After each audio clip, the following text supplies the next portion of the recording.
History of Philosophy in Islam. By T. J. de Boer. Translator's Prefatory Note. This edition of Dr.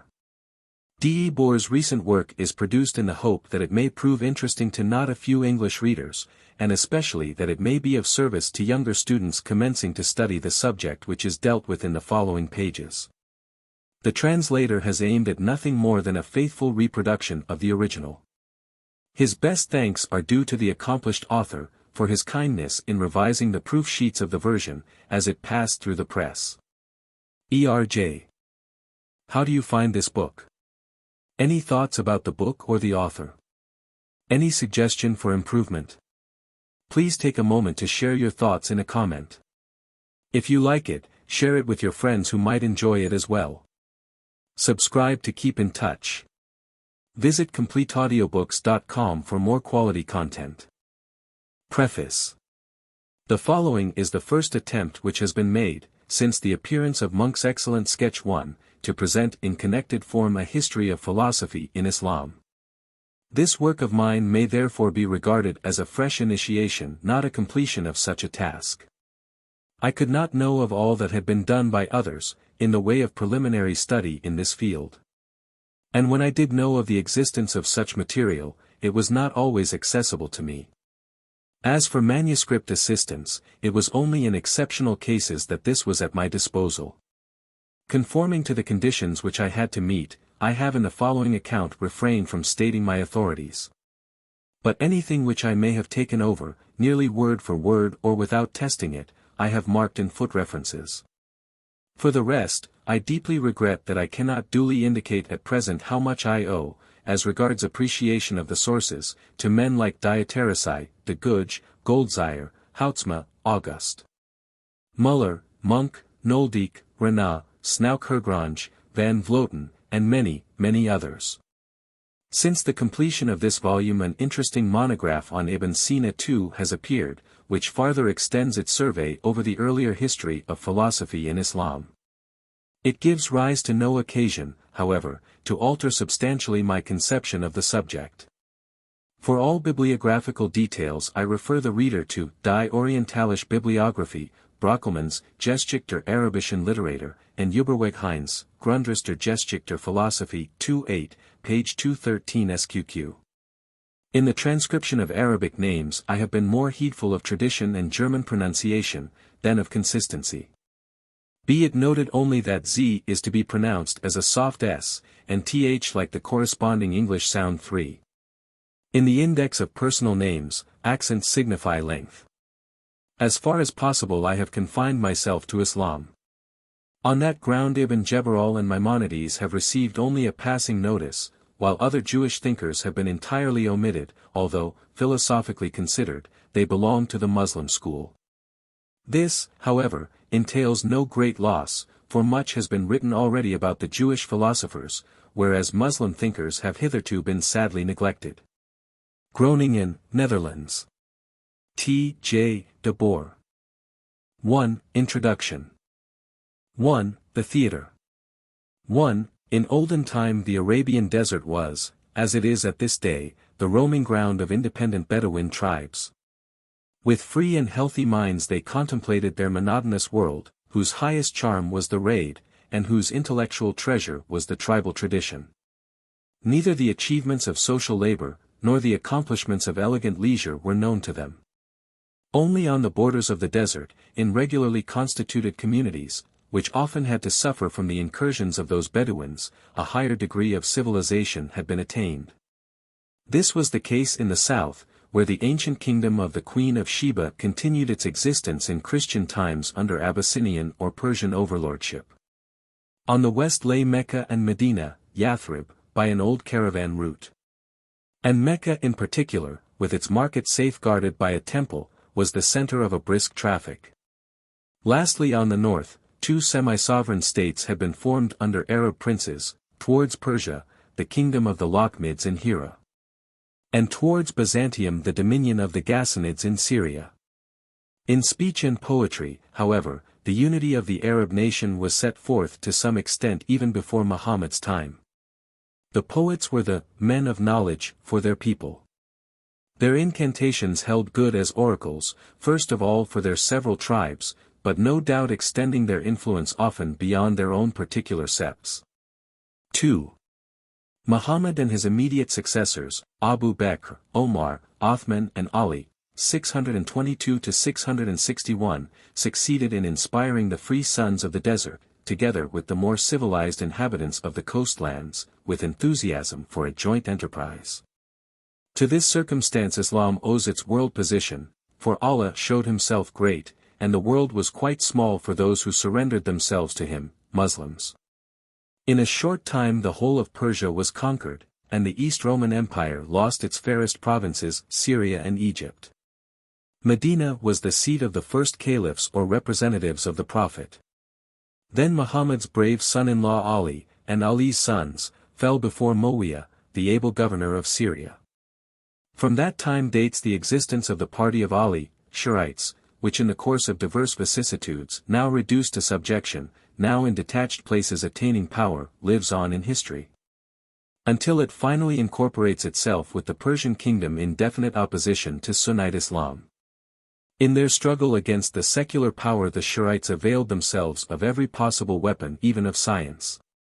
Very early there appears among them the sect of the Khaizanites, which ascribes to Ali and his heirs a superhuman secret lore, by the help of which the inner meaning of the divine revelation first becomes clear. But which demands from its devotees not less faith in, and absolute obedience to, the possessor of such knowledge, than does the letter of the Quran. Cf. 3:2 Section 1. 3. After the victory of Muawiyah, who made Damascus the capital of the Muslim Empire, the importance of Medina lay mainly in the spiritual province. It had to content itself with fostering, partly under Jewish and Christian influences, a knowledge of the law and tradition. In Damascus, on the other hand, the Umayyads, 661–750, conducted the secular government. Under their rule the empire spread from the Atlantic to districts beyond the frontiers of India and Turkestan, and from the Indian Ocean to the Caucasus and the very walls of Constantinople. With this development, however, it had reached its farthest extension. Arabs now assumed everywhere the leading position. They formed a military aristocracy. And the most striking proof of their influence is the fact, that conquered nations with an old and superior civilization accepted the language of their conquerors. Arabic became the language of church and state, of poetry and science. But while the higher offices in the state and the army were administered by Arabs in preference, the care of the arts and sciences fell, first of all, to non-Arabs and men of mixed blood. In Syria school instruction was received from Christians. The chief seats of intellectual culture, however, were Basra and Kufa, in which Arabs and Persians, Muslims, Christians, Jews and Magians rubbed shoulders together. There, where trade and industry were thriving, the beginnings of secular science in Islam must be sought for, beginnings themselves due to Hellenistic Christian and Persian influences. 4. The Umayyads were succeeded by the Abbasids, 750–1258. To obtain the sovereignty, the latter had granted concessions to the Persians, and had utilized religio-political movements. During the first century of their rule, i.e. up to about 860, though only during that period, the greatness of the empire continued to increase, or at least it held its own. In the year 762, Mansur, the second ruler of this house, founded Baghdad as the new capital, a city which soon outshone Damascus in worldly splendor, and Basra and Kufa in intellectual illumination. Constantinople alone could be compared to it. Poets and scholars, particularly from the northeastern provinces, met together in Baghdad at the court of Mansur, 754–775, of Harun, 786–809, of Mamun, 813–833, and others. Several of the Abbasids had a liking for secular culture, whether for its own sake or to adorn their court, and although they may often have failed to recognize the value of artists and learned men, these at any rate could appreciate the material benefits conferred upon them by their patrons. From the time of Harun at least, there existed in Baghdad a library and a learned institute. Even under Mansur, but especially under Mamun and his successors, translation of the scientific literature of the Greeks into the Arabic tongue went forward, largely through the agency of Syrians. And abstracts and commentaries bearing upon these works were also composed. Just when this learned activity was at its highest, the glory of the empire began to decline. The old tribal feuds, which had never been at rest under the Umayyads, had seemingly given place to a firmly knit political unity. But other controversies, theological and metaphysical wranglings, such as in like manner accompanied the decay of the East Roman Empire, were prosecuted with ever-increasing bitterness. The service of the state, under an Eastern despotism, did not require men of brilliant parts. Promising abilities accordingly were often ruined in luxurious indulgence, or flung away upon sophistry and the show of learning. On the other hand, for the defense of the empire the caliphs enlisted the sound and healthy vigor of nations who had not been so much softened by over-civilization, first the Iranian or Iranianized people of Khorasan, and then the Turks. 5. The decline of the empire became more and more evident.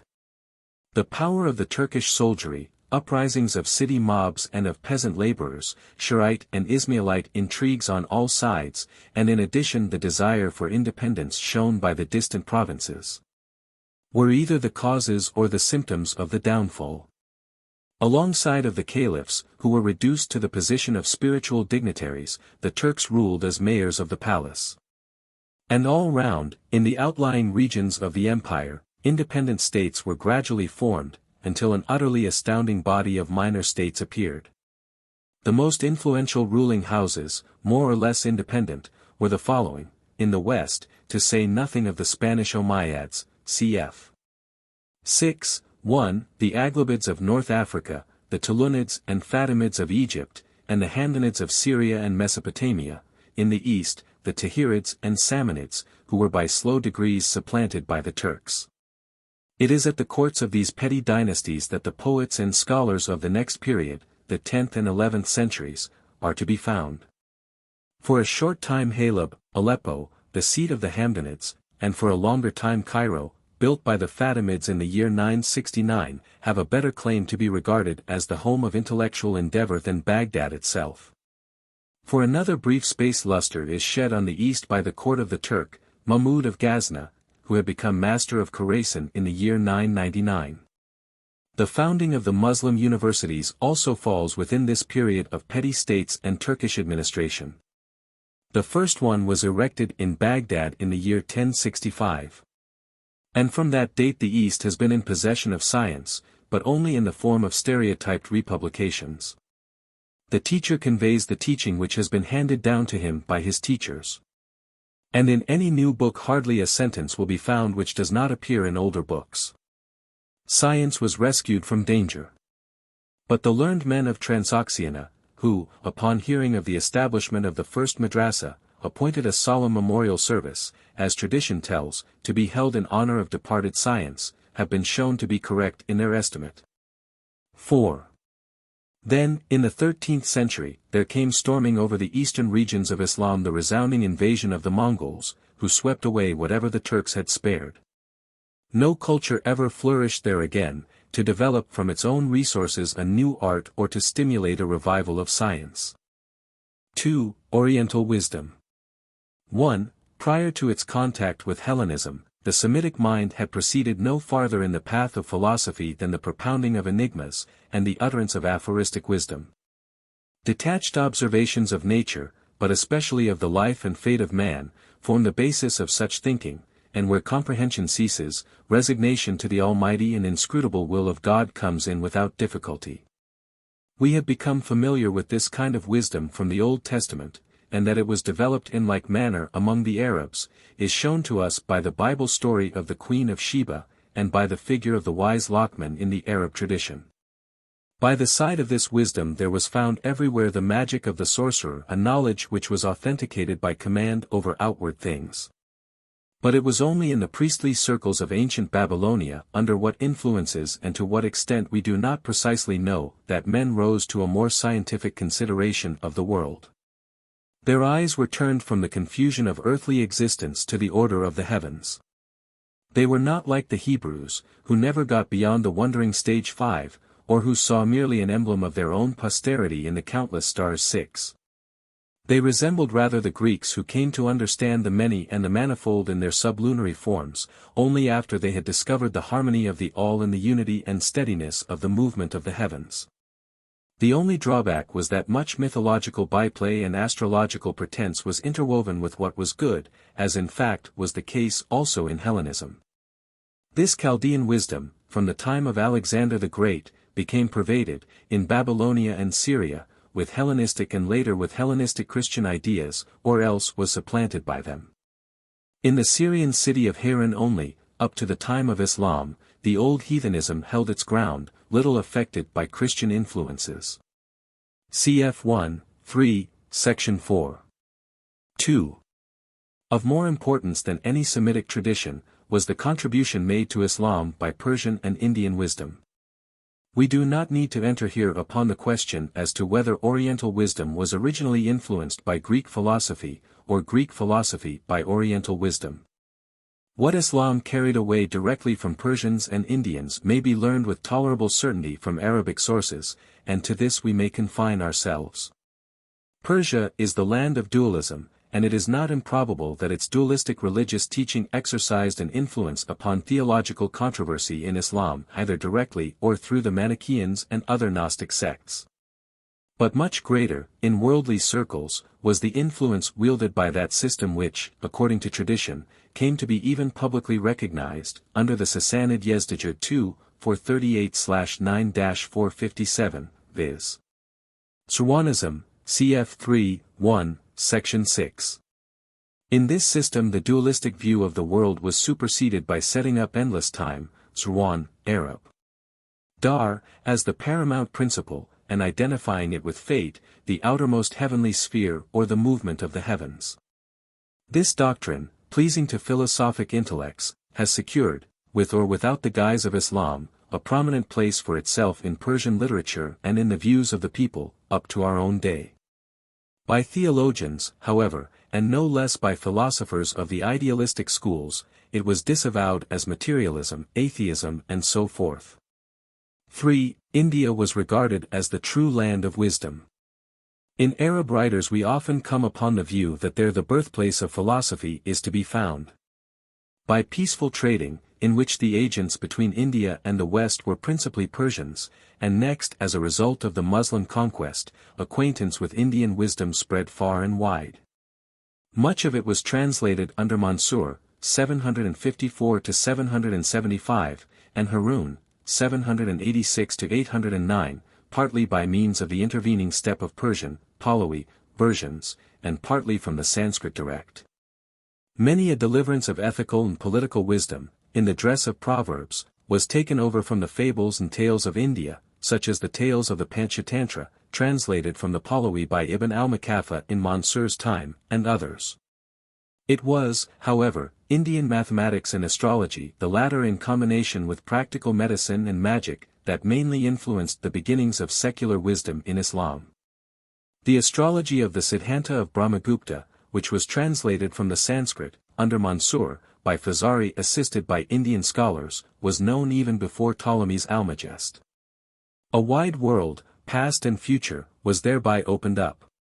The high figures with which the Indians worked produced a powerful, perplexing impression upon the sober Muslim analysts, just as, on the other hand, Arab merchants, who in India and China put the age of our created world at a few thousand years, exposed themselves to the utmost ridicule. Nor did the logical and metaphysical speculations of the Indians remain unknown to the Muslims.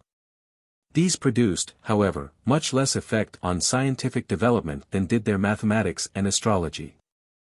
The investigations of the Indians, associated with their sacred books and wholly determined by a religious purpose, have certainly had a lasting influence upon Persian Sufism and Islamic mysticism. But once for all, philosophy is a Greek conception, and we have no right, in deference to the taste of the day, to allot an undue amount of space in our description to the childish thoughts of pious Hindus.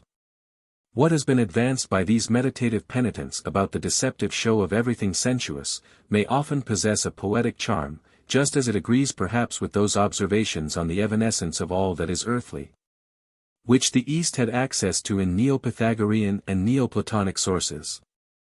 But it has contributed just as little of importance as these did, towards the explanation of phenomena or the awakening of the scientific spirit. Not the Indian imagination, but the Greek mind was needed to direct the reflective process to the knowledge of the real. The best example of this is furnished by Arabic mathematics. In the opinion of those who know the subject best, almost the only thing Indian in it is the arithmetic, while the algebra and the geometry are Greek, preponderatingly, if not exclusively. Hardly a single Indian penetrated to the notion of pure mathematics. Number, even in its highest form, remained always something concrete, and in Indian philosophy knowledge in the main continued to be only a means. Deliverance from the evil of existence was the aim, and philosophy a pathway to the life of blessedness. Hence the monotony of this wisdom concentrated, as it was, upon the essence of all things in its oneness as contrasted with the many-branched science of the Hellenes, which strove to comprehend the operations of nature and mind on all sides. Oriental wisdom, astrology and cosmology delivered over to Muslim thinkers material of many kinds, but the formative principle, came to them from the Greeks. In every case where it is not mere enumeration or chance concatenation that is taken in hand, but where an attempt is made to arrange the manifold according to positive or logical points of view, we may conclude with all probability that Greek influences have been at work. 3. Greek science. 1. Just as the commercial intercourse between India and China and Byzantium was conducted principally by the Persians, so in the remote West, as far even as France, the Syrians came forward as the agents of civilization. It was Syrians who brought wine, silk and to the West. But it was Syrians also who took Greek culture from Alexandria and Antioch, spreading it eastward and propagating it in the schools of Edessa and Nisibis, Haran and Gondashaper. Syria was the true neutral ground, where for centuries the two world powers, the Roman and the Persian, came in contact with one another either as friends or as foes. In such circumstances, the Christian Syrians played a part similar to the one which in later days fell to the share of the Jews. 2. The Muslim conquerors found the Christian church split up into three main divisions, to say nothing of many sects. The Monophysite church, alongside of the Orthodox state church, preponderated in Syria proper, and the Nestorian church in Persia. The difference between the doctrinal systems of these churches was perhaps not without importance for the development of Muslim dogmatics. According to the teaching of the Monophysites, God and man were united in one nature in Christ, whereas the Orthodox, and in a still more pronounced manner the Nestorians, discriminated between a divine nature and a human nature in him. Now nature means, above everything, energy or operative principle. The question, accordingly, which is at issue, is whether the divine, and the human willing and acting are one and the same in Christ or different. The Monophysites, from speculative and religious motives, gave prominence to the unity in Christ their God, at the expense of the human element. The Nestorians, on the other hand, emphasized, in contrast with the divine element, all that is specially characteristic of human being, willing and acting. The latter view, however, favored by political circumstances and conditions of culture, offers freer play to philosophical speculations on the world and on life. In point of fact the Nestorians did most for the cultivation of Greek science. 3. Syriac was the language both of the Western and of the Eastern or Persian Church, but Greek was also taught along with it in the cloister schools. Racine and Kinisrin must be mentioned as being centers of culture in the Western or Monophysite Church. Of more importance, at the outset at least, was the school of Edessa, inasmuch as the dialect of Edessa had risen to the position of the literary language. But in the year 489 the school there was closed because of the Nestorian views held by its teachers. It was then reopened in Nisibis, and, being patronized by the Sassanids on political grounds, it disseminated Nestorian belief and Greek knowledge throughout Persia. Instruction in these schools had a preeminently biblical and ecclesiastical character, and was arranged to meet the needs of the Church. However, physicians or coming students of medicine also took part in it. The circumstance that they frequently belonged to the ecclesiastical order does not do away with the distinction between theological study and the pursuit of secular knowledge. It is true that according to the Syro-Roman Code, teachers, learned priests, and physicians were entitled in common to exemption from taxation and to other privileges.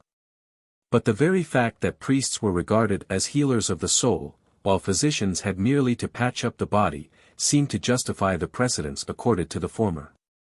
Medicine always remained a secular matter. And, by the regulations of the school of Nisibis, from the year 590, the Holy Scriptures were not to be read in the same room with books that dealt with worldly callings. In medical circles the works of Hippocrates, Galen and Aristotle were highly prized, but in the cloisters philosophy was understood to be first of all the contemplative life of the ascetic, and, the one thing needful, was the only thing cared for. 4. The Mesopotamian city of Haran, in the neighborhood of Edessa, takes a place of its own. In this city, especially when it began to flourish again after the Arab conquest, ancient Semitic paganism comes into association with mathematical and astronomical studies and Neo-Pythagorean and Neo-Platonic speculation. The Haranians or Sabaeans, as they were called in the 9th and 10th centuries, traced their mystic lore back to Hermes Trismegistus, Agathodemon, Uranius and others. Numerous pseudepigraphs of the later Hellenism were adopted by them in good faith, and some perhaps were forged in their own circle. A few of them became active as translators and learned authors, and many kept up a brisk scientific intercourse with Persian and Arab scholars from the 8th to the 10th century. 5. In Persia, at Gandhashapur, we find an institution for philosophical and medical studies established by Khosrau Anushirwan, 521 to 579. Its teachers were principally Nestorian Christians. But Khosrau, who had an inclination for secular culture, extended his toleration to Monophysites as well as to Nestorians. At that time, just as was the case later at the court of the caliphs, Christian Syrians were held in special honor as medical men. Farther, in the year 529, 7 philosophers of the Neo-Platonic school, who had been driven away from Athens, found a place of refuge at the court of Khosrau. Their experiences there, however, may have resembled those of the French freethinkers of the 18th century at the Russian court. At all events they longed to get home again. And the king was sufficiently liberal-minded and magnanimous to allow them to go, and in his treaty of peace with Byzantium of the year 549 to stipulate in their case for freedom of religious opinion. Their stay in the Persian kingdom was doubtless not wholly devoid of influence. 6. The period of Syriac translations of profane literature from the Greek extends perhaps from the 4th to the 8th century. In the 4th century collections of aphorisms were translated. The first translator, however, who makes his appearance avowing his name, is Probus, priest and physician in Antioch, first half of the 5th century. Possibly he was merely an expounder of the logical writings of Aristotle, and of the isagogy of Porphyry. Better known is Sergius of Racine, who died at the age of 70 or so, probably in Constantinople, about 536. A Mesopotamian monk and physician, whose studies, which were probably pursued in Alexandria itself, took in the whole range of Alexandrian science, and whose translations not only embraced theology, morals and mysticism, but even physics, medicine and philosophy. Even after the Muslim conquest the learned activity of the Syrians continued. Jacob of Edessa, circa 640 to 708, translated Greek theological writings, but he occupied himself besides with philosophy. And in answer to a question relative thereto he pronounced that it was lawful for Christian ecclesiastics to impart the higher instruction to children of Muslim parents. There was thus a felt need of culture among the latter. The translations of the Syrians, particularly of Sergius of Racine, are generally faithful, but a more exact correspondence with the original is shown in the case of logic and natural science than in ethical and metaphysical works. Much that is obscure in these last has been misunderstood or simply omitted, and much that is pagan has been replaced by Christian material. For instance, Peter, Paul and John would come upon the scene in room of Socrates, Plato and Aristotle. Destiny and the gods were obliged to give place to the one God, and ideas like world, eternity, sin, and the like were recast in a Christian mold. The Arabs, however, in subsequent times went to a much greater length with the process of adaptation to their language, culture and religion than the Syrians. This may perhaps be partly explained by the Muslim horror of everything heathen, but partly too by their greater faculty of adaptation. 7. Apart from a few mathematical, physical and medical writings, the Syrians interested themselves in two subjects, the first consisting of moralizing collections of aphorisms, put together into a kind of history of philosophy, and, generally, of mystical Pythagorean Platonic wisdom. This is found principally in pseudepigraphs, which bear the names of Pythagoras, Socrates, Plutarch, Dionysius and others. The center of interest is a Platonic doctrine of the soul, subjected to a later Pythagorean, NEO-PLATONIC, or Christian form of treatment. In the Syrian cloisters Plato is even turned into an Oriental monk, who built a cell for himself in the heart of the wilderness, far away from the dwellings of men. And after 3 years silent brooding over a verse of the Bible was led to a recognition of the triunity of God. A second subject of interest was added, in Aristotle's logic. Among the Syrians, and for a longer period among the Arabs also, Aristotle was commonly known almost solely as a logician. This knowledge, just as in the early scholasticism of the West, extended to the categories, the hermeneutics, and the first analytics as far as the categorical figures. They stood in need of the logic in order to comprehend the writings of Greek ecclesiastical teachers, since these, at least in form, were influenced thereby. But as they did not possess it complete, as little did they possess it pure. They had it before them only in a Neoplatonic redaction, as may be seen, for example, from the work of Paulus Persa, which was written in Syriac for Khosra Anisharwan. In that work knowledge is placed above faith, and philosophy is defined as the process by which the soul becomes conscious of its own inner essence, in which, like a god as it were, it sees all things. 8. What the Arabs owe to the Syrians is expressed by this circumstance amongst others, that Arab scholars held Syriac to be the oldest, or the real, natural, language. The Syrians, it is true, produced nothing original. But their activity as translators was of advantage to Arab-Persian science. It was Syrians almost without exception, who, from the 8th century to the 10th, rendered Greek works into Arabic, either from the older Syriac versions or from those which had been in part improved by them, and in part rearranged. Even the Umayyad prince, Khalid ibn Yazid, died 704, who occupied himself with alchemy under the guidance of a Christian monk, is said to have provided for translations of works on alchemy from Greek into Arabic. Proverbs, maxims, letters, wills, and in short whatever bore on the history of philosophy, were at a very early time collected and translated. But it was not till the reign of Mansur that a commencement was made with the translation into Arabic partly from Pahlavi versions of those writings of the Greeks which deal with natural science, medicine and logic. Ibn al-Makaffa, an adherent of Persian dualism, took a leading part in this task, from whom later workers must have marked themselves off by their terminology. None of his philosophical translations have come down to us. Other material too, belonging to the 8th century has gone a-missing. The earliest specimen of this work of translation which we possess dates from the 9th century, the time of Mamun and his successors. The translators of the 9th century were, for the most part, medical men, and Hippocrates and Galen were among the first to be translated after Ptolemy in Euclid. But let us confine ourselves to philosophy, in the narrower sense.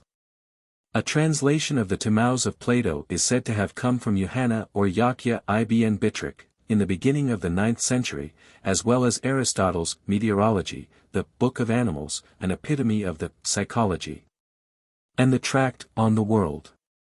To Abdalmasik ibn Abdullah Naima al-Himsi, circa 835, is to be ascribed a rendering of the Sophistics of Aristotle, in addition to the commentary of John Philoponus upon the Physics, as well as the so-called Theology of Aristotle. A paraphrased epitome of the Enneads of Plotinus.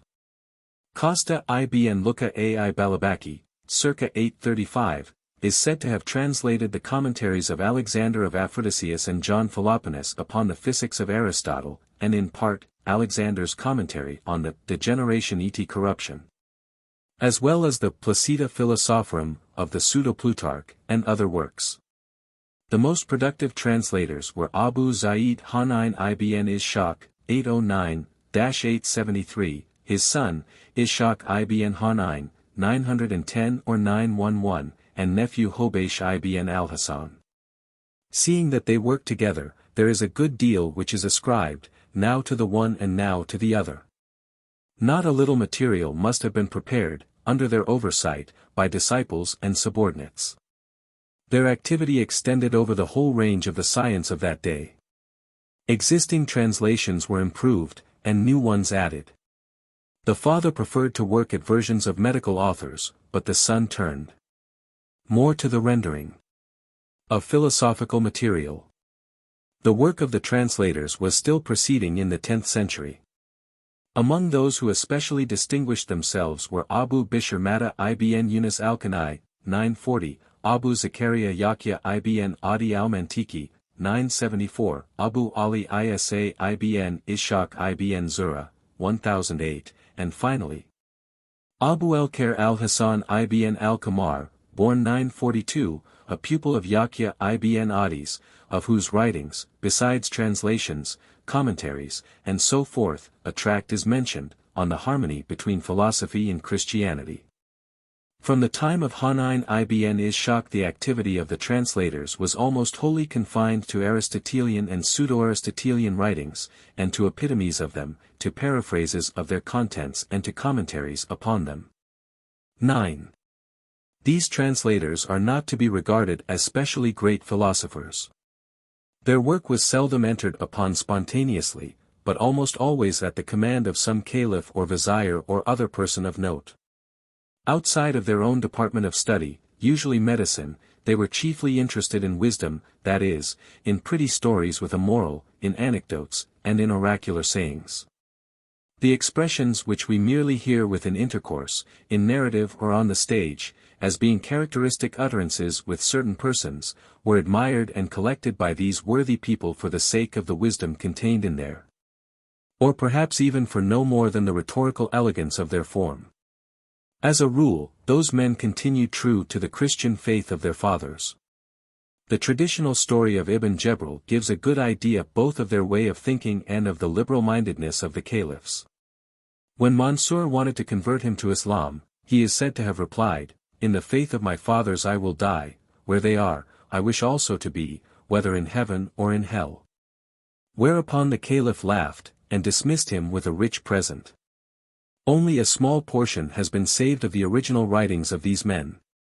A short dissertation by Costa ibn Lucca on the distinction between soul and spirit, Pinu Epsilon Mu Alpha, Ru, preserved in a Latin translation, has been frequently mentioned and made use of.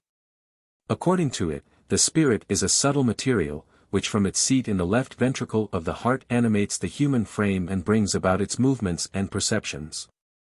The finer and clearer this spirit is, the more rationally the man thinks and acts. There is but one opinion upon this point.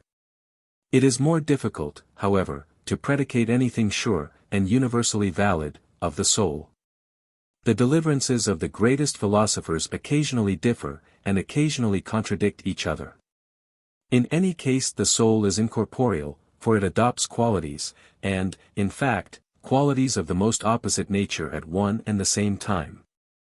It is uncompounded and unchangeable, and it does not, like the spirit, perish with the body.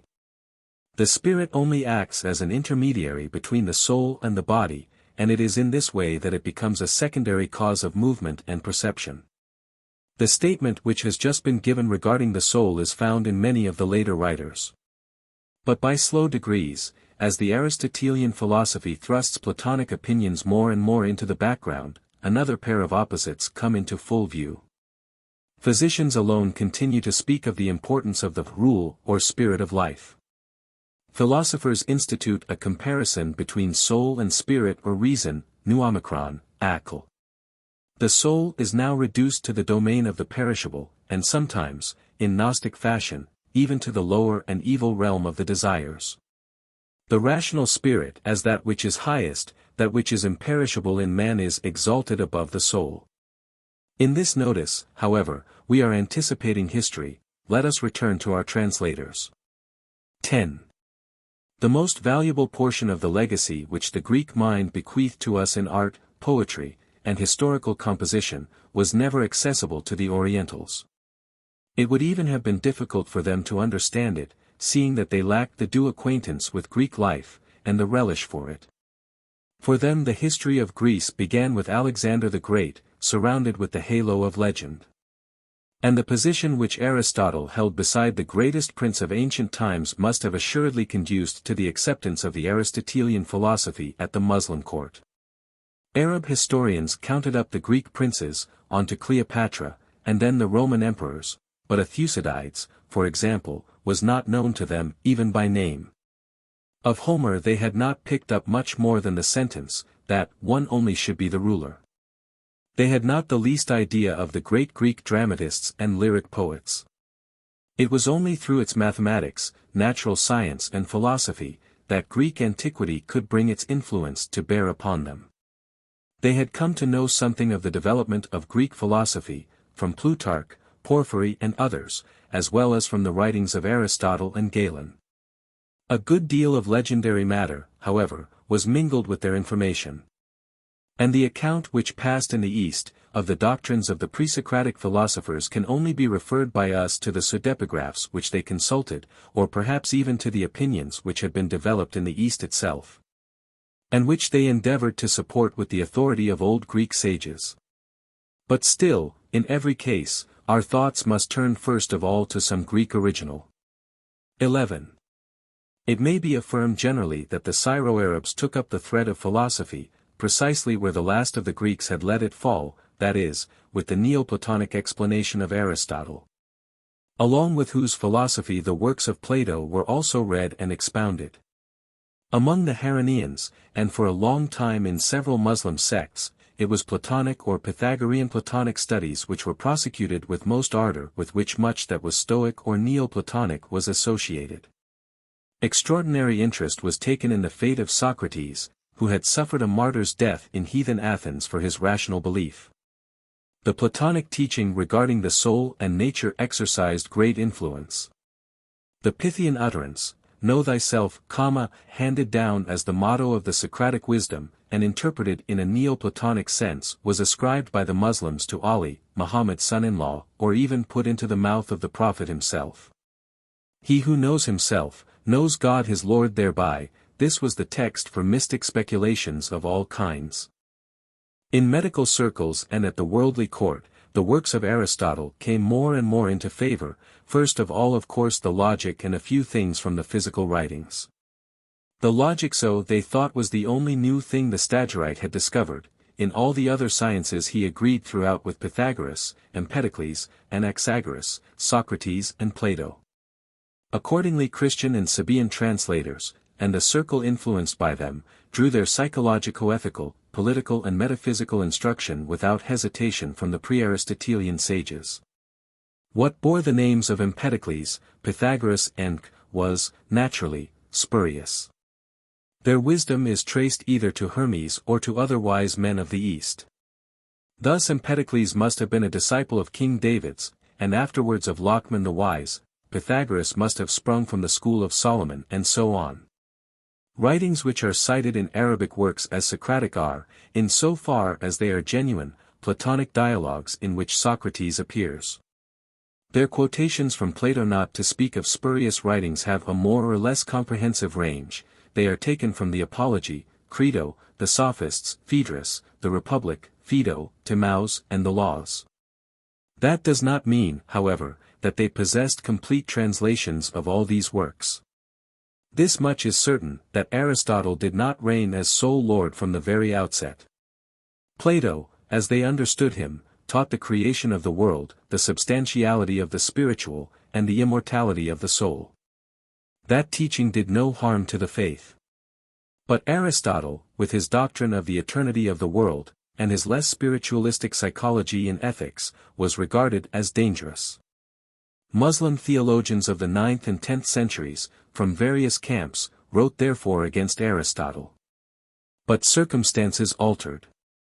Philosophers arose by and by who rejected the Platonic doctrine of the one-world soul, of which the souls of men are only transient parts, and sought grounds for their hope of immortality from Aristotle, who attributed so great a significance to the individual substance. 12. The conception which was entertained of Aristotle in the period most remote, is best shown by the writings which were foisted upon him. Not only did they get his genuine works with Neo-Platonic interpretations attached to them, not only was the treatise, On the World, unhesitatingly acknowledged as Aristotelian, but he was also regarded as the author of many late Greek productions, in which a Pythagorizing Platonism or Neo-Platonism, or even a barren syncretism was quite frankly taught. Let us take here as our first example, the Book of the Apple, 7, wherein Aristotle plays the same part as Socrates in the Phaedo of Plato. As his end draws near, the philosopher is visited by some of his disciples who find him in a cheerful frame of mind. This leads them to request their departing master to give them some instruction about the essence and immortality of the soul. Thereupon he discourses somewhat as follows: the essence of the soul consists in knowing, in fact, in philosophy, which is the highest form of knowing. A perfect knowledge of the truth constitutes therefore the blessedness which after death awaits the soul which is devoted to knowing. And just as knowing is rewarded with a higher knowledge, so the punishment for not knowing consists in a deeper ignorance. And really, there is nothing in heaven or earth, after all, except knowing and not knowing, and the recompense which these two severally bring with them. Farther, virtue is not essentially different from knowing. Nor does vice differ essentially from not knowing. The relation of virtue to knowing, or of vice to not knowing, is like that of water to ice, i.e., it is the same thing in a different form. In knowing, which is the divine essence of the soul finds naturally its only true joy, and not in eating and drinking and sensual pleasure. For, sensual pleasure is a flame which merely warms for a short time. But the thinking soul, which longs for its deliverance from the murky world of the senses, is a pure light that sheds a radiance far and wide. The philosopher therefore is not afraid of death, but meets it gladly, when the deity summons him. The enjoyment, which his limited knowledge affords him here, is a guarantee to him of the rapture which the unveiling of the great world of the unknown will procure him. Even already he knows something of this, for it is only through knowledge of the invisible, that the proper estimate of the sensible, on which he prides himself, is at all possible. He who comes to know his own self in this life, possesses in that very knowledge of himself the assurance of comprehending all things with an eternal knowledge, i.e., of being immortal. 13. In the second place, the so-called theology of Aristotle may be referred to. In it Plato is represented as the ideal man, who gains a knowledge of all things by means of an intuitive thinking, and thus has no need of the logical resources of Aristotle. Indeed, the highest reality absolute being is not apprehended by thinking, but only in an ecstatic vision. Often was I alone with my soul, says Aristotle Plotinus, on this point. Divested of the body, I entered as pure substance into my proper self, turning back from all that is external to what is within. I was pure knowing there, at once the knowing and the known. How astonished he was to behold beauty and splendor in my proper self, and to recognize that I was a part of the sublime divine world, endowed even with creative life. In this assurance of self, I was lifted above the world of the senses, even above the world of spirits, up to the divine state, where I beheld a light so fair that no tongue can tell it, nor ear understand. The soul forms the center of the discussions in the theology also. All true human science is science of the soul or knowledge of self, knowledge of its essence, it is true, coming first, and next in order, though less complete, knowledge of the operations of that essence. In such knowledge, to which exceedingly few attain, the highest wisdom consists, which does not admit of being fully understood in the form of ideas, and which therefore the philosopher like a skillful artist and wise lawgiver represents, for us men, in ever beautiful figures in religious service. In this function precisely, the wise man comes forward as the potent, self-sufficing magician, whose knowledge lords it over the multitude, seeing that they remain always bound in the fetters of outward things, of presentations and desires. The soul stands in the center of the all. Above it are God and intelligence, beneath it matter and nature. Its coming from God through intelligence into matter, its presence in the body, its return on high, these are the three stadia in which its life and that of the world run their course. Matter and nature, sense perception and presentation here lose their significance almost entirely. All things exist by intelligence, nu-omicron, akal. Intelligence constitutes all things, and in intelligence all things are one. The soul too is intelligence, but, so long as it stays in the body, it is intelligence in hope, intelligence in the form of longing. It longs for what is above, for the good and blessed stars, which spend their contemplative existence as sources of light, exalted above presentation and effort. That then is the Oriental Aristotle, as he was acknowledged by the earliest Peripatetics in Islam 8. 14. We need not wonder that the Easterns did not succeed in reaching an unadulterated conception of the Aristotelian philosophy. Our critical apparatus for discriminating between the genuine and the spurious was not in their possession.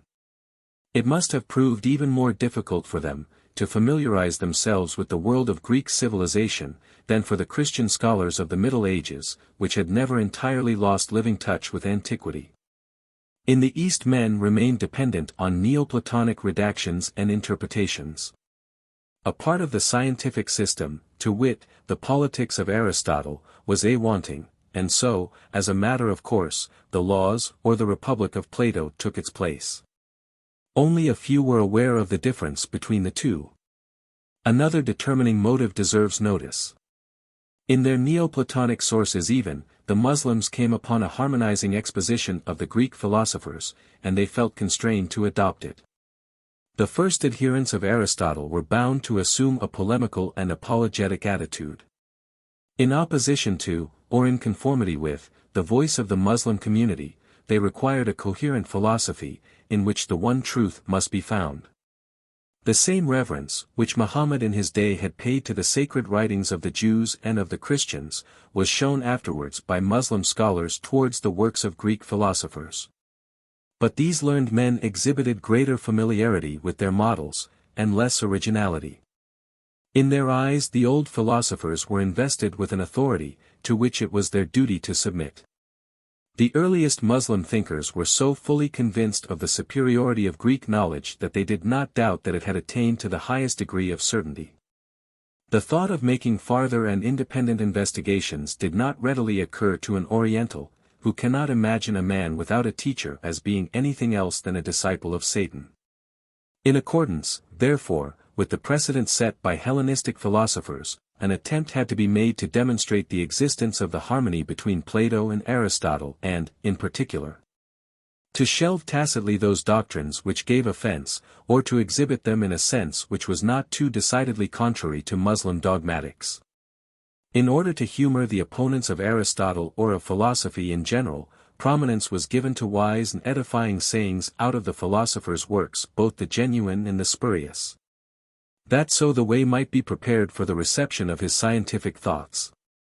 To the initiated, however, the teaching of Aristotle, like that of other schools and sects, was set forth as a higher truth, to which the positive faith of the multitude and the more or less firmly established system of the theologians were merely preliminary steps. 15. Muslim philosophy has always continued to be an eclecticism which depended on their stock of works translated from the Greek. The course of its history has been a process of assimilation rather than of generation. It has not distinguished itself either by propounding new problems or by any peculiarity in its endeavors to solve the old ones. It has therefore no important advances in thought to register. And yet, from a historical point of view, its significance is far greater than that of a mere intermediary between classical antiquity and Christian scholasticism. To follow up the reception of Greek ideas into the mixed civilization of the East is a subject of historical interest possessing a charm entirely its own, especially if one can forget at the same time that once there were Greeks. But the consideration of this occurrence becomes important also by its presenting an opportunity for comparison with other civilizations.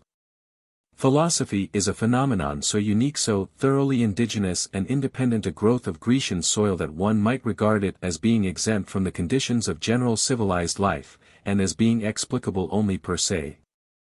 Now the history of philosophy in Islam is valuable, just because it sets forth the first attempt to appropriate the results of Greek thinking, with greater comprehensiveness and freedom than in the early Christian dogmatics. Acquaintance with the conditions which made such an attempt possible, will permit us to reach conclusions, by way of analogical reasonings though with precaution, and for the present at least. To a very limited extent as to the reception of Greco-Arab science in the Christian Middle Ages, and will perhaps teach us a little about the conditions under which philosophy arises in general. We can hardly speak of a Muslim philosophy in the proper sense of the term. But there were many men in Islam who could not keep from philosophizing, and even through the folds of the Greek drapery, the form of their own limbs is indicated. It is easy to look down on these men, from the high watchtower of some school philosophy, but it will be better for us to get to know them and to comprehend them in their historical environment. We must leave to special research the tracing of each thought up to its origin. Our aim in what follows can be nothing more than to point out what the Muslims constructed out of the materials which were before them. 2. Philosophy and Arab knowledge. 1. Grammatical science. By Muslim scholars of the 10th century the sciences were divided into Arab sciences and Old, or non-Arab sciences. To the former belonged grammar, ethics and dogmatics, history and knowledge of literature. To the latter philosophy, natural science and medicine. In the main the division is a proper one. The last named branches are not only those which were determined the most by foreign influences, but those too which never became really popular. And yet the so-called Arab sciences are not altogether pure native products. They too arose or were developed in places in the Muslim Empire where Arabs and non-Arabs met together, and where the need was awakened of reflecting on those subjects which concern mankind the most: speech and poetry, law and religion. In so far as differences or inadequacies appeared therein. In the mode in which this came about, it is easy to trace the influence of non-Arabs, particularly of Persians, and the part taken by Greek philosophy in the process asserts itself in ever-growing importance. 2. The Arabic language, in which the Arabs themselves took particular delight, for its copious vocabulary, its wealth of forms and its inherent capability of cultivation, was peculiarly fitted to take a leading position in the world.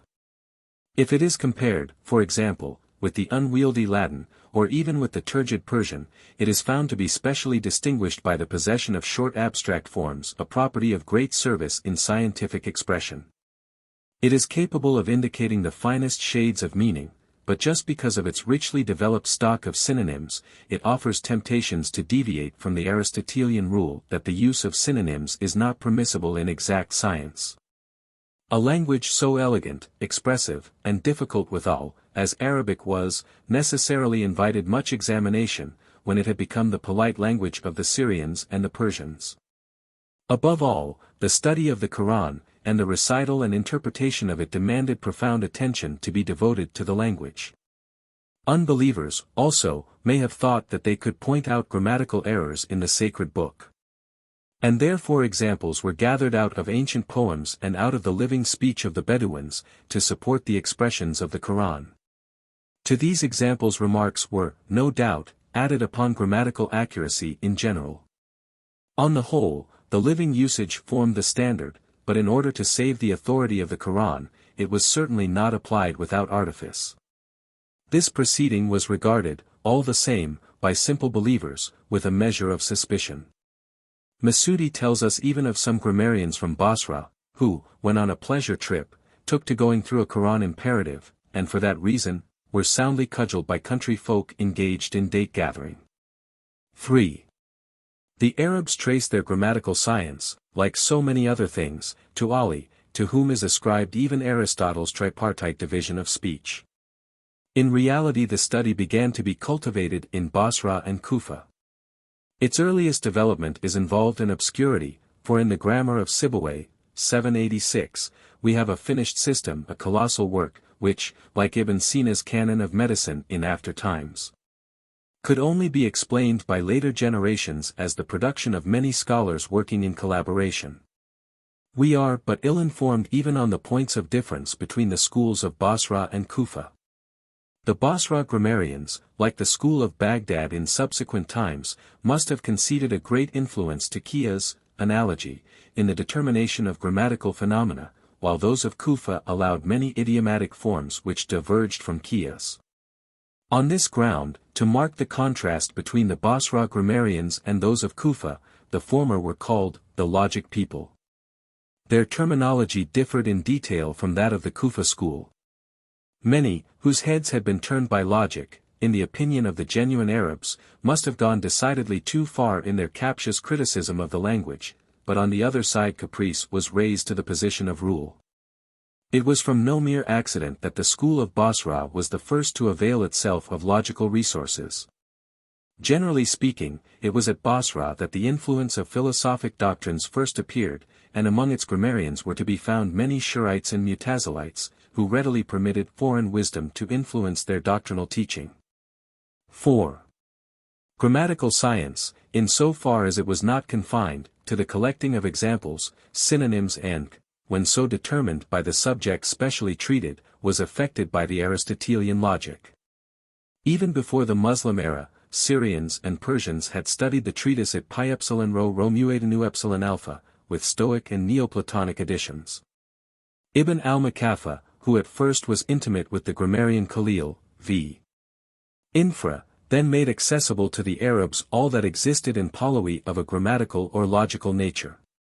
In conformity therewith the various kinds of sentences were enumerated at one time 5, at another 8 or 9, as well as the 3 parts of speech, noun, verb and particle. Afterward some scholars, like Jahiz, included syllogistic figures among the rhetorical figures, and in later representations there was much disputation about sound and idea. The question was discussed whether language is the result of ordinance or a product of nature, but gradually the philosophic view preponderated, that it came by ordinance. Next to logic the influence of the preparatory or mathematical sciences falls to he noticed here. Like the prose of ordinary intercourse and the rhymes of the Quran, the verses of the poets were not only collected but also arranged according to special principles of classification, for example, according to meter. After grammar prosody arose. Khalil, 791, the teacher of Sibawayh, to whom the first application of qiyas to grammatical science was attributed, is said even to have created metrical science. While language came to be regarded as the national, conventional element in poetry, the notion was entertained that what was natural, and common to all populations, would be found in their meter. Thabit ibn Qura, 836-901, therefore maintained, in his classification of the sciences, that meter was something essential, and the study of meter a natural science, and therefore a branch of philosophy. 5. Grammatical science, nevertheless, limited as it was to the Arabic language, retained its peculiarities, upon which this is not the place to enter.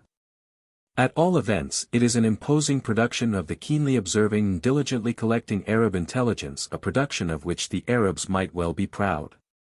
An apologist of the 10th century, who was engaged in combating Greek philosophy, said, "He who is acquainted with the subtleties and profundities of Arab poetry and versification, knows well that they surpass all such things as numbers.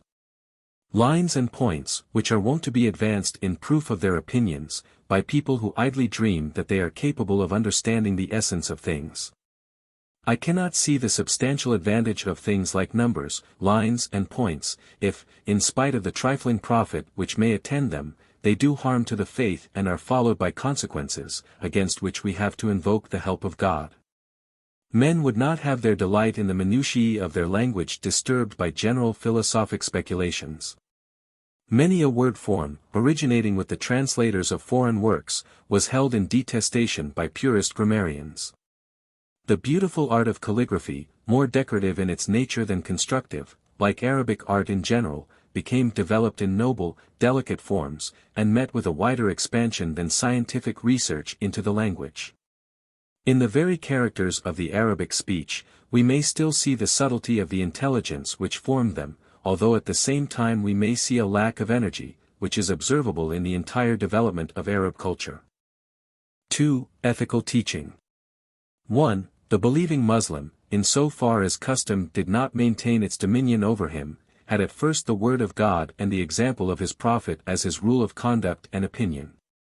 After the prophet's death, the Sunnah of Muhammad was followed, in cases where the Quran gave no information, that is to say, men acted and decided, as Muhammad had decided or acted, according to the tradition of his companions.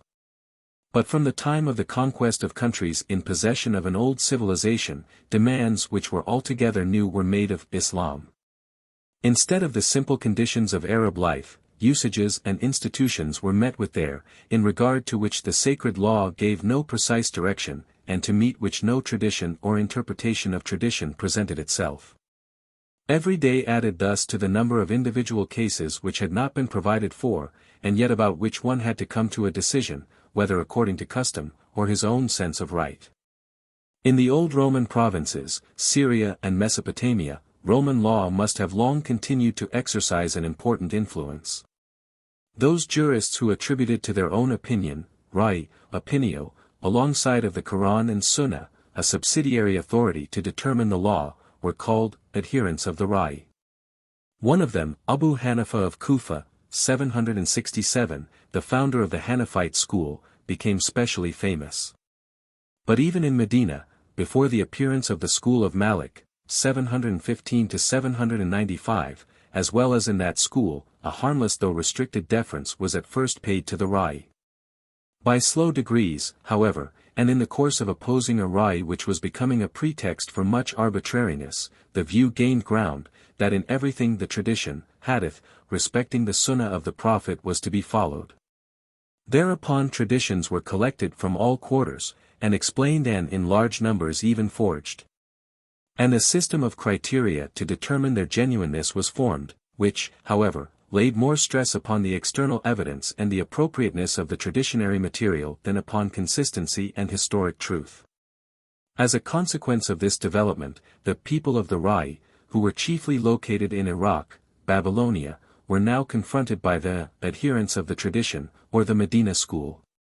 Even Shafi'i, 767 to 820, the founder of the third school of law, who in general held to the Sunnah, was numbered with the partisans of tradition, in contradistinction no doubt to Abu Hanifa.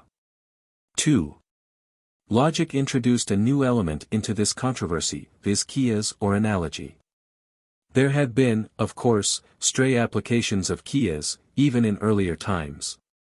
But, to lay down Qiyas as a principle, a foundation or a source of law presupposed the influence of scientific reflection.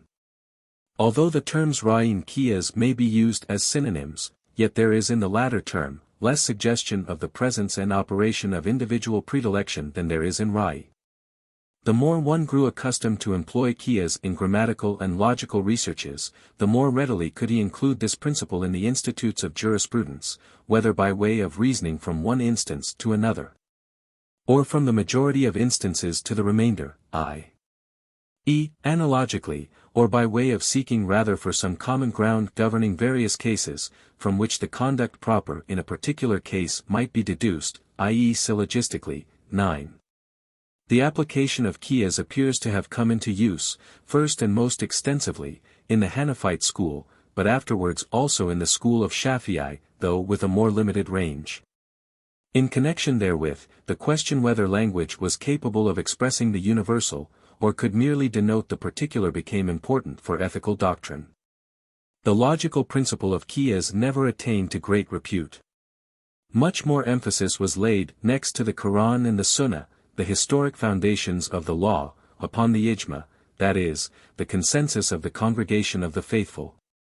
The consensus of the congregation or, practically, of the most influential learned men in it, who may be compared to the fathers and teachers of the Catholic Church, is the dogmatical principle, which, contested only by a few, has proved the most important instrument in establishing the Muslim ethical system. Theory, however, continues to assign a certain subordinate place to Qiyas, as a fourth source of moral guidance, after Quran, Sunnah and Ijma. 3. The Muslim ethical system, al-fiqh, equals the knowledge, takes into account the entire life of the believer, for whom the faith itself is the first of all duties. Like every innovation, the system at first encountered violent opposition. Commandment was now turned into doctrinal theory. and believing obedience into abstruse pursuit of knowledge, that called for protestation alike from plain pious people and from wise statesmen. But gradually the knowing men or men learned in the law, ulama, or in the West, faqihs, were recognized as the true heirs of the prophets. The ethical system was developed before the doctrinal, and it has been able to hold the leading position up to the present day. Nearly every Muslim knows something of it, seeing it as part of a good religious upbringing. According to the great church father Gazali, the fiqh is the daily bread of believing souls, while the doctrine is only valuable as a medicine for the sick. We are not called upon here to enter into the minutiae of the fine-spun casuistic of the fiqh. The main subject handled in it is an ideal righteousness, which can never be illustrated in all its purity in our imperfect world. We are acquainted now with its principles, and with the position which it holds in Islam. Let us merely add a brief notice of the division of moral acts which was formulated by ethical teachers. According to this classification there are 1. Acts, the practice of which is an absolute duty and is therefore rewarded, and the omission of which is punished. 2. Acts which are recommended by the law, and are the subject of reward, but the neglect of which does not call for punishment. 3. Acts which are permitted, but which in the eyes of the law are a matter of indifference. 4. Acts which the law disapproves of, but does not hold as punishable. 5. Acts which are forbidden by the law and which demand unconditional punishment. 10. 4. Greek philosophic inquiries have had a twofold influence upon the ethics of Islam. With many of the sectaries and mystics, both orthodox and heretic, an ascetic system of ethics is found, colored by Pythagorean Platonic views. The same thing appears with philosophers, whom we shall afterwards meet again. But in orthodox circles the Aristotelian deliverance that virtue consists in the just mean, found much acceptance, because something similar stood in the Quran, and because, generally, the tendency of Islam was a Catholic one. One conciliatory of opposites. More attention indeed was given to politics than to ethics, in the Muslim Empire, and the struggles of political parties were the first thing to occasion difference of opinion. Disputes about the imamate, i.e., the headship in the Muslim Church, pervade the entire history of Islam. But the questions discussed have commonly more of a personal and practical than a theoretical importance, and therefore a history of philosophy does not need to consider them very fully. Hardly anything of philosophic value emerges in them. Even in the course of the first centuries there was developed a firm body of constitutional law canonically expressed. But this, like the ideal system of duty, was not particularly heeded by strong rulers who viewed it as mere theological brooding, while, on the other hand, by weak princes it could not be applied at all. Just as little is it worth our while to examine minutely the numerous mirrors of princes, which were such favorites, in Persia especially, and in whose wise moral saws, and maxims of political sagacity, the courtly circles found edification. The weight of philosophic endeavor in Islam lies on the theoretical and intellectual side. With the actual proceedings of social and political life they are able to make but a scanty compromise. Even the art of the Muslims, although it exhibits more originality than their science, does not know how to animate the crude material, but merely sports with ornamental forms. Their poetry creates no drama, and their philosophy is unpractical. 3. Doctrinal Systems. 1. In the Quran there had been given to Muslims a religion, but no system, precepts, no doctrines. What is contrary to logic therein, what we account for by the shifting circumstances of the Prophet's life, and his varying moods, was simply accepted by the first believers, without asking questions about the how and why. But in the conquered countries they were faced by a fully formed Christian dogmatic as well as by Zoroastrian and Brahmanic theories. We have laid frequent stress already upon the great debt which the Muslims owe to the Christians. And the doctrinal system has certainly been determined the most by Christian influences. In Damascus the formation of Muslim dogmas was affected by Orthodox and Monophysite teaching, and in Basra and Baghdad rather perhaps by Nestorian and Gnostic theories. Little of the literature belonging to the earliest period of this movement has come down to us, but we cannot be wrong in assigning a considerable influence to personal intercourse and regular school instruction. Not much was learned in the East at that time out of books, any more than it is today. More was learned from the lips of the teacher. The similarity between the oldest doctrinal teachings in Islam and the dogmas of Christianity is too great to permit anyone to deny that they are directly connected. In particular, the first question about which there was much dispute, among Muslim scholars, was that of the freedom of the will. Now the freedom of the will was almost universally accepted by Oriental Christians. At no time and in no place perhaps was the will problem first in the Christology, but afterward in the anthropology so much discussed from every point as in the Christian circles of the East at the time of the Muslim conquest. Besides these considerations which are partly of an a priori character, there are also detached notices which indicate that some of the earliest Muslims, who taught the freedom of the will, had Christian teachers. A number of purely philosophic elements from the Gnostic systems, and afterwards from the translation literature, associated themselves with the Hellenistic Christian influences. 2. An assertion, expressed in logical or dialectic fashion, whether verbal or written, was called by the Arabs, generally, but more particularly in religious teaching a kalam, lambda gamma omicron, and those who advanced such assertions were called mutakalaman. The name was transferred from the individual assertion to the entire system, and it covered also the introductory, elementary observations on method and so on. Our best designation for the science of the kalam is theological dialectics. Or simply, dialectics, and in what follows we may translate mutakalaman by dialecticians. The name mutakalaman, which was at first common to all the dialecticians, was in later times applied specially to the anti-Mutazilite and orthodox theologians. In the latter case it might be well, following the sense, to render the term by dogmatists or schoolmen. In fact, while the first dialecticians had the dogma still to form, those who came later had only to expound and establish it. The introduction of dialectics into Islam was a violent innovation, and it was vehemently denounced by the party of the tradition. Whatever went beyond the regular ethical teaching was heresy to them, for faith should be obedience, and not, as was maintained by the Murjites and Mutazilites, knowledge. By the latter it was laid down without reserve that speculation was one of the duties of believers. Even to this demand the times became reconciled, for according to tradition the prophet had said already, the first thing which God created was knowledge or reason. 3.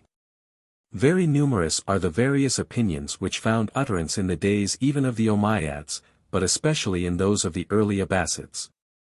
The farther they diverged from one another, the more difficult it was for the men of the tradition to come to an understanding with them.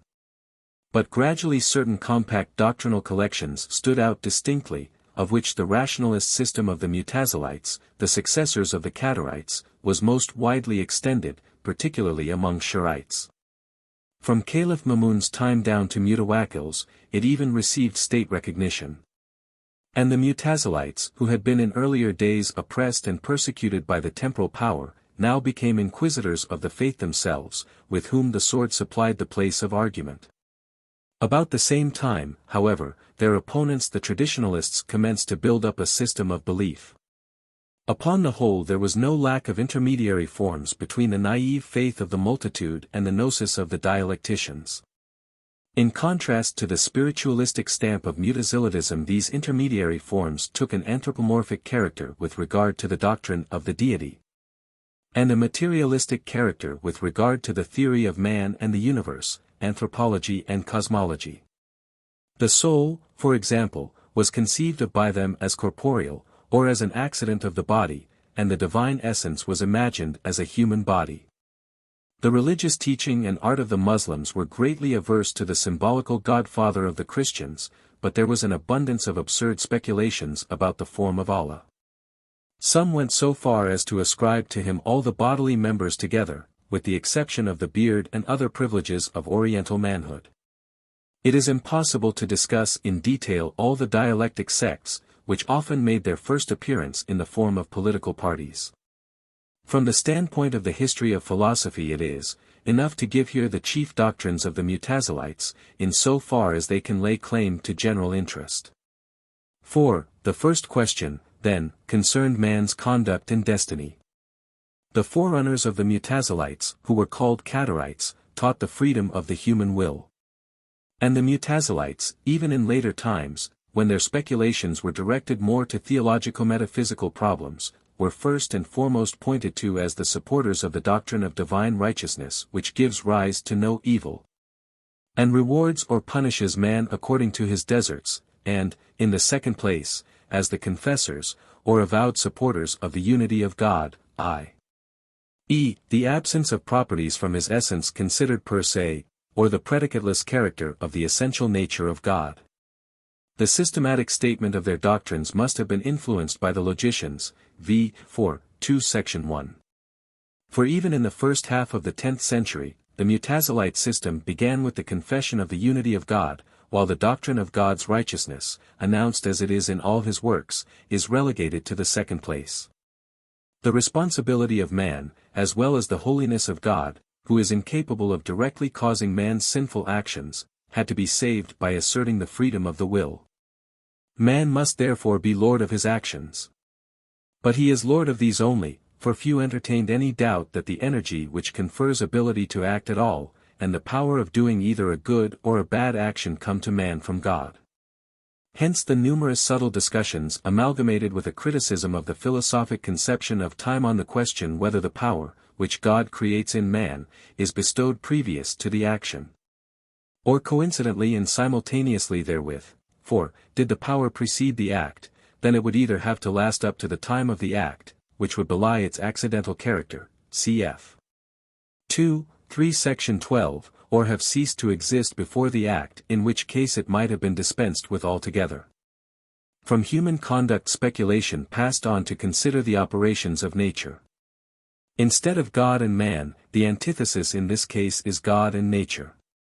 The productive and generative powers of nature were recognized as means or proximate causes, and some endeavored to investigate them. In their opinion, however, nature herself, like all the world, was a work of God, a creature of his wisdom, and just as the omnipotence of God was limited in the moral kingdom by his holiness or righteousness, so in the natural world it was limited by his wisdom. Even the presence of evil and mischief in the world was accounted for by the wisdom of God, who sends everything for the best. A production or object of divine activity, evil is not. God may be able, indeed, so an earlier generation had maintained, to act wickedly and unreasonably, but he would not do it. The later Mutazilites taught, on the other hand, that God has no power at all to do anything which is in this way repugnant to his nature. Their opponents, who regarded God's unlimited might and unfathomable will as directly operative in all doing and effecting, were indignant at this teaching, and compared its propounders to the dualistic Magians. Consistent monism was on the side of these opponents, who did not care to turn man and nature into creators next to and under God of their acts or operations. 5. The Mutazilites, it is clear from the foregoing, had a different idea of God from that which was entertained by the multitude and by the traditionalists. This became specially evident, as speculation advanced, in the doctrine of the divine attributes. From the very beginning the unity of God was strongly emphasized in Islam. But that did not prevent men from bestowing upon him many beautiful names following human analogy, and ascribing to him several attributes. Of these the following came gradually into greatest prominence, under the influence assuredly of Christian dogmatics, viz., wisdom, power, life, will, speech or word, sight and hearing. The last two of these, sight and hearing, were the first to be explained in a spiritual sense, or entirely set aside. But the absolute unity of the Godhead did not appear to be compatible with any plurality of co-eternal attributes. Would not that be the Trinity of the Christians, who before now had explained the three persons of the one divine being as attributes? In order to avoid this inconvenience they sought sometimes to derive several attributes out of others by a process of abstraction, and to refer them to a single one, for instance to knowledge or power, and sometimes to apprehend them each and all as being states of the divine essence, or to identify them with the essence itself. In which case of course their significance nearly disappeared. Occasionally an attempt was made through refinements of phraseology to save something of that significance. While, for example, a philosopher, denying the attributes, maintained that God is by his essence a being who knows. Mutazilite Dialectian expressed it thus: God is a being who knows, but by means of a knowledge, which he himself is. In the opinion of the traditionalists, the conception of God was in this way being robbed of all its contents. The Mutazilites hardly got beyond negative determinations that God is not like the things of this world, that he is exalted above space, time, movement, and so on, but they held fast to the doctrine that he is the creator of the world. Although little could be asserted regarding the being of God, it was thought he could be known from his works. For the Mutazilites as well as for their opponents, the creation was an absolute act of God, and the existence of the world an existence in time. They energetically combated the doctrine of the eternity of the world, a doctrine supported by the Aristotelian philosophy, and which had been widely spread throughout the East. 6. We have already found speech, or the word, given as one of the eternal attributes of God. And, probably by way of conformity with the Christian doctrine of the Logos, there was taught in particular the eternity of the Quran which had been revealed to the Prophet. This belief in an eternal Quran by the side of Allah, was downright idolatry, according to the Mutazilites. And in opposition thereto the Mutazilite caliphs proclaimed it as a doctrine accepted by the state, that the Quran had been created. Whoever denied this doctrine was publicly punished. Now although the Mutazilites in maintaining this dogma were more in harmony with the original Islam than their opponents, yet history has justified the latter, for pious needs proved stronger than logical conclusions. Many of the Mutazilites, in the opinion of their brethren in the faith, were far too ready to make light of the Quran, the word of God. If it did not agree with their theories, it received ever new interpretations. In actual fact, reason had more weight with many than the revealed book. By comparing not only the three revealed religions together, but these also with Persian and Indian religious teaching and with philosophic speculation, they reached a natural religion, which reconciled opposites. This was built up on the basis of an inborn knowledge, universally necessary, that there is one God, who, as a wise creator, has produced the world. And also endowed man with reason that he may know his creator and distinguish between good and evil. Contrasted with this natural or rational religion, acquaintance with the teaching of revelation is then something adventitious and acquired knowledge. By this contention the most consistent of the Mutazilites had broken away from the consensus of the Muslim religious community, and had thus actually put themselves outside the general faith. At first they still appealed to that consensus, which they were able to do as long as the secular power was favorably disposed to them.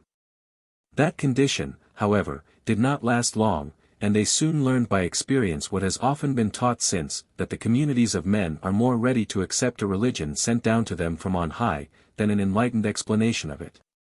7. Following up this survey, let us take a closer view of one or two of the most considerable of the Mutazilites, that the general picture may not be wanting in individual features. Let us first glance at Abu al-Haitham al-Alaf, who died about the middle of the 9th century. He was a famous dialectician, and one of the first who allowed philosophy to exercise an influence on their theological doctrines. That an attribute should be capable of inhering in a being in any way is not conceivable. In the opinion of Abu al-Haitham, it must either be identical with the being or different from it. But yet he looks about for some way of adjustment. God is, according to him, knowing, mighty, living, through knowledge, might and life, which are his very essence. And just as men had done even before this, on the Christian side, he terms these three predicates the modi, wuju, of the divine being. He agrees also that hearing, seeing and other attributes are eternal in God, but only with regard to the world which was afterwards to be created. Besides, it would be easy enough for him and for others, who were affected by the philosophy of the day, to interpret these and similar expressions such as God's beholding on the last day, 11, in a spiritual sense. Since generally they regarded seeing and hearing as spiritual acts. For example, Abu al-Haitham maintained that motion was visible, but not palpable, because it was not a body.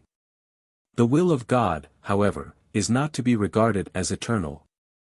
On the contrary, Abu al-Haitham assumes absolute declarations of will as being different both from the being who wills and the object which is willed. Thus the absolute word of creation takes an intermediate position between the eternal creator and the transient created world.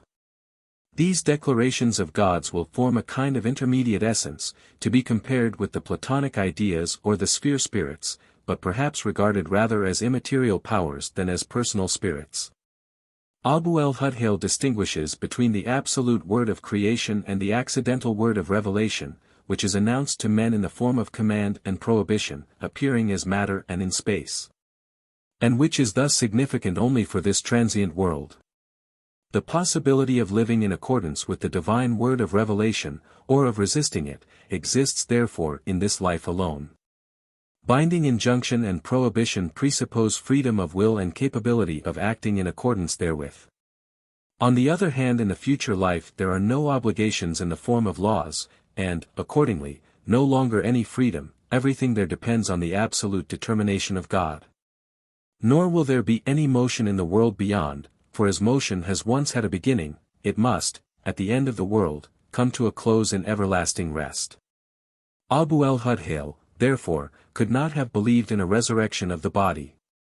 Human actions he divides into natural and moral, or actions of the members, and actions of the heart. An action is moral, only when we perform it without constraint. The moral act is man's own property, acquired by his own exertions, but his knowledge comes to him from God, partly through revelation, and partly through the light of nature. Anterior even to any revelation, man is instructed in duty by nature, and thus is fully enabled to know God, to discern good from evil, and to live a virtuous, honest and upright life. 8. Noteworthy as a man and a thinker is a younger contemporary of Abu al-Haitham, and apparently a disciple of his, commonly called al-Nazm, who died in the year 845.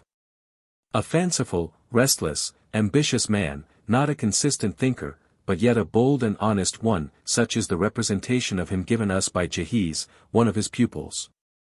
The people considered him a madman or a heretic. A good deal in his teaching is in touch with what passed among the Orientals as the philosophy of Empedocles and Anaxagoras, cf. also Abu al-Haitham.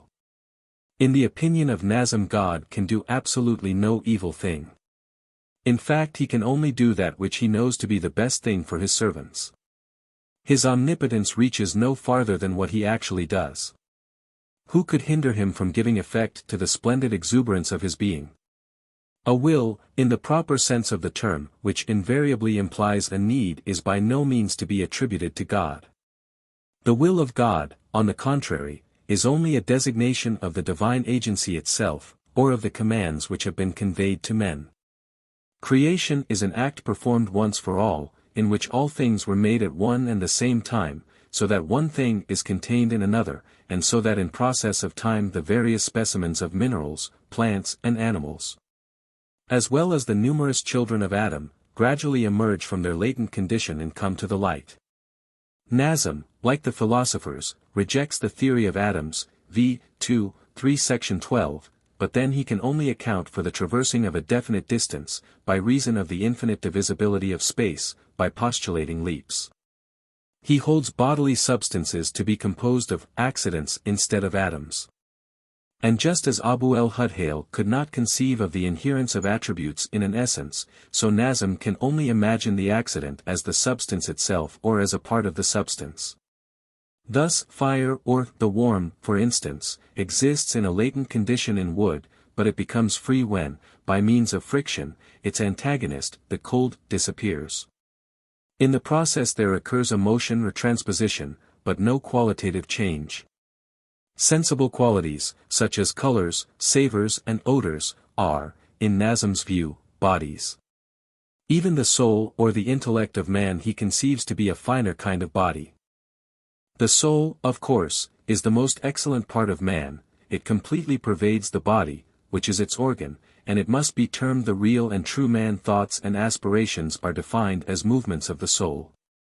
In matters of faith and in questions of law, Nazm rejects both the consensus of the congregation and the analogical interpretation of the law, and appeals in Shiite fashion to the infallible Imam. He thinks it possible for the whole body of Muslims to concur in admitting an erroneous doctrine, as, for instance, the doctrine that Muhammad has a mission for all mankind in contradistinction to other prophets. Whereas God sends every prophet to all mankind. Nazm, besides, shares the view of Abu al-Haitham as to the knowledge of God and of moral duties by means of the reason. He is not particularly convinced of the inimitable excellence of the Quran. The abiding marvel of the Quran is made to consist only in the fact that Muhammad's contemporaries were kept from producing something like to the Quran. He has certainly not retained much of the Muslim eschatology. At least the torments of hell are in his view resolved into a process of consuming by fire. 9. Many syncretistic doctrines, but all devoid of originality, have come down to us from the school of Nazm. The most famous man, whom it produced was the elegant writer and natural philosopher Jahiz, 869, who demanded of the genuine scholar that he should combine the study of theology with that of natural science. He traces in all things the operations of nature, but also a reference in these operations to the Creator of the world. Man's reason is capable of knowing the Creator, and in like manner of comprehending the need of a prophetic revelation. Man's only merit is in his will, for on the one hand all his actions are interwoven with the events of nature, and on the other his entire knowledge is necessarily determined from above. And yet no great significance appears to accrue to the will, which is derived from the knowing. At least will in the divine being is quite negatively conceived of, that is, God never operates unconsciously, or with dislike to his work. In all this there is little that is original. His ethical ideal is the mean, and the style of his genius is also mediocre. It is only in compiling his numerous writings that Jahiz has shown any excess. 10. With the earlier Mutazilites reflections on ethics and natural philosophy predominate, with those who come later logico-metaphysical meditations prevail. In particular NEO-PLATONIC influences are to be traced here. Muammar, whose date cannot be accurately determined, although it may be set down as about the year 900, has much in common with those who have just been named. But he is far more emphatic in his denial of the existence of divine attributes, which he regards as being contradictory of the absolute unity of the divine essence. God is high above every form of plurality. He knows neither himself nor any other being, for knowing would presuppose a plurality in him. He is even to be called hyper-eternal. Nevertheless he is to be recognized as creator of the world. He has only created bodies, it is true. And these of themselves create their accidents, whether through operation of nature or by will. The number of these accidents is infinite, for in their essence they are nothing more than the intellectual relations of thought. Muammar is a conceptualist. Motion and rest, likeness and unlikeness, and so on, are nothing in themselves, and have merely an intellectual or ideal existence. The soul, which is held to be the true essence of man, is conceived of as an idea or an immaterial substance, though it is not clearly stated how it is related to the body or to the divine essence. The account handed down is confused. Man's will is free, and properly speaking willing is his only act, for the outward action belongs to the body, cf. Jahiz. The school of Baghdad, to which Muammar seems to belong, was conceptualist. With the exception of the most general predicates, those of being and becoming, it made universals subsist only as notions or concepts. Abu Hashim of Basra, 933, stood nearer to realism. The attributes of God, as well as accidents and genus notions in general, were regarded by him as something in a middle position between being and not being. He called them conditions or modes. He designated doubt as a requisite in all knowing. A simple realist he was not. Mutazilite thinkers indulged in dialectic quibbling even about not being. They argued that not being, as well as being, must come to possess a kind of reality, seeing that it may become the subject of thought. At least man tries to think of nothing rather than not think at all. 11. In the 9th century several dialectic systems had been formed in the contest against the Mutazilites, one of which, viz. the Karamite system, held its ground till long after the 10th century. There arose, however, from the ranks of the Mutazilites a man whose mission it was to reconcile antagonistic views, and who set up that doctrinal system which was acknowledged as orthodox first in the East, and, later, throughout the whole of Islam. This was al-Ash'ari, 873–935, who understood how to render to God the things that are God's, and to man the things that are man's. He rejected the rude anthropomorphism of the anti-Mutazilite dialecticians, and set God high above all that is bodily and human, while he left to the deity his omnipotence, and his universal agency. With him nature lost all her efficaciousness. But for man a certain distinction was reserved, consisting in his being able to give assent to the works which were accomplished in him by God, and to claim these as his own. Nor was man's sensuous spiritual being interfered with, he was permitted to hope for the resurrection of the body and the beholding of God. As regards the Quranic revelation, Ash'ari distinguished between an eternal word in God, and the book as we possess it, which latter was revealed in time.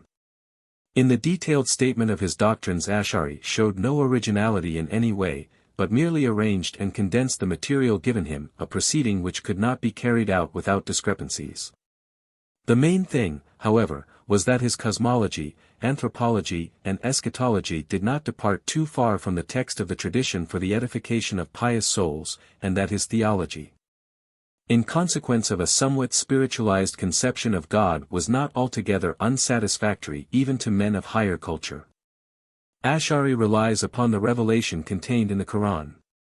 He does not recognize any rational knowledge with regard to divine things that is independent of the Quran. The senses are not in general likely to deceive us, but on the other hand our judgment may easily do so. We know God, it is true, by our reason, but only from revelation, which is the one source of such knowledge. According to Ash'ari, then, God is first of all the omnipotent creator.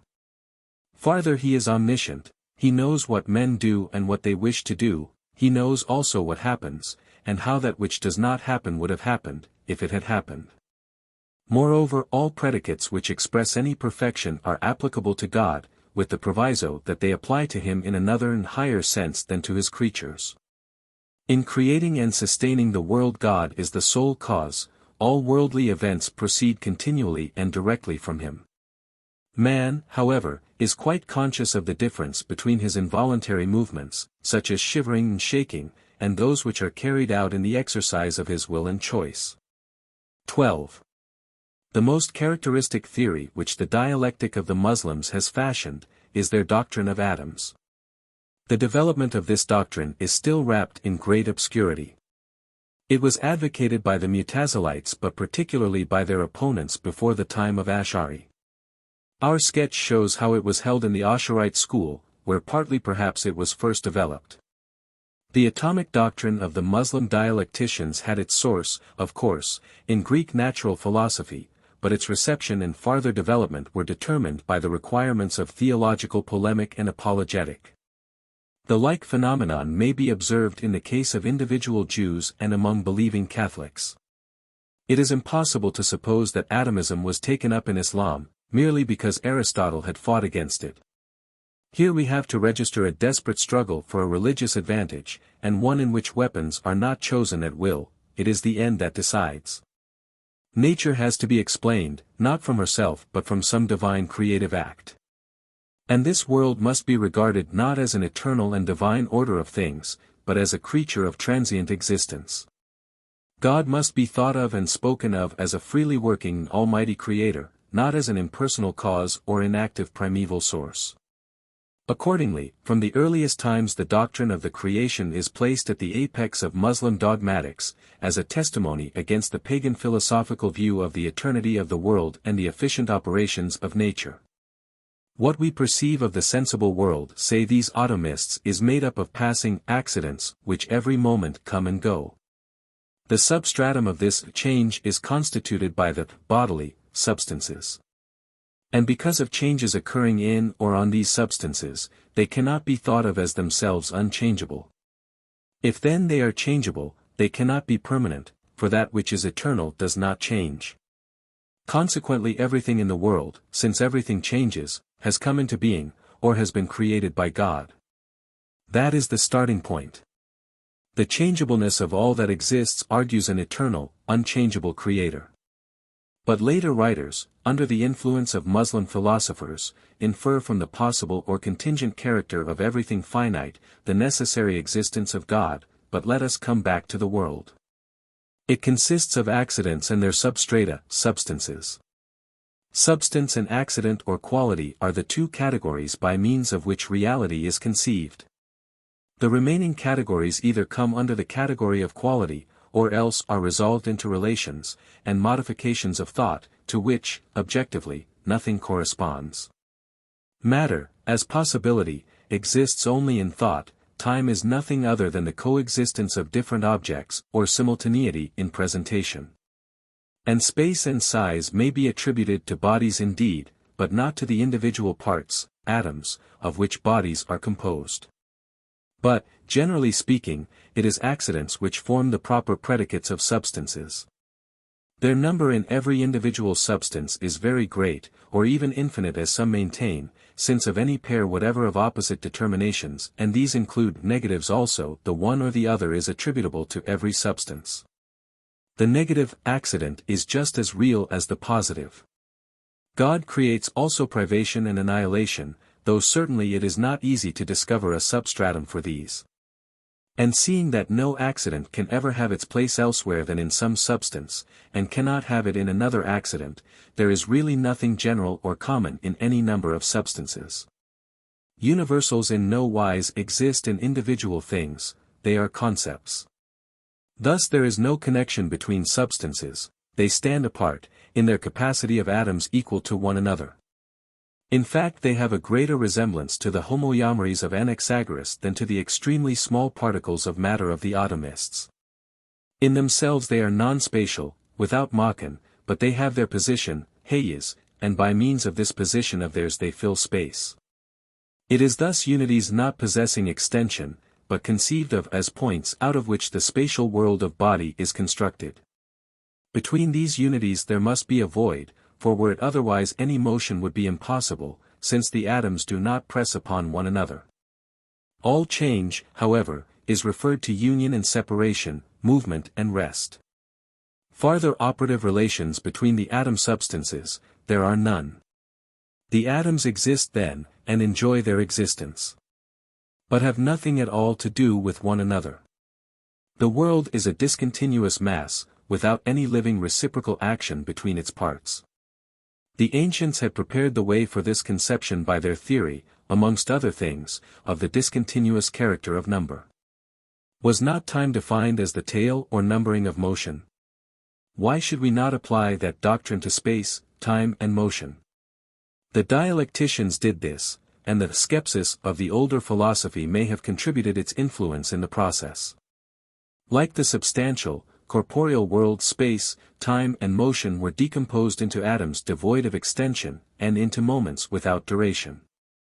Time becomes a succession of many individual panaus, and between every 2 moments of time there is a void. The same is the case with motion, between every 2 movements there is a rest. A quick motion and a slow motion possess the same speed, but the latter has more points of rest. Then, in order to get over the difficulty of the empty space, the unoccupied moment of time, and the pause for rest between 2 movements, the theory of a leap is made use of. Motion is to be regarded as a leaping onward from one point in space to another, and time as an advance effected in the same manner from one moment to another.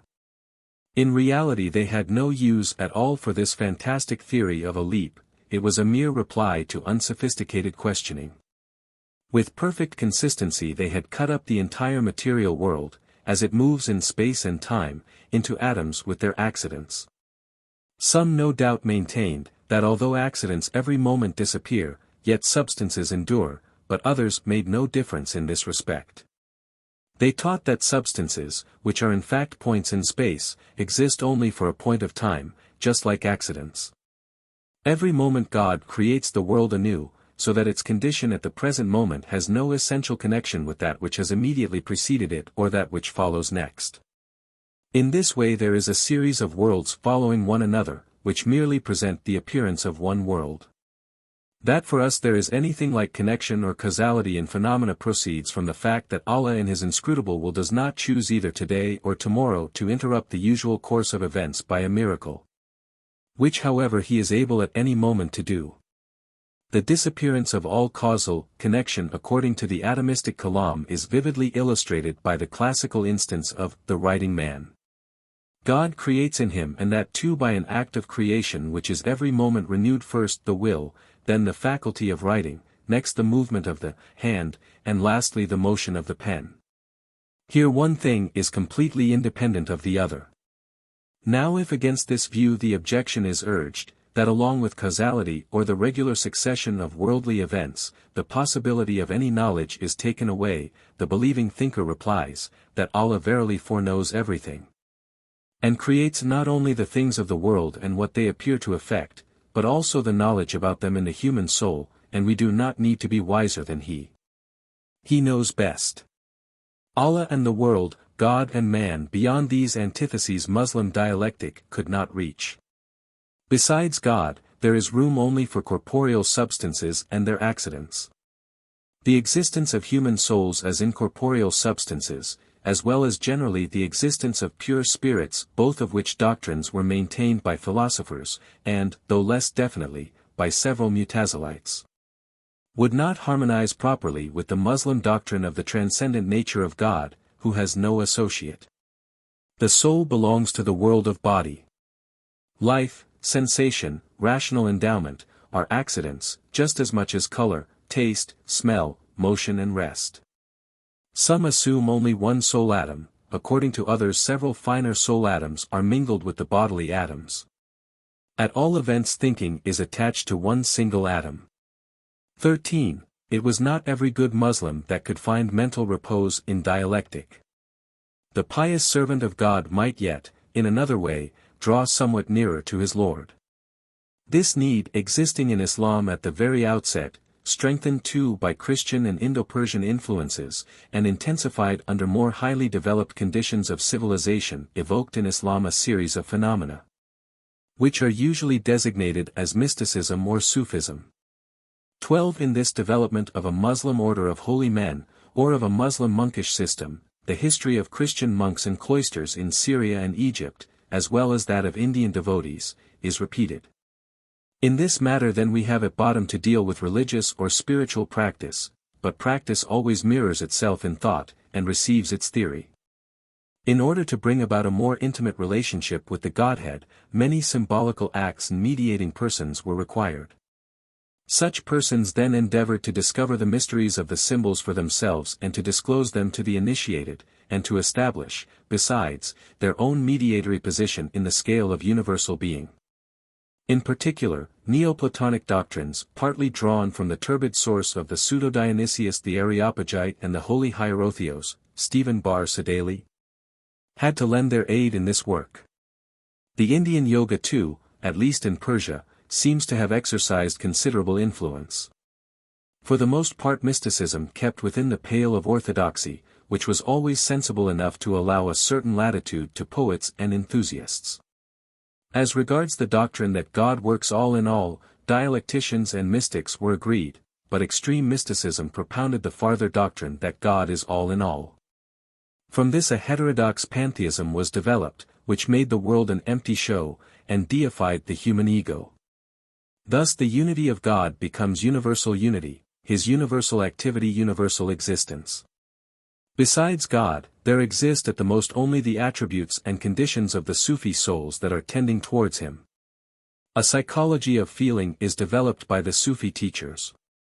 In their view, while our conceptions come to the soul from without, and our exertions amount to the externalizing of what is within, the true essence of our soul consists in certain states or feelings of inclination and disinclination. The most essential of all these is love. It is neither fear nor hope, but love that lifts us up to God. Blessedness is not a matter of knowing or of willing, it is union with the loved one. These mystics did away with the world, as ultimately they did with the human soul, in a far more thoroughgoing fashion than the dialecticians had done. By the latter the world was sacrificed to the arbitrary character of God in creation. By the former to the illuminating, loving nature of the divine being.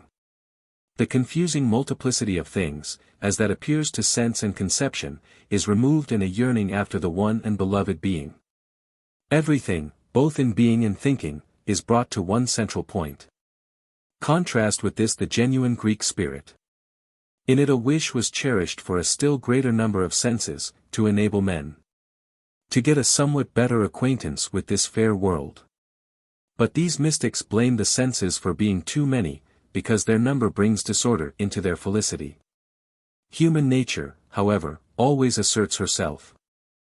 Those men who renounce the world and the senses, frequently run riot in the most sensual fantasies, till far advanced in life. We need not wonder after all, that many troubled themselves very little indeed about religious doctrine, or that the ascetic morality of the Sufis often went to the other extreme. The task of following out in detail the development of Sufism, however, belongs to the history of religion rather than to the history of philosophy. Besides, we find the philosophical elements which it took up, in the Muslim philosophers whom we shall meet with farther on. 4. Literature and history. Arabic poetry and analytic were developed independently of the learning of the schools. But as time went on, literature and historical composition could not remain untouched by foreign influences. A few notices, confirmatory of this statement, must suffice us here. The introduction of Islam involved no break with the poetical tradition of the Arab race, such as had been occasioned by Christianity in the Teutonic world.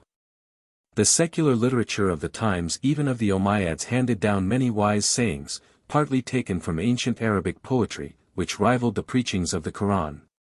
Abbasid caliphs, like Mansur, Harun and Mamun, had more literary culture than Charlemagne.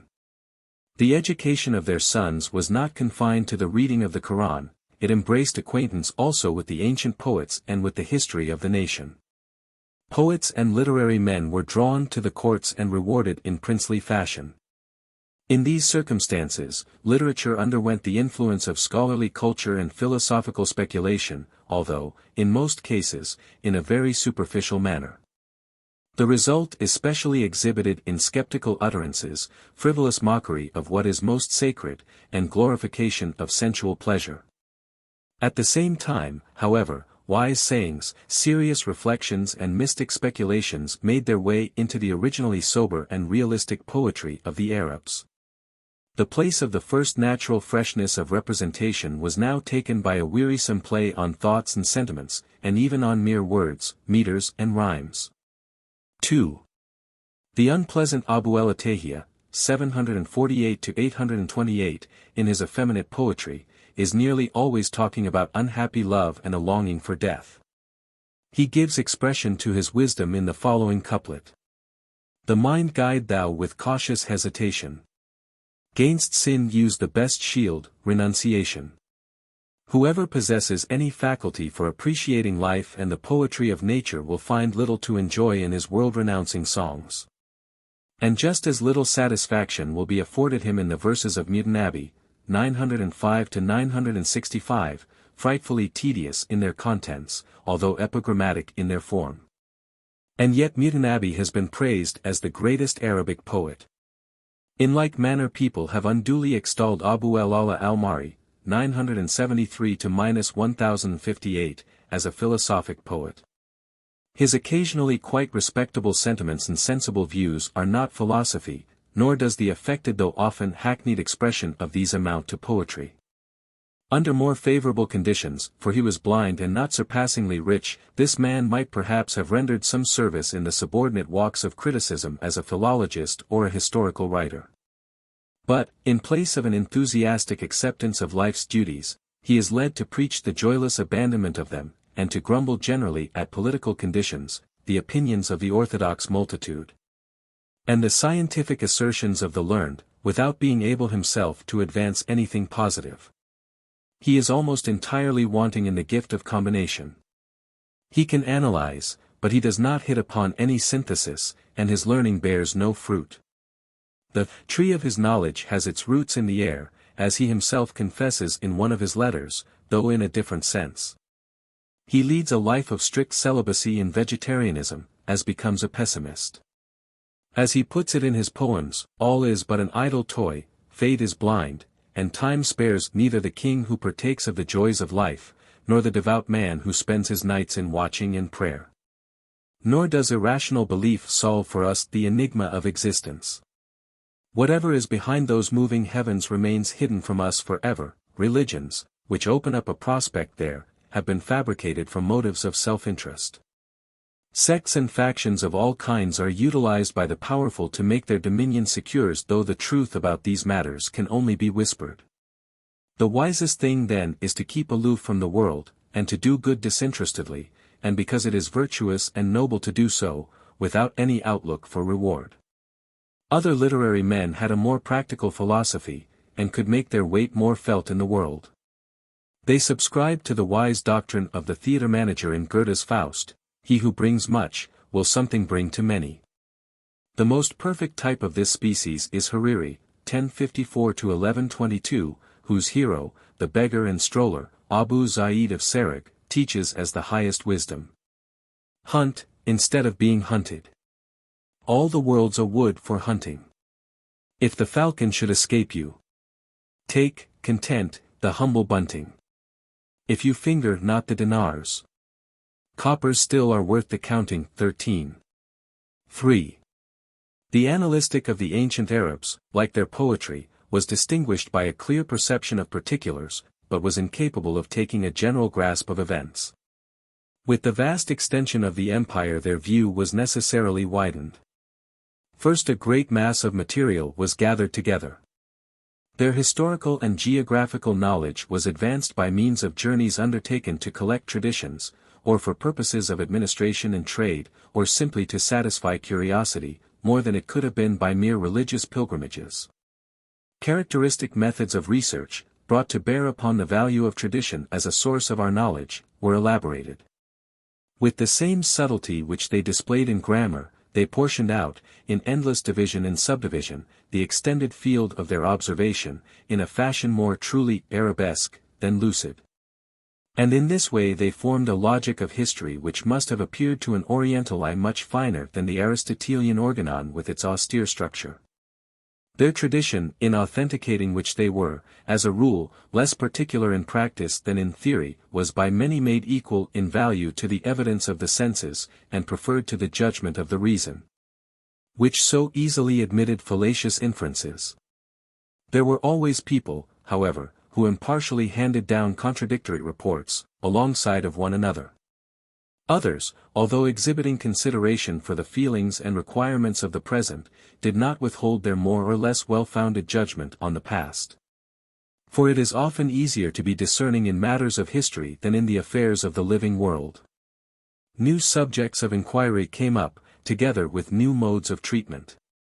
Geography included somewhat of natural philosophy, for example in the geography of climate.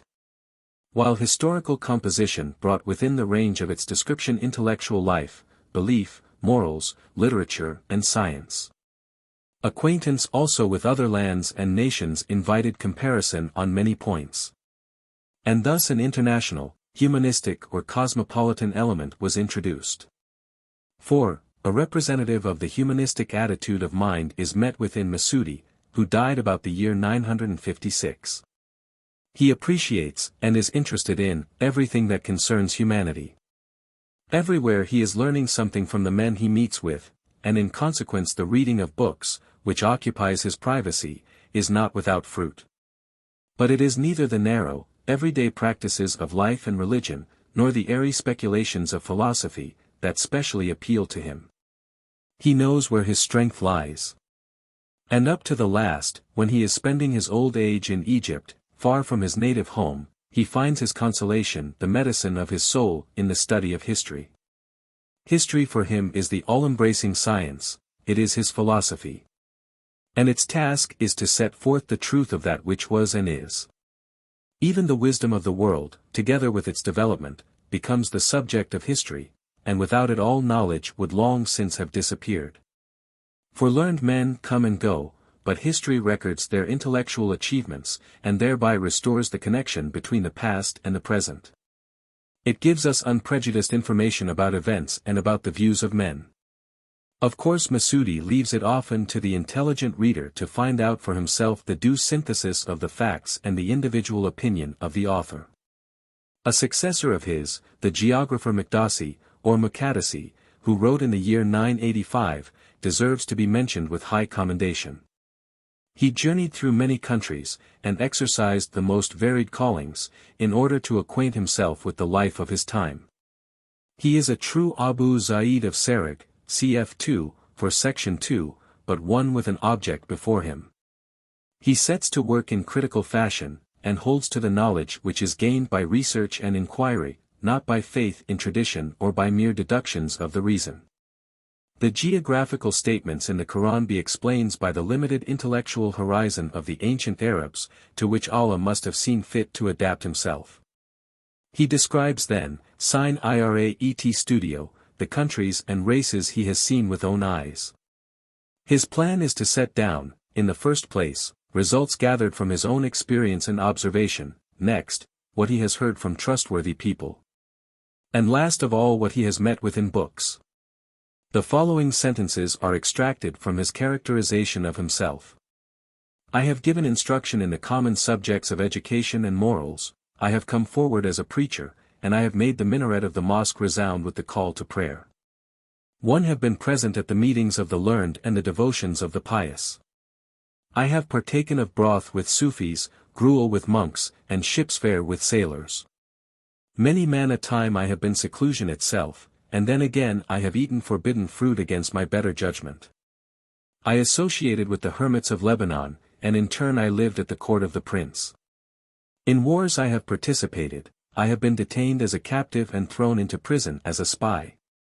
Powerful princes and ministers have lent me their ear, and anon I have joined a band of robbers, or sat as a retail dealer in the bazaar. I have enjoyed much honor and consideration, but I have likewise been fated to listen to many curses and to be reduced to the ordeal of the oath, when I was suspected of heresy or evil deeds. We are accustomed at the present day to picture to ourselves the Oriental as a being who, in contemplative repose, is completely bound to his ancestral faith and usages. This representation is not quite correct, but still it agrees better with the situation which now exists than it does with the disposition of Islam in the first 4 centuries. For during that period it was inclined to take into its possession not only the outward advantages of the world, but also the intellectual acquisitions of mankind. 3. The Pythagorean philosophy. 1. Natural philosophy. 1. Euclid and Ptolemy, Hippocrates and Galen, some portion of Aristotle, and, in addition, an abundant NEO-PLATONIC literature indicate the elements of Arabic natural philosophy.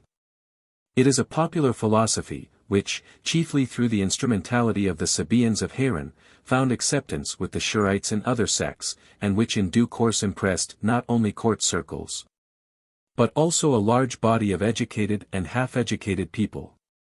Stray portions of it were taken from the writings of the logician, Aristotle E.G., from the Meteorology, from the work On the Universe, which has been attributed to him, from the Book of Animals, from the Psychology, and so on.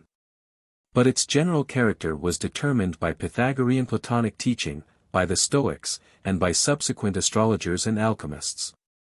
Human curiosity and piety were fain to read the secrets of the deity in the book of his creation, and they proceeded in this search far beyond practical requirements, which merely called for a little arithmetic to serve in the division of inheritances and in trade, and a little astronomy besides, to determine the proper times for celebrating the functions of religion.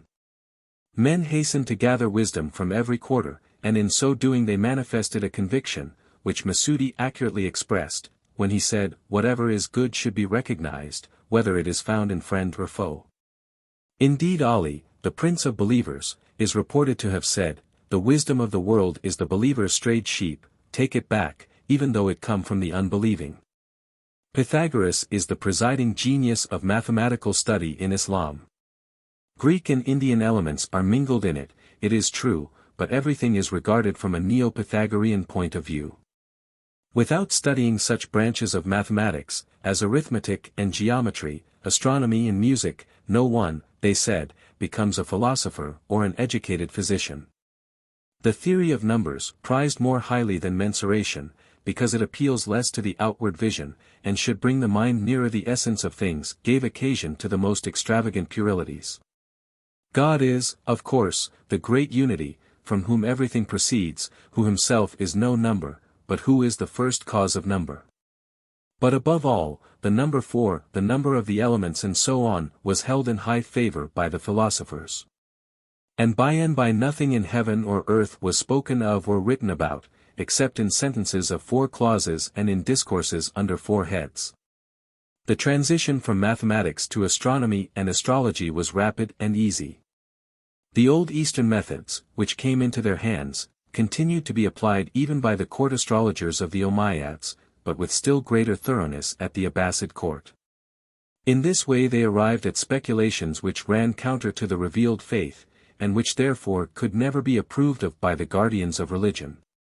The only antithesis which existed for the believer was God and the world, or this life and the next, but for the astrologer there were 2 worlds, one of the heavens and another of the earth, while God and the life beyond were in the far distance.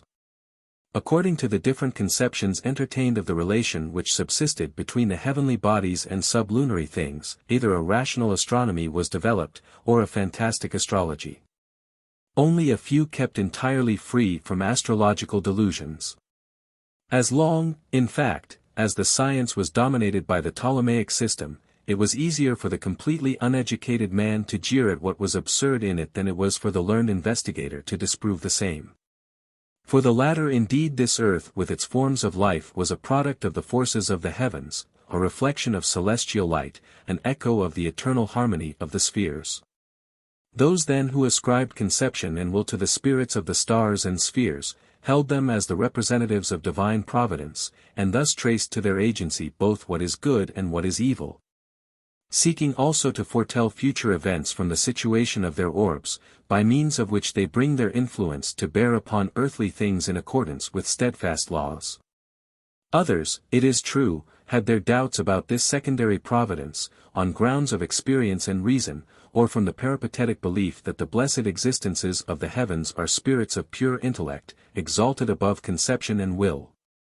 And in consequence above all particularity that appeals to the senses, so that their providential influence is directed only to the good of the whole, but never can have reference to any individual occurrence.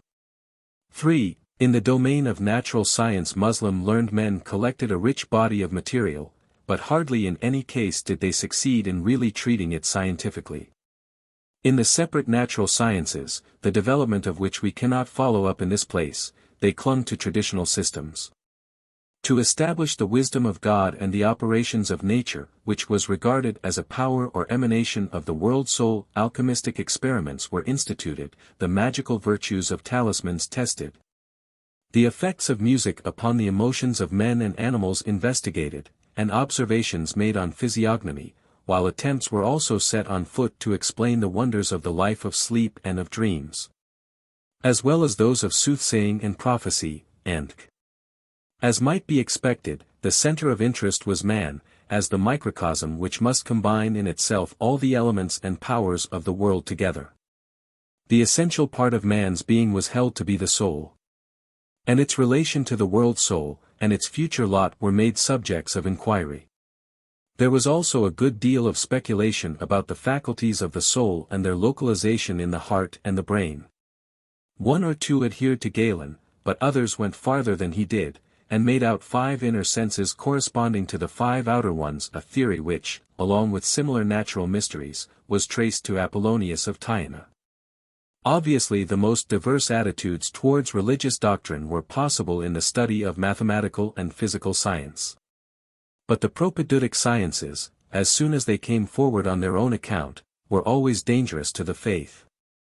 The assumption of the eternity of the world, and of an untreated matter in motion from all eternity, was readily combined with astronomy. And if the movement of the heavens is eternal, so too are, no doubt, the changes which take place on earth.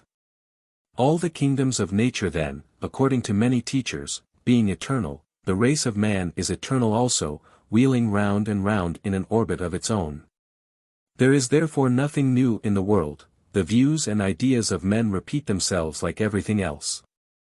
All that can possibly be done, maintained or known, has already been and will again be. Admirable discourse and lamentation were expended upon this theme, without much advancing thereby the interests of science. 4. The science of medicine, which on obvious grounds was favored by the ruling powers, appears to have proved somewhat more useful. Its interests furnished one of the reasons, and not the least considerable, which induced the caliphs to commission so many men to translate Greek authors.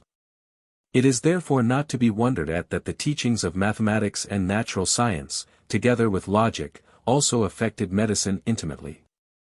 The old-fashioned doctor was disposed to be satisfied with time-honored magical formulae, and other empirical expedients, but modern society in the 9th century required philosophical knowledge in the physician.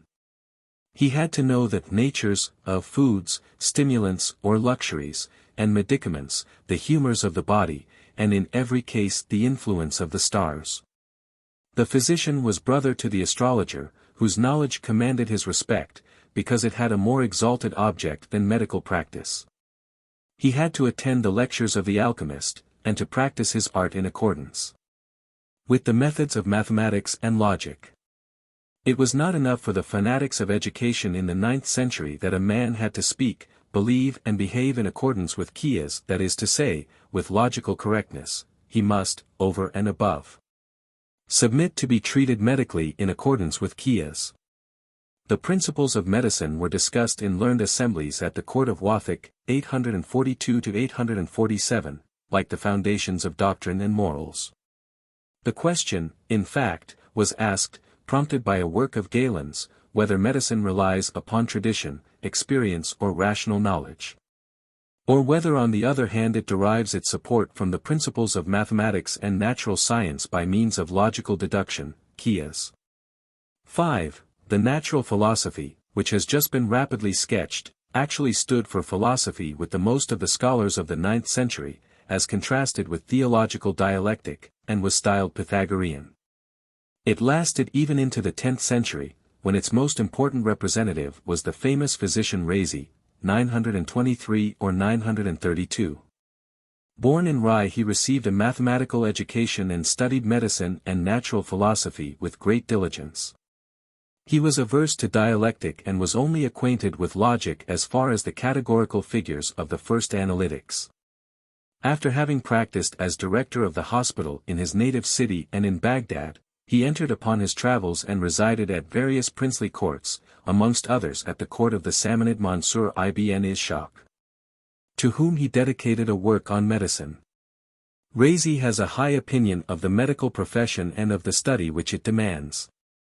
The wisdom of 1,000 years, contained in books, he prizes more than the experiences of the individual man gained in one short life, but he prefers even these to deductions of the logicians, which have not been tested by experience. He thinks that the relation between the body and the soul is determined by the soul. And seeing that in this way the circumstances and sufferings of the soul admit of being discerned by means of the physiognomy, the medical man has to be at the same time a physician of the soul. Therefore he drew up a system of spiritual medicine, a kind of dietetic of the soul. The precepts of Muslim law, like the prohibition of wine, and so on, gave him no concern, but his free thinking seems to have led him into pessimism. In fact, he found more evil than good in the world, and described inclination as the absence of disinclination. High though the value was which Razi put upon Aristotle and Galen, he did not give himself any special trouble to gain a more profound comprehension of their works. He was a devoted student of alchemy, which in his view was a true art, based on the existence of a primeval matter, an art indispensable to philosophers, and which, he believed, had been practiced by Pythagoras, Democritus, Plato, Aristotle and Galen. In opposition to peripatetic teaching, he assumed that the body contained in itself the principle of movement, a thought which might certainly have proved a fruitful one in natural science, if it had been recognized and farther developed. Razi's metaphysics starts from old doctrines, which his contemporaries ascribed to Anaxagoras, Empedocles, Mani and others. At the apex of his system stand 5 co-eternal principles: the creator, the universal soul, the first or primeval matter, absolute space, and absolute time or eternal duration. In these the necessary conditions of the actually existing world are given. The individual sense perceptions, generally, presuppose an existing matter, just as the grouping of different perceived objects postulates space. Perceptions of change farther constrain us to assume the condition of time. The existence of living beings leads us to recognize a soul, and the fact that some of these living beings are endowed with reason, i.e., have the faculty of bringing the arts to the highest perfection, necessitates our belief in a wise creator, whose reason has ordered everything for the best. Notwithstanding the eternity of his five principles, Razi thus speaks of a creator and even gives a story of creation. First then a simple, pure, spiritual light was created, the material of souls, which are simple, spiritual substances, of the nature of light.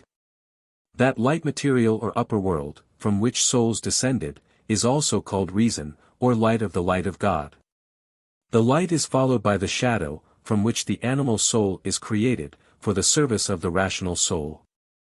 But simultaneously with the simple, spiritual light, there existed from the first a composite form, which is body, from the shadow of which now issue the four natures, warmth and cold, dryness and moistness. From these four natures at last are formed all heavenly and earthly bodies.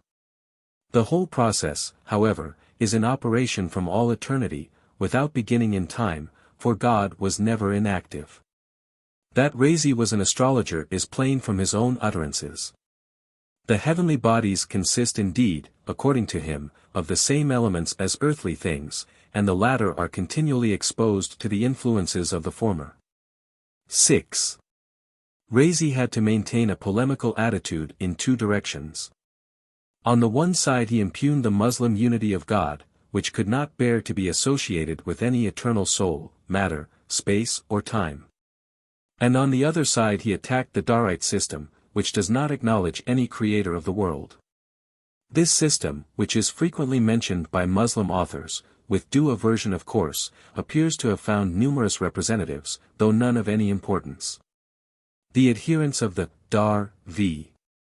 I. 2, Section 2, are represented to us as materialists, sensualists, atheists, believers in the transmigration of souls, and so on, but we learn nothing more definite about their doctrines. In any case the Darites had no need to trace all that exists to a principle which was of spiritual essence and creative efficiency. Muslim philosophy, on the other hand, did stand in need of such a principle, if it should only conform in some degree to the teaching of the faith. Natural philosophy was not suited for the furtherance of this object, as it showed more interest in the manifold and often contrary operations of nature than in the one cause of all. Such aim was better attained by NEO-PLATONIC Aristotelianism, whose logico-metaphysical speculations endeavored to trace all existence to one highest existence, or to derive all things from one supreme operative principle. But before we attend to this direction of thought, which commenced to appear even in the 9th century, we have still to give some account of an attempt to blend natural philosophy and the teachings of the faith into a philosophy of religion. 2. The Faithful Brethren of Basra. 1. In the East, where every religion formed a state within the state, a political party invariably made its appearance in the additional character of a religious sect, just to gain adherents in some way or other. As a matter of principle indeed, Islam knew no distinction between men, no caste or social standing. But property and education have the same influence everywhere. And in their trained degrees of piety and stages of knowledge began to be set up, according as a community or party permitted of adjustment. Thus there arose secret societies having different grades, of which the highest and perhaps the next highest possessed an esoteric doctrine, which borrowed a good deal from the natural philosophy of the Neo-Pythagoreans. In furtherance of their object, which was to conquer political power, every expedient was regarded as lawful. For the initiated the Quran was explained allegorically. They traced their mystic lore, it is true, back to prophets with biblical and Quranic names, but heathen philosophers were at the bottom of it all. Philosophy was completely transformed into a mythology of politics. The high intelligences and souls, which theoretic thinkers had recognized in the stars and planets, embodied themselves in human beings for the work of actual politics. And it was declared to be a religious duty to assist these embodied intelligences in the establishment of an earthly kingdom of righteousness. The associations which acted in this way may best be compared to societies, which up to the days of Saint-Simonism and kindred phenomena in last century were wont to appear in countries where freedom of thought was restricted. In the second half of the 9th century, Abdullah ibn Maimun, head of the Karmatite party, was the originator of a movement of this kind. He was a Persian oculist, trained in the school of the natural philosophers. He proved able to associate both believers and freethinkers in a confederacy to endeavor to compass the overthrow of the Abbasid government.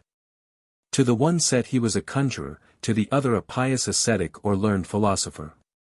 His colors were white, because his religion was that of the pure light, to which the soul was to ascend after its earthly wanderings.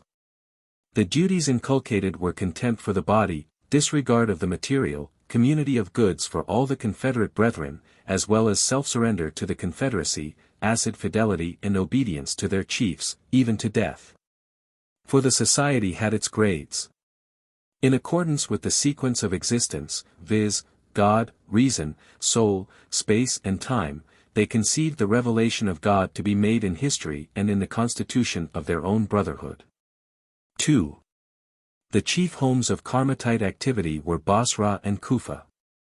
Now we find in Basra in the second half of the 10th century a small association of men, whose confederacy aims at having 4 grades. We do not know, to be sure, how far the brethren succeeded in realizing the ideal organization of their confederacy.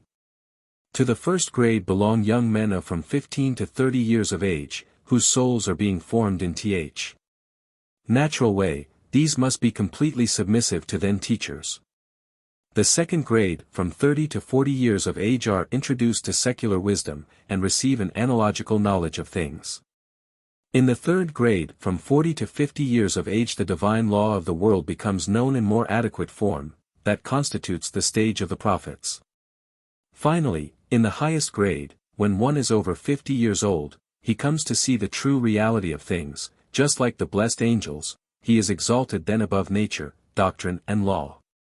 From this brotherhood there has come down to us a progressively advancing encyclopedia of the sciences of that day. It consists of 51, originally perhaps 50, treatises, the contents of which are of such varied nature and origin that the redactors or compilers have not succeeded in establishing a complete harmony among them. In general, however, there is found in this encyclopedia an eclectic Gnosticism built on a foundation of natural science, and provided with a political background. The scheme sets out with mathematical considerations, continually playing with numbers and letters, and proceeds through logic and physics, referring everything, however, to the soul and its powers in order to approach at last, in a mystical and magical fashion, the knowledge of the Godhead. The whole representation is that of the doctrine of a persecuted sect, with the political features peeping out here and there. We see also something of suffering and struggle, something of the oppressions to which the men of this encyclopedia or their predecessors were exposed, and something of the hope they cherished and the patience they preached. They seek in this spiritualistic philosophy, consolation or redemption. It is their religion. Faithful to death, so runs the expression, shall the brethren be, for to meet death for a friend's welfare, is the true holy war. In life's pilgrimage through this world, thus the obligatory journey to Mecca is allegorized, one must aid the other by all the means in his power. The rich must communicate to others a share of their material goods, and the wise a share of their intellectual possessions. But yet knowledge, as we have it in the encyclopedia, was probably reserved for initiated members of the highest grade. It must be allowed, however, that this confraternity of the faithful brethren of Basra seems to have led a quiet existence. As perhaps was the case also with a branch settlement of theirs in Baghdad. The relation of the brethren to the Karmatites may have resembled that of the more peaceful Baptists to the revolutionary Anabaptists of the King of Shaun. 14. The names of the following have been given to us by later writers, as having been members of the Brotherhood and collaborators of the encyclopedia, viz., Abu Sulayman Muhammad ibn Mushir al-Busti, called al-Muqaddasi. Abu al-Hasan Ali ibn Harun al-Zanjani, Muhammad ibn Akand al-Narajuri, Al-Afi and Zayd ibn Rifa. In the time of their activity the caliphate had already been forced to make an entire surrender of its secular power into the hands of the Shurite dynasty of the Buyids. Probably this circumstance was favorable to the appearance of an encyclopedia, in which Shurite and Mutazilite doctrines together with the results of philosophy were comprehended in one popular system. 3. The brethren themselves avow their eclecticism. They wish to collect the wisdom of all nations and religions. Noah and Abraham, Socrates and Plato, Zoroaster and Jesus, Muhammad and Ali are all prophets of theirs. Socrates, and Jesus and his apostles, no less than the children of Ali, are honored as holy martyrs of their rational faith. The religious law in its literal sense is pronounced good for the ordinary man, a medicine for weak and ailing souls. The deeper philosophic insight is for strong intelligences. Though the body is devoted to death, dying means rising again to the pure life of the spirit, for those who during their earthly existence have been awakened by means of philosophic considerations out of careless slumber and foolish sleep. This is impressed with endless repetition, by means of legends and myths of later Greek, Judeo-Christian, Persian or Indian origin. Every transitory thing is here turned into an emblem. On the ruins of positive religion and unsophisticated opinion a spiritualistic philosophy is built up, embracing all the knowledge and endeavor of humankind, so far as these came within the brethren's field of view. The aim of their philosophizing is given as, the assimilation of the soul to God, in the degree possible for man. In this scheme, the negative tendencies of the brethren, are kept somewhat in the background, for reasons which are quite intelligible. But their criticism of human society and of positive religions is exhibited with least reserve in the Book of the Animal and the Man, in which the figurative dress makes it possible for them to represent animals as saying what might be questionable if heard from a human mouth. 4. The eclectic character of the scheme, and the far from systematic method adopted in its subdivisions render it difficult to give a coherent exposition of the philosophy of the brethren. But still the most important tenets, though sometimes loosely connected, must here be set forth with a measure of order. The mental activity of man falls to be divided, according to the encyclopedia, into art and science. Now science or knowledge is the form assumed within the knowing soul by that which is known, or a higher, finer, more intellectual mode of existence of whatever is realized in outward substance. Art on the other hand consists in projecting the form from the artist soul into matter. Knowledge is potentially present in the soul of the disciple, but it becomes actual only through the teaching activity of a master, who carries knowledge as a reality within his own mind. But whence did it come to the first master? The brethren answer, that according to the philosophers he gained it by his own reflection, while, according to the theologians, he received it through prophetic illumination. But in our view there are various ways or instrumentalities by which knowledge may be attained. From the intermediate position of the soul, between the worlds of body and of mind it results that there are open to it 3 ways or sources of knowledge. Thus by means of the senses the soul is made acquainted with what is beneath it, and through logical inference with what is above it, and finally with itself by rational consideration or direct intuition. Of these kinds of knowledge the surest and the most deserving of preference is knowledge of oneself. When human knowledge attempts to go farther than this, it proves itself to be limited in many ways.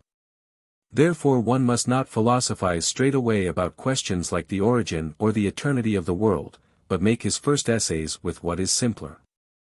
And only through renunciation of the world, and righteous conduct, does the soul lift itself gradually up to the pure knowledge of the highest. 5. After secular instruction in grammar, poetry and history, and after religious education and doctrine, philosophic study should begin with the mathematical branches. Here everything is set forth in Neo-Pythagorean and Indian fashion.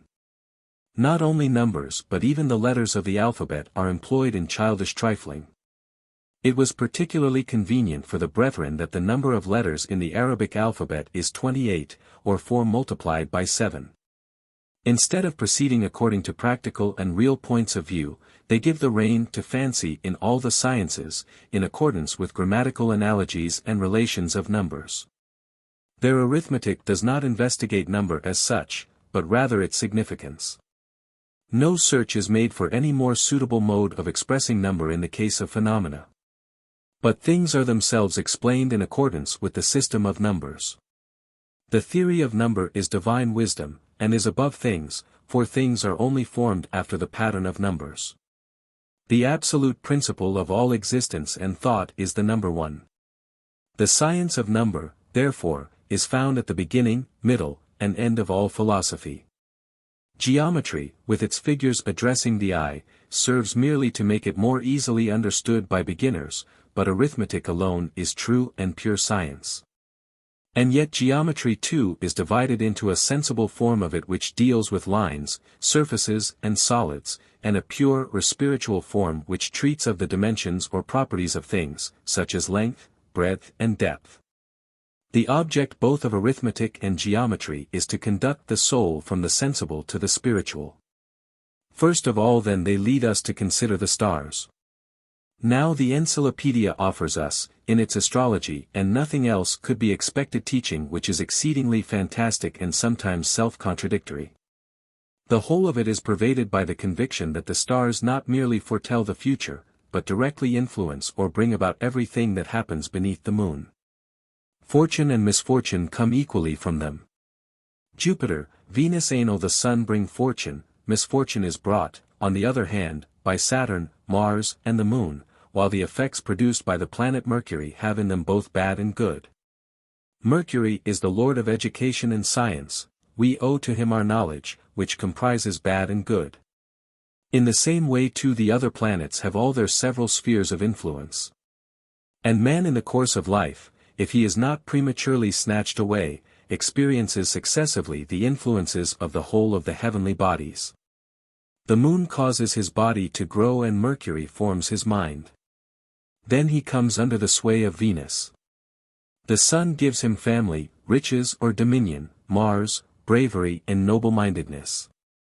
Thereupon, under the guidance of Jupiter, he prepares, by means of religious exercises, for the journey to the world beyond, and he attains rest under the influence of Saturn.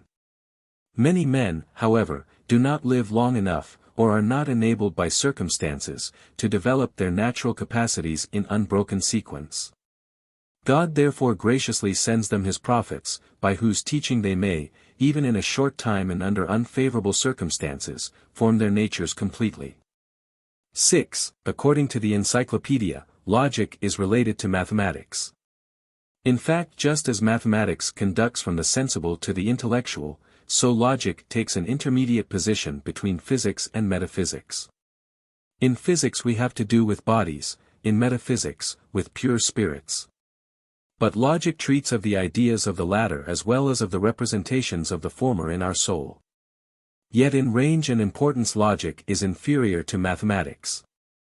For the subject of mathematics is regarded not merely as an intermediary, but also as the essence of the all, while on the other hand logic remains completely restricted to psychic forms as an intermediary between body and mind.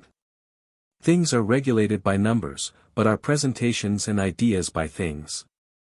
The logical observations of the brethren start from Porphyry's introduction, and the categories, the hermeneutics and the analytics of Aristotle. They present nothing original, or very little. To the 5 terms of Porphyry, a 6th, that individual is added, no doubt for the sake of symmetry. 3 of these, genus, species, individual, are then called objective qualifications and 3, difference, property, accident abstract or conceptional qualifications. The categories are genus conceptions, of which the first is substance, the other 9 denoting its accidents. The whole system of concepts is farther developed by a division into species. But besides division, there are 3 additional logical methods in use: analysis, definition and deduction. Analysis is the method for beginners, because it permits a knowledge of what is individual. More subtle, however, as disclosing to us what is spiritual, are definition and deduction, the former investigating the essential nature of species, and the latter that of genera. The senses apprise us of the existence of things. But acquaintance with the essence of things is gained by reflection. The information which is conveyed to us by the senses is small, as it were the letters of the alphabet.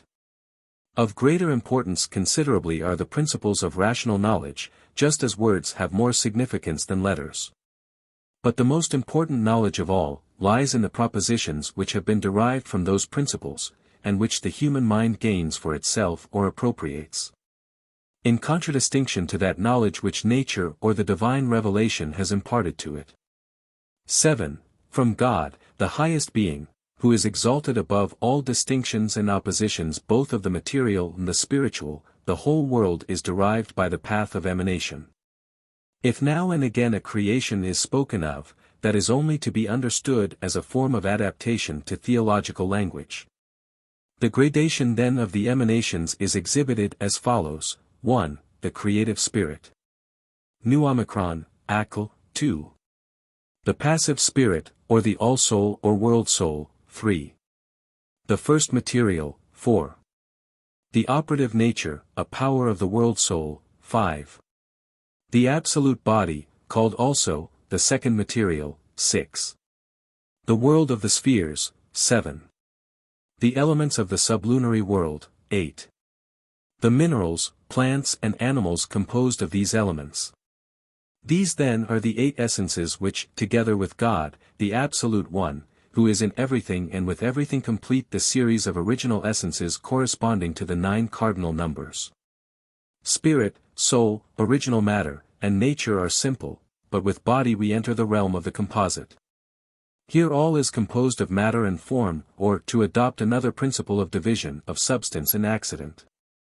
The first substances are matter and form, the first accidents or properties, space, motion and time, to which in the opinion of the brethren may perhaps be added tone and light. Matter is one, all plurality and diversity come from the forms. Substance is designated also as the constitutive, material form, while accident is the completing, spiritual form. The encyclopedia does not express itself clearly on these points. But in any case substantiality is looked for rather in the universal than in the particular, and form is put before matter. The substantial form, like a spectre, frightens off every attempt of the philosopher to investigate thoroughly the domain of the material. The forms wander at their own sweet will like lords through the lower world of matter. No trace is discoverable of any inner relation between matter and form. Not only in thought, but also in reality they keep themselves separate. From the account which has been given an idea may now be formed of the story of nature as the brethren viewed it. They have been represented as the Darwinists of the 10th century, but nothing could be more inappropriate. The various realms of nature, it is true, yield according to the encyclopedia an ascending and connected series, but the relation is determined not by bodily structure, but by the inner form or soul substance. The form wanders in mystic fashion from the lower to the higher and vice versa, not in accordance with inner laws of formation, or modified to suit external conditions, but in accordance with the influences of the stars, and, in the case of man at least, in accordance with practical and theoretical behavior. To give a history of evolution in the modern sense of the term was very far from the thought of the brethren. For example, they expressly insist that the horse and the elephant resemble man more than the ape does, although the bodily likeness is greater in the last named. In fact, in their system the body is a matter of quite secondary consideration. The death of the body is called the birth of the soul. The soul alone is an efficient existence, which procures the body for itself. 8. The teaching of the brethren concerning nature is therefore merged almost completely in psychology. Let us confine ourselves here to the human soul. It stands in the center of the all, and just as the world is a huge man, man is a little world. The human soul has emanated from the world soul, and the souls of all individuals taken together constitute a substance which might be denominated the absolute man or the spirit of humanity.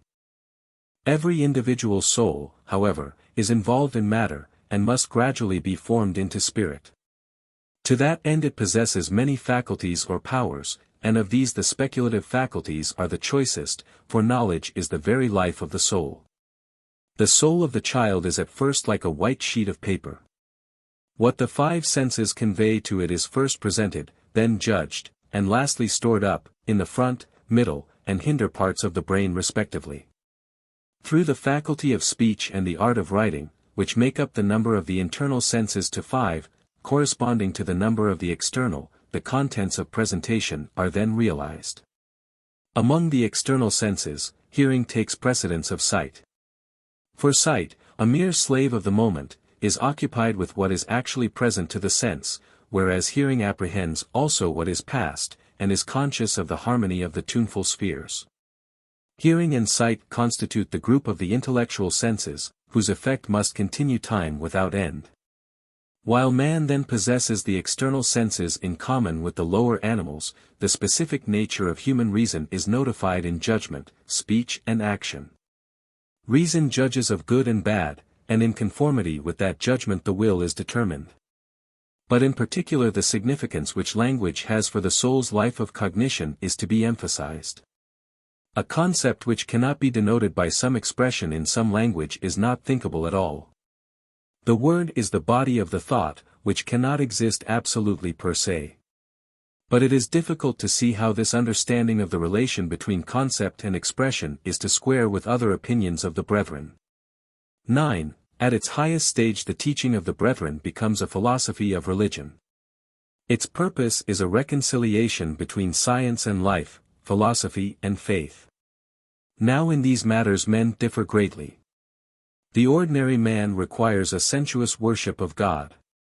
But just as the souls of animals and plants are beneath the soul of the ordinary man, so above it are the souls of the philosopher and the prophet with whom the pure angel is associated.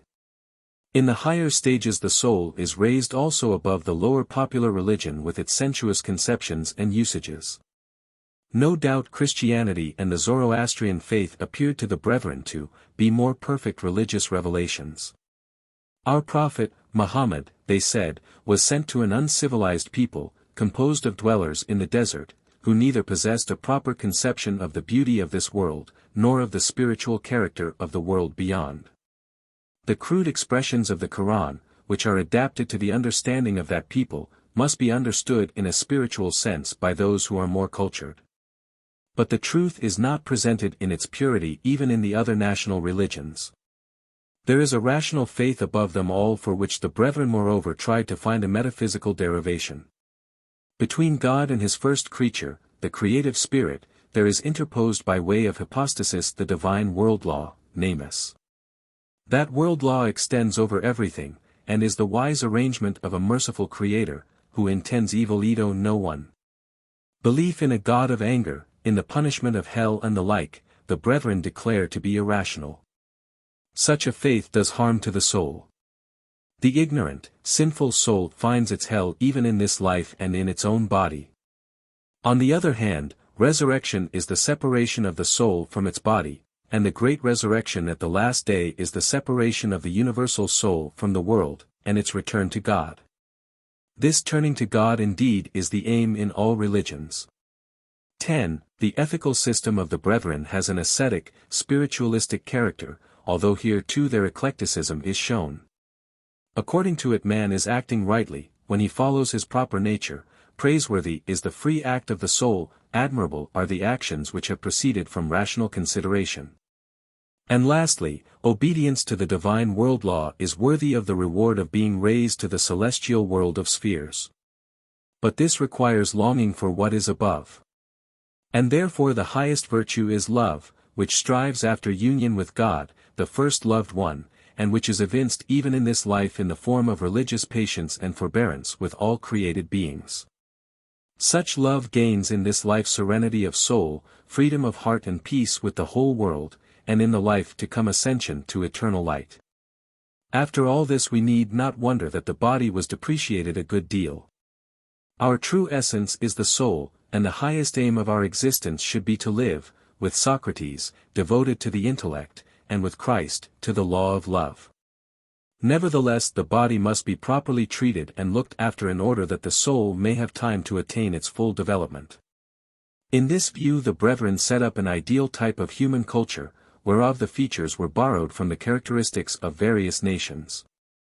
The ideal, and morally perfect man, should be of East Persian derivation, Arabic in faith, of Iraq, i.e. Babylonian, education, a Hebrew in astuteness, a disciple of Christ in conduct, as pious as a Syrian monk, a Greek in the individual sciences, an Indian in the interpretation of all mysteries, but lastly and especially, a Sufi in his whole spiritual life. 11. The attempt to establish in this way a reconciliation between knowledge and faith satisfied neither side. Theological dialecticians look down upon the interpretation of the Quran given by the Brethren, just as the divines of our day look down upon the NT exegesis of Count Tolstoy. And the more rigid Aristotelians regarded the Pythagorean Platonic tendency of the encyclopedia much as a modern professor of philosophy is wont to look upon spiritism, occultism, and phenomena of that nature. But the writings, or at any rate the opinions, of the faithful brethren of Basra have exercised an important influence on the great body of the educated or half-educated world. An influence to which eloquent attestation is borne by the very fact that so many manuscripts, mostly of recent date, are to be met with, of this extensive encyclopedia. Among many sects within the world of Islam, such as the Badanites, the Ismailites, the Assassins, the Druzes, or whatever may be their names, we find again the same doctrines in the main. In this form Greek wisdom has best succeeded in making itself at home in the East, while the Aristotelian school philosophy would only thrive, with few exceptions, in the hothouse cultivation bestowed upon it at the courts of princely patrons.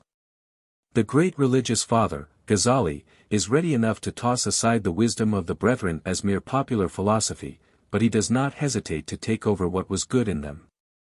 He owes more to their body of ideas than he would perhaps have cared to avow.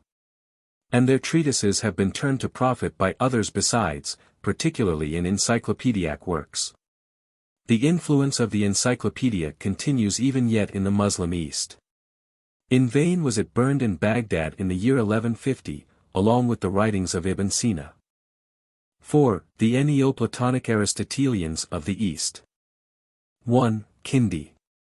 Cf. my article, on Kindi in his school, in Stein's Archiv für Geschichte Philosophy 13, page 153 SQQ, from which I have taken over, without much alteration, not a little that appears in this chapter. 1.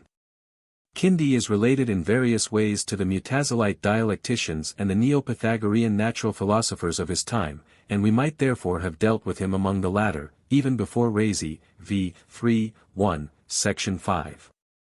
But yet tradition with one accord represents him as the first peripatetic in Islam.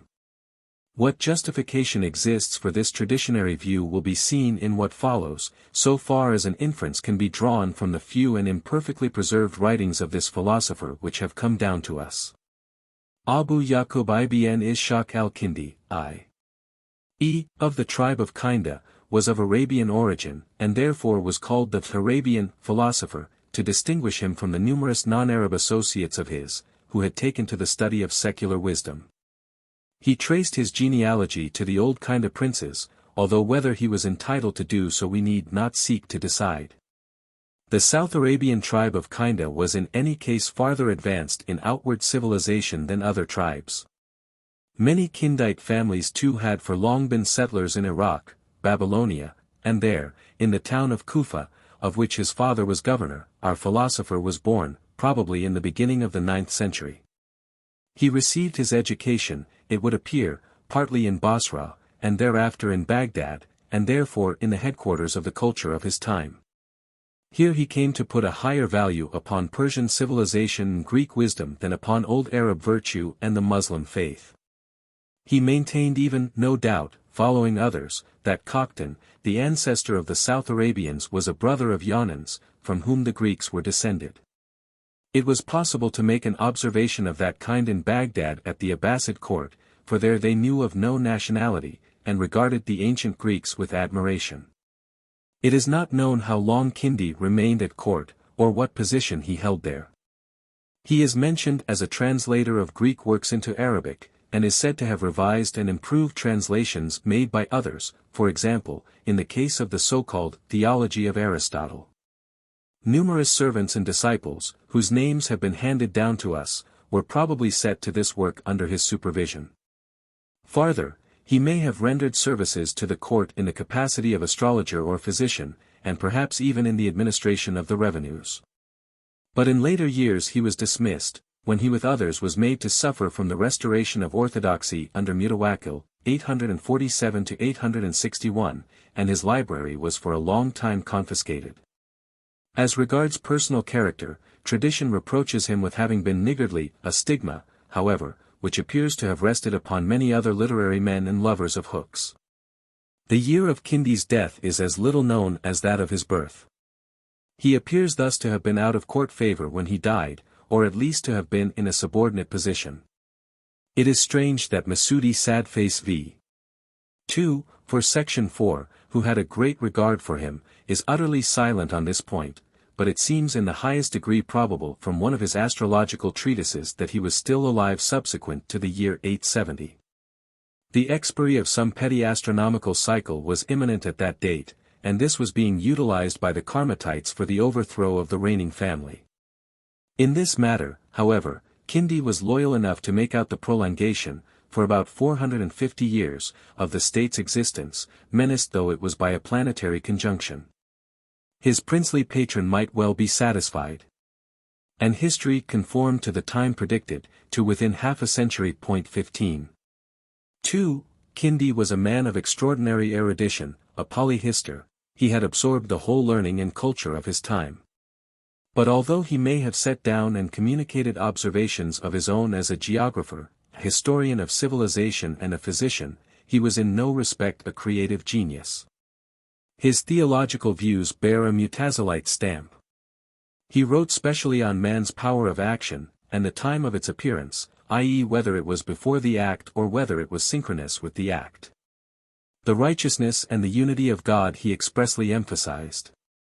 In opposition to the theory, known at that time as Indian or Brahmanic, that reason is the sole and sufficient source of knowledge, he defended prophecy, while yet he sought to bring it into harmony with reason. His acquaintance with various systems of religion impelled him to compare them together, and he found as a common element in them all the belief that the world was the work of a first cause, one and eternal, for whom our knowledge furnishes us with no more precise designation. It is however the duty of the discerning to recognize this first cause as divine. And God himself has shown them the way thereto, and has sent them ambassadors to bear witness for him, who are instructed to promise everlasting bliss to the obedient, and to threaten corresponding punishment to those who do not obey. 3. Kindi's actual philosophy, like that of his contemporaries, consists, first and especially, of mathematics and natural philosophy, in which Neo-Platonism and Neo-Pythagoreanism merge into one another. According to him, no one can be a philosopher without studying mathematics. Fanciful play upon letters and numbers is frequently met with in his writings. Mathematics he also applied to medicine in his theory of the compound remedies. In fact, he based the efficacy of these remedies, like the effect of music, upon geometrical proportion. It is here a matter of the proportionality of the sensible qualities, warm, cold, dry and moist. If a remedy has to be warm in the first degree, it must possess double the warmth of the equable mixture in the second degree, 4 times as much, and so on. Kindi seems to have entrusted the decision of this point to sense, particularly to the sense of taste, so that in him we might have a hint of the proportional relation existing between stimulus and sensation. Yet that view, though quite original, was with him a mere piece of mathematical play. However, Cardan, a philosopher of the Renaissance, on the ground of this doctrine, reckoned him among the 12 most subtle-minded thinkers. 4. In Kindi's opinion, as has already been said, the world is a work of God, but his influence in its descent is transmitted through many intermediate agencies. All higher existence affects the lower, but that which is caused has no influence upon its cause, standing as this does above it in the scale of being. In all the events of the world there is a pervading causality, which makes it possible for us, from our knowledge of the cause, to foretell the future, for example, of the positions of the heavenly bodies. Farther, in any single existing thing, if it is thoroughly known, we possess a mirror, in which we may behold the entire scheme of things. It is to the spirit or mind that the higher reality and all activity belong, and matter has to dispose itself in conformity with the desire of the spirit. Midway between the Spirit of God and the material and bodily world stands the soul, and it is the soul which first called into being the world of the spheres. From this soul of the world the human soul is an emanation. In its nature, that is, in its operations, it is bound to the body with which it is united, but in its spiritual essence it is independent of the body. And thus the influences of the stars, which are limited to physical occurrences, do not affect it. Kindi goes on to say that our soul is an uncompounded, imperishable substance, descended from the world of reason into that of the senses, but endowed with a recollection of its earlier condition. It does not feel at home here, for it has many needs, the satisfaction of which is denied to it, and which consequently are attended with painful emotions. Verily there is nothing constant in this world of coming and going, in which we may be deprived at any moment of what we love. Only in the world of reason is stability to be found. If then we desire to see our wishes fulfilled, and would not be deprived of what is dear to us, we must turn to the eternal blessings of reason, to the fear of God, to science, and to good works. But if we follow merely after material possessions in the belief that we can retain them, we are pursuing an object which does not really exist. 5. Kindi's theory of knowing corresponds to the ethical and metaphysical duality of the sensible and the spiritual. According to it, our knowledge is either knowledge conveyed by the senses, or knowledge acquired by the reason. That which lies between the fancy or imagination is called a mediating faculty. The senses, then, apprehend the particular, or the material form, but the reason conceives the universal, species and genera, or the spiritual form. And just as that which is perceived is one with sense perception, so too that which is conceived by the reason is one with reason itself.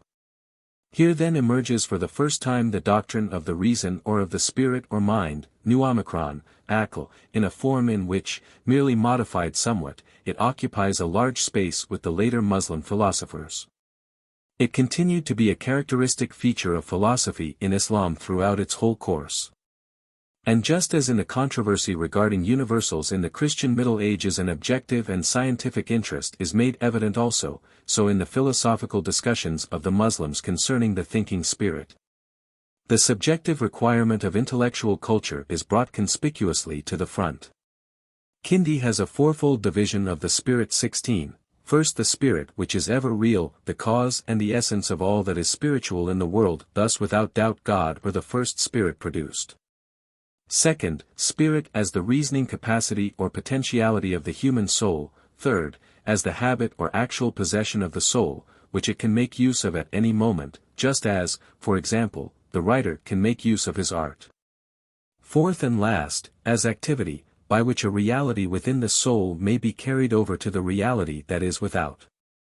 The activity last named appears, according to Kindi, to be the act of man himself, while to the first cause, to the ever-existing spirit, he ascribes the carrying of potentiality into habit, or the realization of the possible.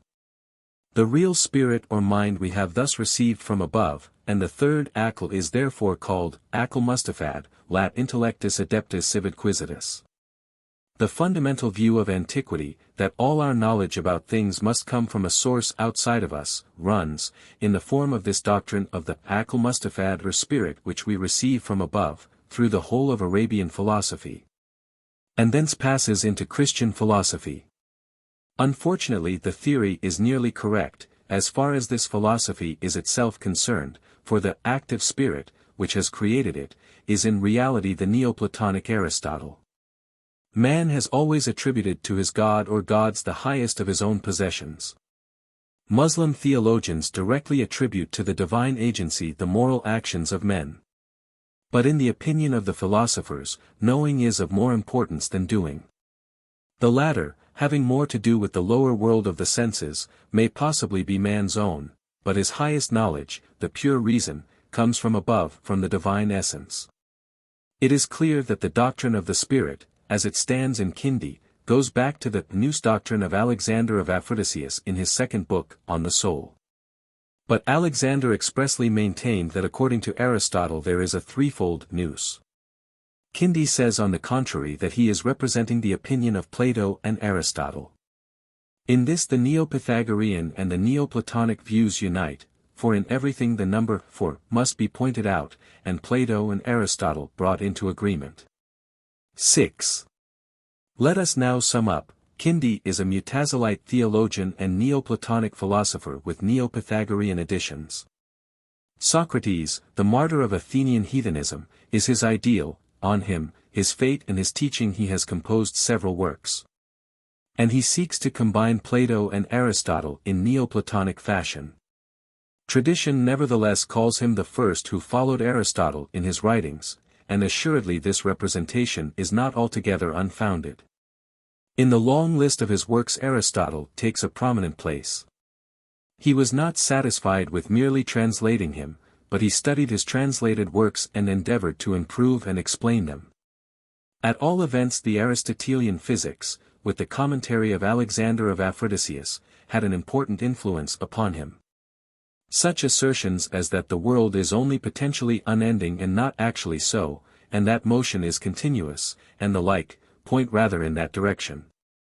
The natural philosophers of that day, as well as the faithful brethren, said for instance, that motion had as little continuity as number. But farther, Kindi resolutely turned away from the marvel-mongering philosophy of the time, by declaring alchemy an imposture. That which nature alone could produce, he held to be beyond the power of man. Whoever then gives himself up to alchemistic experiments, is in his opinion deceiving either himself or others.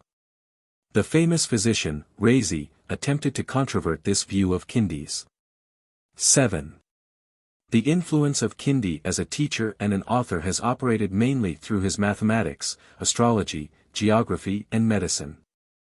His most faithful and certainly his most notable disciple was Akamd ibn Muhammad al-Tayyib al-Sarakhsi, 899, a government official and friend of the Caliph Mu'tadid, to whose negligence or caprice he fell a victim.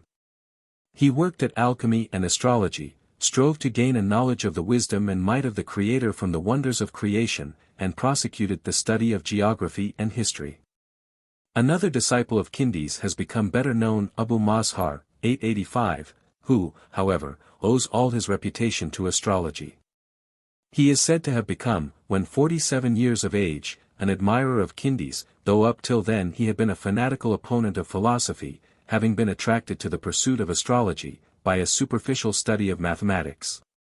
Whether this be truth or fiction, such a course of education is at all events characteristic of that inquisitive grasping at half-understood knowledge, which peculiarly belongs to the first centuries of Arab science. The school of Kindi went in no way beyond the master.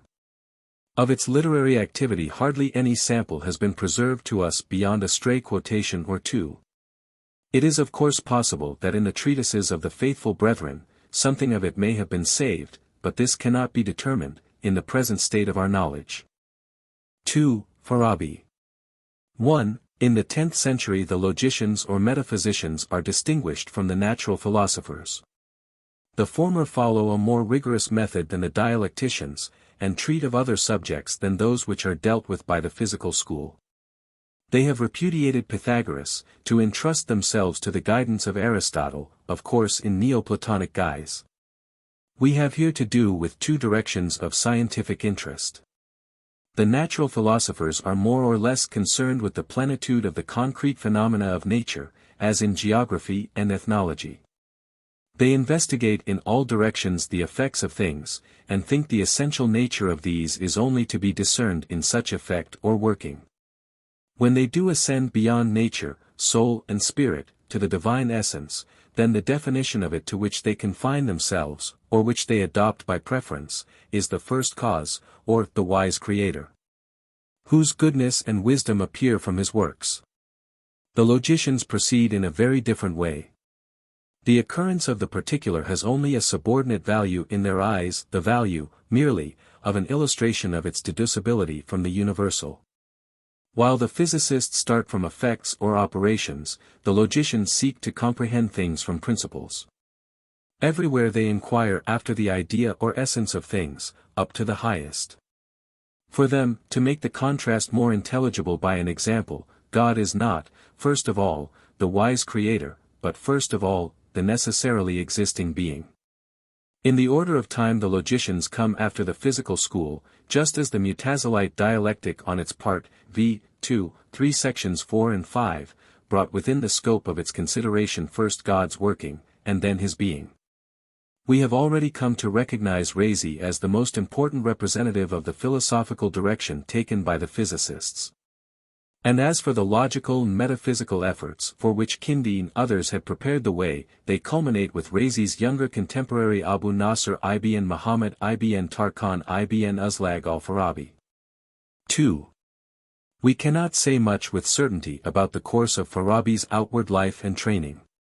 He was a quiet man, devoted to a life of philosophy and contemplation, sheltered by the powerful, and assuming at last the dress of a Sufi.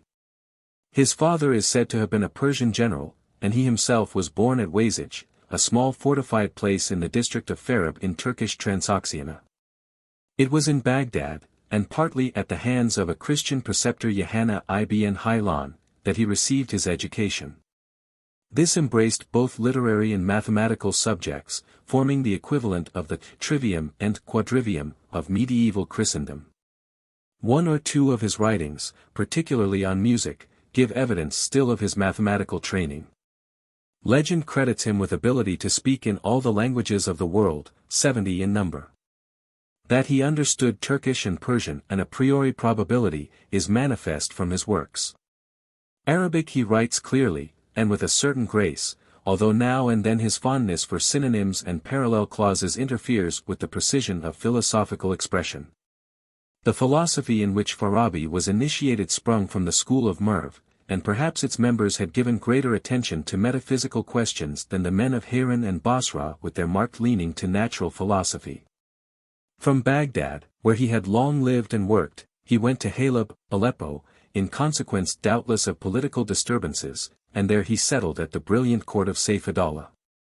But he must have spent his closing years not at court but in retirement. He died at Damascus, while on a journey, in December, 960, and it is reported that his prince, attired as a Sufi, pronounced over him his funeral oration. We are told that he was 80 years of age, and it is otherwise probable that he was a very old man. His contemporary, and partner in study, Abu Bishr Madad died 10 years before him, and his pupil Abu Zakaria Yahya ibn Adi in the year 971, at the age of 81. 3. The chronological order of the works of Farabi has not been determined. Shorter treatises in which he comes into touch with the dialecticians and natural philosophers, if these are at all genuine in the form handed down to us, may have been popular or juvenile productions of his. But his mature powers were applied to the study of Aristotle's writings, for which reason the name given him by the East was the second teacher, that is, the second Aristotle. Since his day the number and order of the works composed by Aristotle or at least attributed to him, which have been paraphrased and commented on after Farabi's example, remain upon the whole fixed. First come the 8 logical treatises, viz. The categories, the hermeneutics, the first analytics, the second analytics, the topics, the sophistics, rhetoric, and the poetics. It is to these that the isagogy of Porphyry is the introduction. Then follow the 8 treatises which deal with physical subjects, viz. Auscultatio Physica, De Scylla et Mundo, De Generation et Corruption, the Meteorology, the Psychology, De Sensu et Sensato, the Book of Plants, and the Book of Animals. Lastly come the metaphysics, the ethics, the politics, and so on. The so-called theology of Aristotle was still considered by Farabi to be a genuine work. In NEO-PLATONIC fashion, and with some attempt at adaptation to the Muslim faith, he seeks to demonstrate that Plato and Aristotle harmonize with one another. The need which he experiences is not for a discriminating criticism, but for a conclusive and comprehensive view of the world. And the satisfaction of this need, which is rather a religious than a scientific one, induces him to overlook philosophic differences. Plato and Aristotle must differ from each other only in method, in phraseology. And in relation to practical life, their doctrine of wisdom is the same. They are the imams, or highest authorities in philosophy. And seeing that they were two independent, original minds, the authority which is constituted by their agreement has more validity in the eyes of Farabi than the faith of the whole Muslim community, who with blind confidence follow the guidance of one. For, Farabi is counted among the physicians, but he seems not to have been in actual practice. He was entirely devoted to the spiritual healing art. Purity of soul he denominated the condition and fruit of all philosophizing, and he demanded love of truth even though it should oppose Aristotle. Then the judgment has to be trained by means of geometry and logic for the study of physical and mental science. Farabi, however, pays but little heed to the separate branches of study. His powers are concentrated on logic, metaphysics, and the principles of physics. Philosophy for hire is the science of all being as such, in the acquisition of which science we come to resemble the Godhead. It is the one, all-embracing science, which pictures the world to us as a universe. Farabi's charge against the dialecticians is, that they employ as a basis for their demonstrations the deliverances of ordinary consciousness without testing them. And the natural philosophers he blames for continually occupying themselves merely with the effect of things, and thus never getting beyond the contrasts of worldly phenomena by attaining to a unified conception of the all. He would confront the former by setting thought on a proper foundation, and in opposition to the latter he would thoroughly investigate the subject of the one first cause of all that exists. Consequently we shall be taking the best way to do justice to his historical and dogmatic position, if we endeavor to give some account, first of his logic, next of his metaphysics, and finally of his physics and practical philosophy. 5. The logic of Farabi is not a mere analysis of scientific thinking, it contains in addition many remarks on grammar, and discussions on the theory of knowledge. While grammar is limited to the language of one people, logic, on the other hand, has to regulate the expression in language of the aggregate intelligence of mankind. From the simplest elements of speech it must advance to the most complex forms, from the word to the sentence, and on to discourse. Logic falls into two divisions, according as its subjects stand related to actuality. The first of these comprising the doctrine of ideas and definitions, tasor, and the second, the doctrine of judgments, inferences, and proofs, tastic.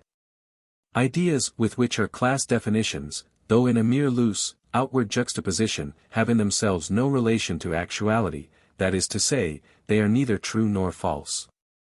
Among ideas, Farabi recognizes here the simplest psychological forms, that is, both the representations of individual objects arising from sense perception, and those ideas which have been stamped upon the mind from the first. Such as the necessary, the actual, the possible. Such representations and ideas are immediately certain. A man's mind may be directed to these, and his soul made observant of them, but they cannot be demonstrated to him, nor can they be explained by deriving them from what is known, seeing that they are already clear in themselves. And that too with the highest degree of certitude. By combining representations or ideas, judgments result, and these may be either true or false. To obtain a foundation for these judgments we have to go back through the processes of inference and of proof to certain propositions originally conveyed to the understanding, immediately obvious, and admitting of no farther confirmation. Such propositions, the fundamental propositions or axioms of all science, there must be for mathematics, metaphysics, and ethics.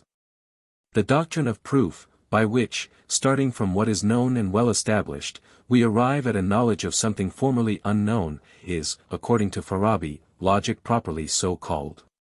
Acquaintance with the leading concepts, the categories, and with their synthesis in judgment, hermeneutics, and in inference, first analytics, furnishes only the introduction thereto.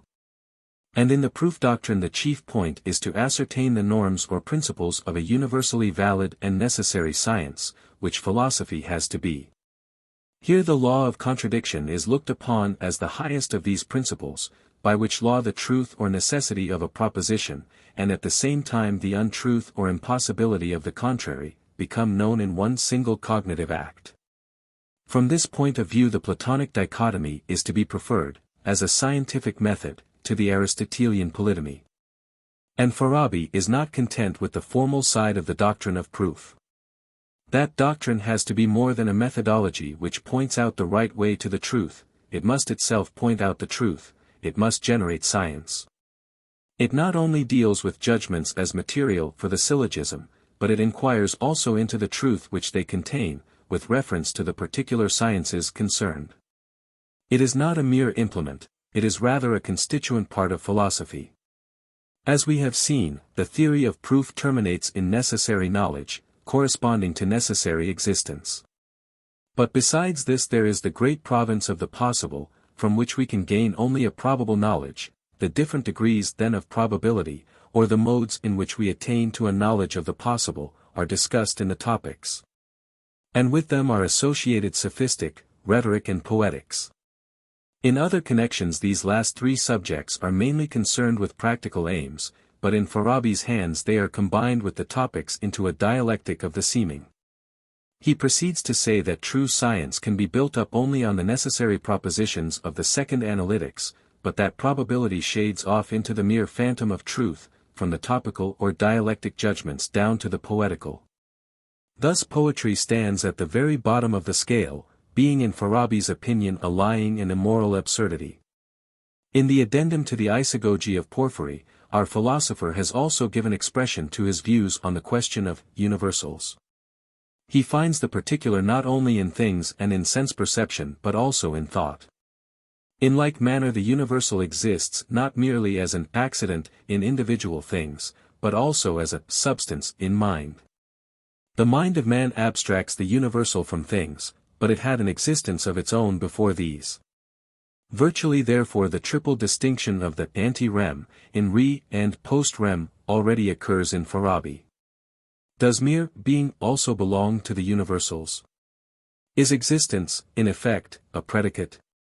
This question which caused so much mischief in philosophy was fully and correctly answered by Farabi. According to him, existence is a grammatical or logical relation, but not a category of actuality which makes any assertion about things. The existence of a thing is nothing but the thing itself. 6. The trend of thought found in the logic asserts itself also in the metaphysics. Instead of the changeable and the everlasting, there emerge the ideas of the possible and the necessary. Everything in fact that exists, is, in Farabi's view, either a necessary or a possible thing, there is no third kind of being. Now since all which is possible presupposes for its realization a cause, while yet the chain of causes cannot be traced back without end, we see ourselves compelled to assume that there is a being, existing of necessity, uncaused. Possessing the highest degree of perfection and an eternal plenitude of reality, self-sufficing, without any change, who has absolute mind and pure goodness and thinking being the thinking and the thought in one nature. Loves the all-transcending goodness and beauty of that nature, which is his own. This being cannot be proved to exist, because he himself is the proof and first cause of all things, in whom truth and reality coincide. And it is involved in the very idea of such a being, that he should be one, and one only, for if there were two first and absolute beings, they would have to be partly alike and partly different, in which case, however, the simplicity of each would be destroyed. A being who is the most perfect of all, must be one alone. This first existence, one alone, and of a verity real, we call God, and since in him all things are one, without even difference in kind, no definition of his being can be supplied. Yet man bestows upon him the noblest names, expressive of all that is most honored and esteemed in life, because in the mystic impulse thereto, words lose their usual significance, transcending all discrepancy. Some names refer to his essential nature, others to his relation to the world, without prejudicing, however, the unity of his essence, but they are all to be understood metaphorically, and we can interpret them only according to feeble analogy. Of God, as the most perfect being, we ought properly to have also the most complete idea.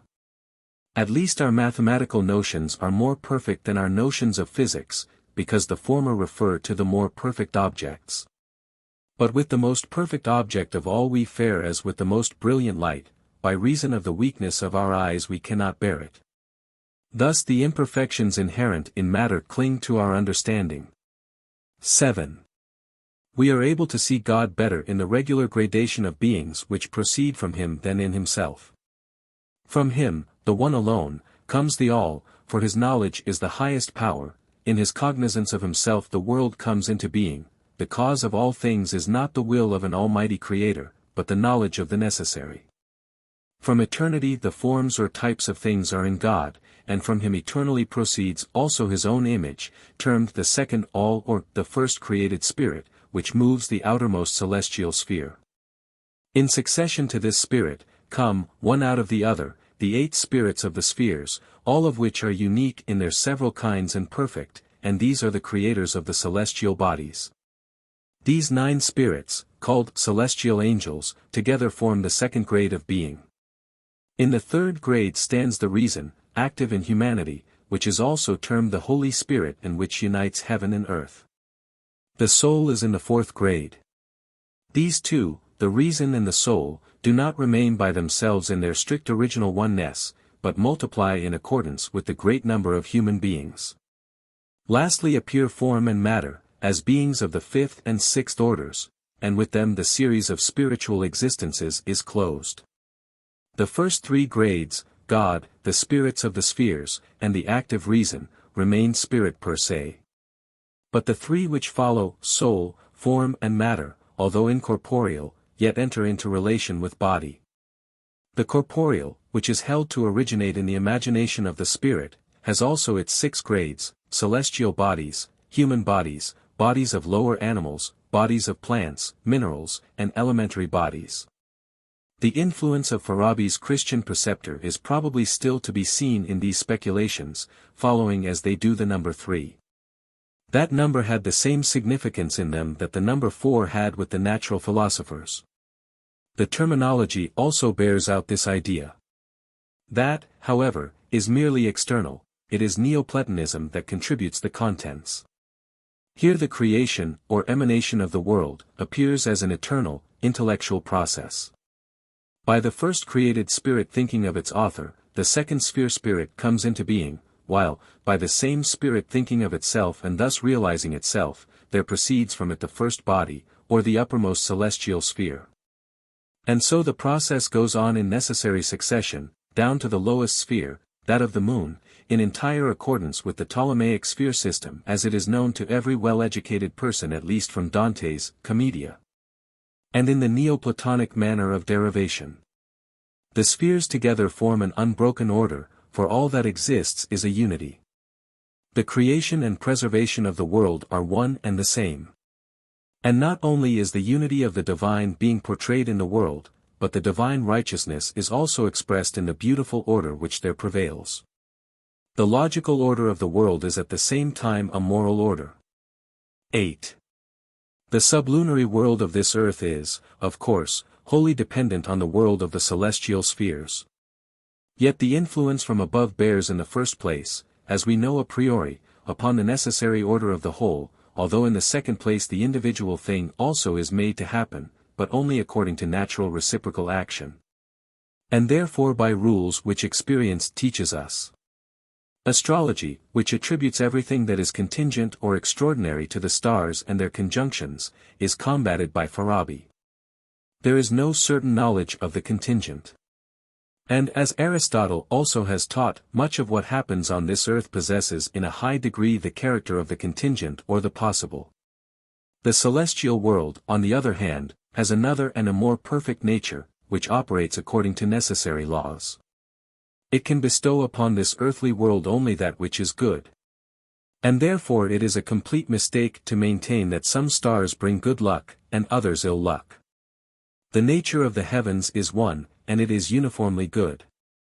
The conclusion then at which Farabi arrives, by these reflections is this: knowledge, capable of demonstration, and perfectly certain, is afforded by mathematical astronomy alone, the physical study of the heavens yields a probable knowledge. But the tenets and vaticinations of astrology merit an exceedingly hesitating belief. Over against the simplicity of the celestial world we have the sublunary kingdom of the four natures, the kingdom of contrasts and of change. Even in this realm, in the midst of its plurality, we meet with the unity of an ascending series. From the elements up to man. Farabi is unable to advance much that is original on this subject. True to his logical standpoint, he gives himself very little concern about the natural sciences, among which, in reliance upon the original unity of matter, he seems without any hesitation to have counted alchemy. We turn at once to his doctrine of man or of the human soul, which presents a measure of interest. 9. The powers or divisions of the human soul are, in Farabi's opinion, not of coordinate rank, but constitute an ascending series. The lower faculty is material for the higher, and this again is the form for the first, while the highest power of all, viz. Thinking, is non-material, and is form for all the forms which precede. The life of the soul is raised from things of sense to thought, by means of the power of representation, but in all the faculties there is involved effort or will. Every theory has its obverse side in practice. An inclination and disinclination are inseparable from the perceptions furnished by the senses. To the representations of these the soul takes up an attitude of assent or dissent, by affirming or denying. Finally, thought passes judgment on good and bad, gives to the will its motives, and constructs art and science. All perception, representation or thought is attended with a certain effort to reach the necessary consequence, just as warmth radiates from the substance of fire. The soul is that which gives completeness, entelecheia, to the existence of the body. But that which gives completeness to the existence of the soul is the mind, or the spirit, aql. The spirit only is the real man. 10. Accordingly the discussion turns mainly on the mind or spirit. In the human spirit everything earthly is raised to a higher mode of existence, which is lifted out of the categories of the corporeal. Now as a capability or potentiality, mind or spirit is present in the soul of the child. And it becomes actual spirit in the course of its apprehension of bodily forms in experience by means of the senses and the representative faculty. But this transition from possibility to actuality, the realization thus of experience is not man's own act, but is brought about by the superhuman spirit, which has sprung from the last sphere spirit, that of the moon. In this way man's knowledge is represented as being a contribution from above, and not a knowledge which has been acquired in mental struggle. In the light of the spirit which stands above us, our understanding descries the forms of the corporeal. And thereby experience is amplified into rational knowledge. Experience, in fact, takes in only the forms which have been abstracted from the world of matter. But there are in existence also, before and above material things, forms and general entities, in the pure spirits of the spheres. Man now receives information from these detached forms. It is only by means of their influence that his actual experience becomes explicable to him. From God down to the spirit of mankind, the higher form affects only that which immediately succeeds it. Every intermediate form stands in a relation of receptive activity to what is above it, and of conferring activity to what is below it. In its relation to the human spirit, which is influenced from above, Aql Mustafad, the superhuman spirit, produced from the last sphere spirit, is to be called active or creative, Aql Fal. Yet it is not continually active, because its effectiveness is restrained by its material. But God is the completely real, eternally active spirit. The spirit in man is threefold, according as it is, 1. Possible, 2. Actual, and 3. Influenced from above. Now in the sense of Farabi, this means that, 1. The spiritual potentiality in man is, by means of, 2. Realizing the knowledge which is gained by experience, 3. Led to the knowledge of the supersensible, which precedes all experience. And itself induces the experience. The grades of spirit and its knowledge correspond to the grades of existence. The lower strives wistfully to reach the higher, and the higher lifts the lower up to its own level. The spirit which stands above us, and which has lent to all earthly things their forms, seeks to bring these scattered forms together that they may become one in love. First of all he collects them in man. And indeed the possibility and truth of human knowledge depend on the fact that the same spirit who bestowed upon the corporeal its figure, also gives idea to man.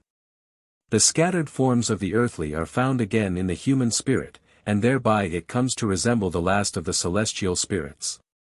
Unity with that celestial spirit and in this an approach to God is the aim and the blessedness of the spirit of man. Now the question whether such a Union is possible before man's death is, in Farabi's opinion, either a doubtful one, or one which should be answered in the direct negative. The highest thing that can be attained in this life, is rational knowledge. But separation from the body gives to the rational soul the complete freedom which belongs to spirit. But does it then continue to exist as an individual soul? Or is it merely a moment of the higher world intelligence? On this point Farabi expresses himself ambiguously, and with a lack of consistency, in his various writings. Men, so the expression runs, disappear in death, one generation follows another, and like is joined to like, each in its own class. And forasmuch as rational souls are not bound to space, they multiply without end, just as thought is added to thought, and power to power. Every soul reflects on itself and all others that are like to it. And the more it so reflects, the more intense is its joy, cf. Infra, section 13. 11. We come now to Farabi's practical philosophy.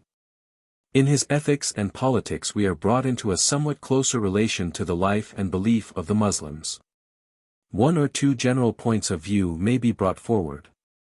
Just as logic has to give an account of the principles of knowledge, so ethics have to deal with the fundamental rules of conduct, although, in the latter, somewhat more value is attached to practice and experience than in the theory of knowledge. In the treatment of this subject Farabi agrees sometimes with Plato, and sometimes with Aristotle, but occasionally, in a mystic and ascetic fashion, he goes farther than either of them.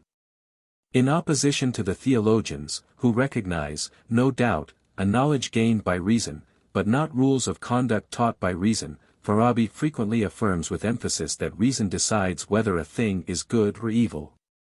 Why should not that reason, which has been imparted to us from above, decide upon conduct, seeing that the highest virtue certainly consists in knowing? In vigorously accentuated terms Farabi declares that if one man knew everything that stands in the writings of Aristotle, but did not act in accordance with his knowledge, while another man shaped his conduct in accordance with Aristotle's teaching, without being acquainted with it, the preference would have to be assigned to the former. Knowledge takes a higher position than the moral act, otherwise it could not decide upon the act. By its very nature the soul desires. In so far as it perceives and represents, it has a will, just like the lower animals. But man alone possesses freedom of choice, seeing that this rests upon rational consideration. Pure thought is the sphere of freedom. Thus it is a freedom which depends upon motives furnished by thinking, a freedom which is at the same time necessity, inasmuch as in the last resort it is determined by the rational nature of God. In this sense Farabi is a determinist. On account of the opposition offered by matter, the freedom of man, as thus conceived, can only imperfectly vindicate its lordship over the sensible.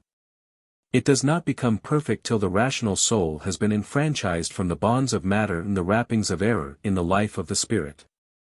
But that is the highest blessedness which is striven after for its own sake, and consequently it is plainly the good. Such good the human soul is seeking, when it turns to the spirit above it, just as the spirits of the heavens do, when they draw near to the highest. 12. Even in the ethics little regard is had to actual moral conditions. But in his politics Farabi withdraws still farther from real life. In his Oriental way of looking at things, the ideal republic of Plato merges into the philosopher as ruler. Men, having been brought together by a natural want, submit themselves to the will of a single person, in whom the state, be it good or bad, is, so to speak, embodied. A state therefore is bad, if the head of it is, as regards the principles of the good, either ignorant or in error, or quite depraved. On the other hand the good or excellent state has only one type, that namely in which the philosopher is ruler. And Farabi endows his prince with all the virtues of humanity and philosophy. He is Plato in the mantle of the Prophet Muhammad. In the description of rulers representative of the ideal prince, for there may be more than one existing together, and prince and minister may divide governing virtue and wisdom between them. We come nearer the Muslim political theory of that day. But the expressions are wrapped in obscurity, the lineage, for example, which is proper for a prince, and his duty of taking the lead in the holy war are not clearly signified. All indeed is left floating in philosophic mist. 13. Morality reaches perfection only in a state which at the same time forms a religious community. Not only does the condition of the state determine the temporal lot of its citizens, but also their future destiny. The souls of citizens in an ignorant state are devoid of reason, and return to the elements as sensible forms, in order to be united anew with other beings, men or lower animals. In states which are in error, and in those which are depraved, the leader alone is responsible, and punishment awaits him in the world beyond, but the souls which have been led into error share the fate of the ignorant. On the other hand, if the good and knowing souls only maintain their ground, they enter the world of pure spirit. And the higher the stage of knowledge to which they have attained in this life, the higher will their position be after death, in the order of the all, and the more intense their blessed delight. In all likelihood expressions of this kind are only the outer wrapping of a mystico-philosophical belief in the absorption of the human spirit into the world spirit and finally into God. For, as Farabi teaches, although the world, deductively considered, i.e., logically and metaphysically, is something different from God, yet inductively the present world is regarded by the soul as being identical with the next, because in everything, even in his unity, God is himself the all. 14. If we now take a general survey of Farabi's system, it exhibits itself as a fairly consistent spiritualism, or, to be more precise, intellectualism. The corporeal, that which appeals to the senses as it originates in the imagination of the spirit, might be designated a confused presentation. The only true existence is spirit, although it assumes various degrees. God alone is entirely unmixed and pure spirit, while those spirits, which eternally proceed from him, already have in them the element of plurality. The number of primary spirits has been determined by the Ptolemaic cosmology, and corresponds to the celestial hierarchy. The farther any one of them is removed from the first, so much the less part has it in the being of the pure spirit. From the last world spirit man receives his essential nature, that is reason. There is no gap in all the system. The universe is a beautiful and well-ordered whole. The evil and the bad are the necessary consequence of finiteness in individual things, but the good which characterizes the universe is set thereby in bolder relief. Can this fair order of the universe, from all eternity emanating from God, ever be destroyed, or can it even flow back to God? A sustained streaming back to the Godhead, there doubtless is. The longing of the soul is directed to what is above. And advancing knowledge purifies it and leads it upwards. But how far? Neither philosophers nor prophets have been able to return a clear answer to this question. And the wisdom of both of these, both philosophy and prophecy, Farabi derives from the creative world spirit above us. Now and again he speaks of prophecy as if it represented the highest stage of human knowledge and action. But that cannot be his real view. At least it is not the logical consequence of his theoretical philosophy. According to it, everything prophetic, in dream, vision, revelation and so on belongs to the sphere of the imagination or representation, and thus takes an intermediate position between sense perception and pure rational knowledge. Although, in his ethics and politics, he attaches a high educational importance to religion, it is always regarded as inferior in absolute worth to knowledge acquired through pure reason. Farabi lived perpetually in the world of the intellect. A king in the mental realm, a beggar in worldly possessions, he felt happy with his books, and with the birds and flowers of his garden. To his people, the Muslim community, he could be only very little. In his political and ethical teaching there was no proper place for worldly matters or for the holy war. His philosophy did not satisfy any need appertaining to the senses, while it spoke against the life of imagination belonging both to the senses and the intellect. As that life gives special expression to itself in the creations of art and in religious fancies. He was lost in the abstractions of pure spirit. As a pious, holy man, he was an object of wonder to his contemporaries, and by a few disciples he was honored as the personification of wisdom. But by the genuine scholars of Islam he was always decried as a heretic. There was, of course, ground enough for this, just as natural philosophy easily led to naturalism and atheism, the monotheism of the logicians imperceptibly conducted to pantheism. 15. Farabi had no great following of disciples. Abu Zakaria Yahya ibn Adi, a Jacobite Christian, became known as a translator of Aristotelian works. But a pupil of Zacharias came to be more spoken of, called Abu Sulayman Muhammad ibn Tahir ibn Bahram al-Sijistani, who gathered about him in Baghdad, in the second half of the 10th century, the learned men of his time. The conversational discussions which they conducted, and the philosophical instructions which were imparted by the master, have been to some extent preserved, and we can clearly see the outcome of the school. Just as natural philosophy drifted into a secret lore, and the school of Kindi abandoned philosophy for the separate branches of mathematical and physical science, so the logical tendency of Farabi passed into a philosophy of words. Distinctions and definitions formed the subject of these conferences. Individual points in the history of philosophy and in the several sciences are discussed also, without any systematic connection. But almost never does any positive interest in these subjects appear. The human soul occupies the foreground entirely, just as in the case of the faithful brethren, except that these last dealt rather with the marvelous operations of the soul. While the logicians pondered over its rational essence and its elevation to the superrational.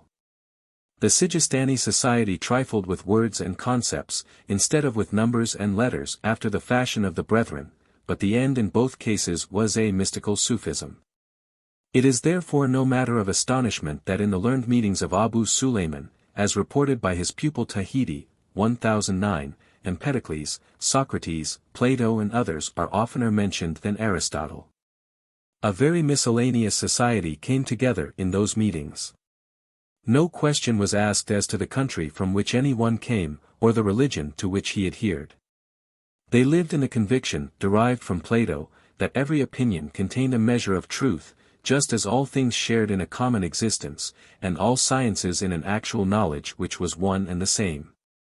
On that assumption alone could they have conceived that every one might start with maintaining that his own opinion was the true one, and that the science which he cultivated was the science most to be preferred.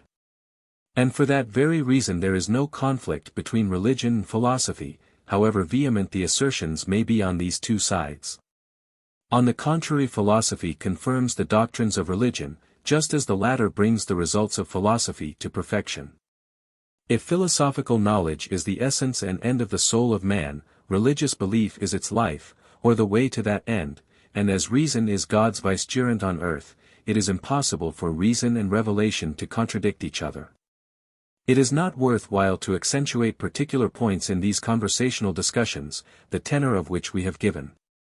The appearance of Sijistani and his circle is important in the history of culture.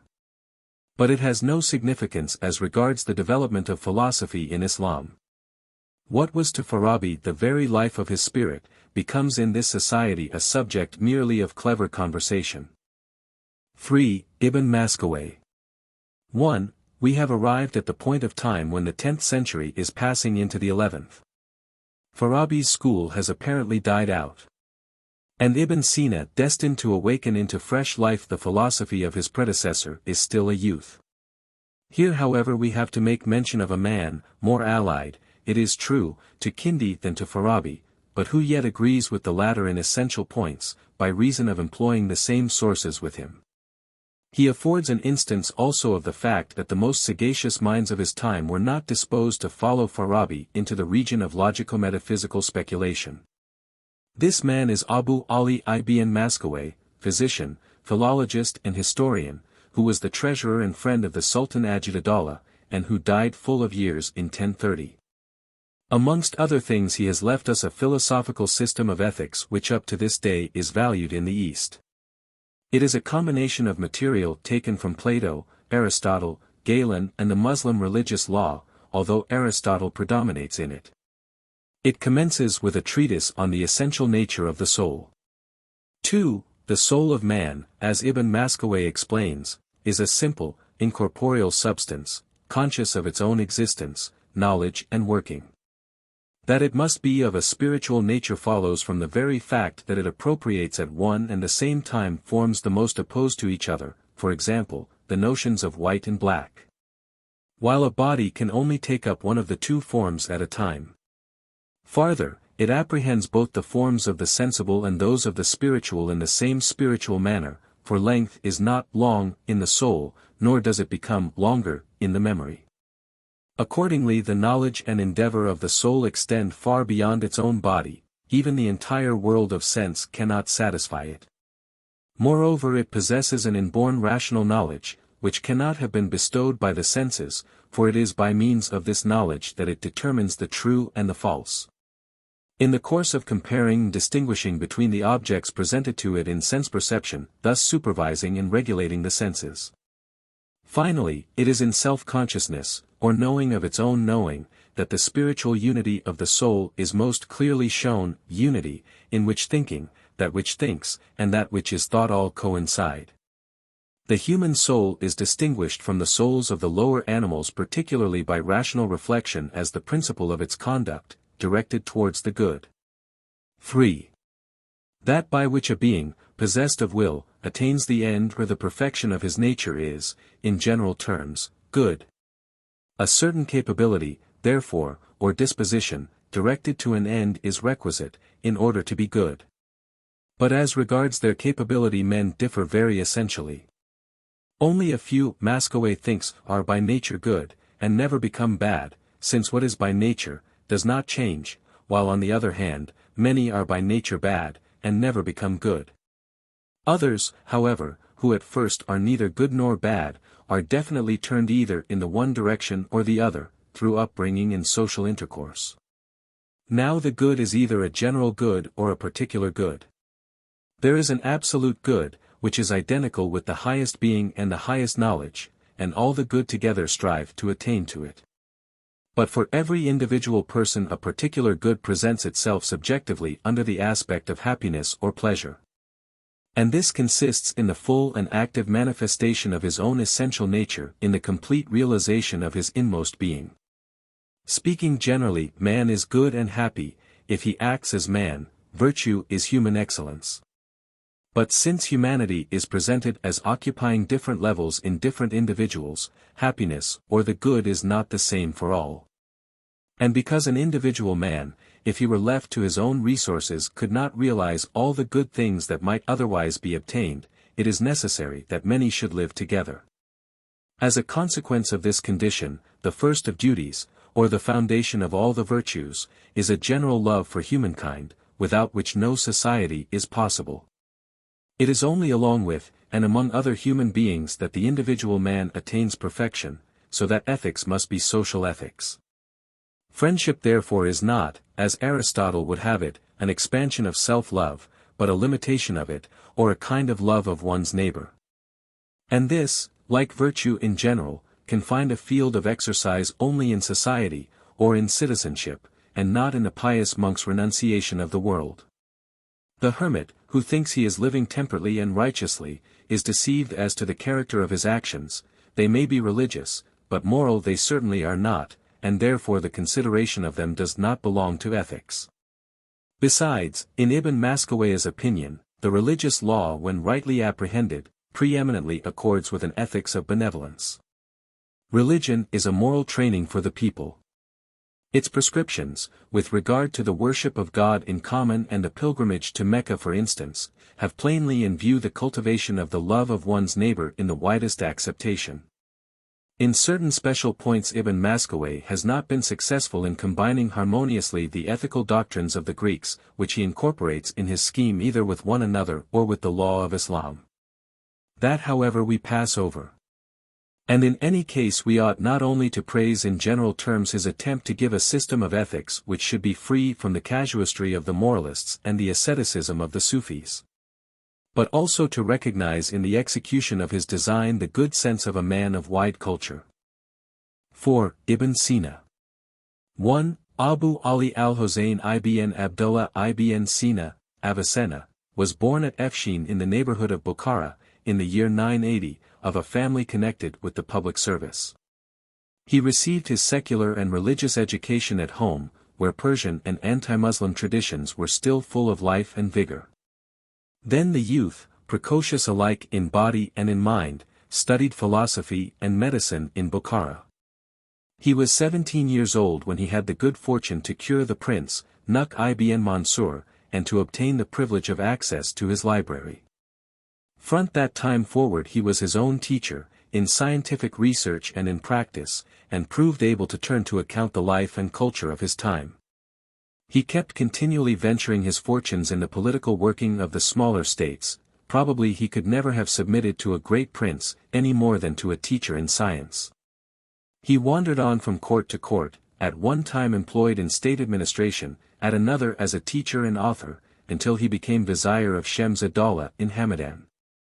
After the death of this prince he was consigned to prison by his son, for some months. He then proceeded farther afield, to the court of Allah-ud-Dawla in Ispahan. And at last, having returned to Hamadan, which Allah-ud-Dawla had conquered, he died there in 1037, at the age of 57, and there his grave is pointed out to this day. 2. The notion that Ibn Sina pushed on beyond Farabi and reached a purer Aristotelianism, is perhaps the greatest error which has found a footing in the history of Muslim philosophy. What did this our man of the world in reality care for Aristotle? It was not his concern to commit himself wholly to the spirit of any system. He took what was to his liking, wherever he found it, but he had a preference for the shallow paraphrases of Themistius. Thus he became the great philosopher of accommodation in the East, and the true forerunner of compendium writers for the whole world. He knew how to group with skill his material, collected as it was from every quarter, and to present it in an intelligible form, although not without sophistry. Every moment of his life was fully employed. In the daytime he attended to state affairs or gave instruction to his pupils, the evening was devoted to the social enjoyments of friendship and love. And many a night found him engaged in composition, pen in hand, and goblet within reach lest he should fall asleep. Time and circumstances determined the direction of this activity. If at the prince's court he had the requisite leisure, and a library at hand, he wrote his canon of medicine or the great encyclopedia of philosophy. While traveling, he composed epitomes and smaller works. In prison he wrote poems and pious meditations, but always in a pleasing form. In fact his smaller mystical writings have a poetic charm about them. When commissioned to do so, he put even science, logic and medicine into verse, a practice which came more and more into vogue from the 10th century onwards. Add to this that he wrote Persian and Arabic at will, and you get the picture of a most accomplished man. His life was superabundantly rich both in work and in enjoyment. In geniality, of course he was inferior to his older compatriot, the poet Ferdowsi, 940-1020, and in scientific talent to his contemporary Biruni, v. Infra section 9, men still of importance in our eyes. Ibn Sina, however, was the true expression of his time, and upon this fact have been founded his great influence and historic position. He did not, like Farabi, withdraw from common life to become immersed in the commentators of Aristotle, but he blended in himself Greek science and Oriental wisdom. Enough commentaries, he thought, had already been written on the ancient authors. It was now time for men to construct a philosophy of their own, in other words, to give a modern form to the ancient doctrines. 3. In medicine Ibn Shin gives diligent endeavor to produce a systematic account of that science, but here he proves by no means an exact logician. He assigns a large place, at least theoretically, to experience, and describes in detail the conditions under which alone, for example, the efficacy of remedies can be ascertained. But the philosophical principles which are involved in medicine, must be taken over in the form of lemmas from philosophy itself. Philosophy proper is divided into logic, physics and metaphysics. In its entirety it embraces the science of all existence as such, and of the principles of all the separate sciences, whereby, as far as is humanly possible, the soul which is devoted to philosophy, attains the highest perfection. Now existence is either spiritual, when it is the subject of metaphysics, or corporeal, when it is discussed in physics, or intellectual, when it forms the theme of logic. The subjects of physics can neither exist, nor be thought of as existing, without matter. The metaphysical, however, is quite devoid of matter, while the logical is an abstraction from the material. The logical has a certain likeness to the mathematical, in so far as the subjects of mathematics may also be abstractions from matter. But yet the mathematical always remains capable of being represented and constructed, while on the other hand the logical, as such, has its existence only in the intellect, as, for instance, identity, unity and plurality, universality and particularity, essentiality and contingency, and so on. Consequently, logic is the science of the determinate forms of thought. In the more detailed treatment of his subject, Ibn Sina conforms entirely to Farabi's logic. This agreement would perhaps be more apparent to us, if the logical works of his predecessor were extant in a more complete form. He frequently lays stress on the defectiveness of the intellectual constitution in man, which is urgently in need of a logical rule. Just as the physiognomist infers from the external features the character of the nature within, so the logician is called upon to derive from known premises that which is unknown. How easy it is for the errors of appearance and desire to insinuate themselves into a process of that kind. A struggle with sense is required in order that the life of representation may be elevated to the pure truth of the reason, through which any knowledge of a necessary kind is gained.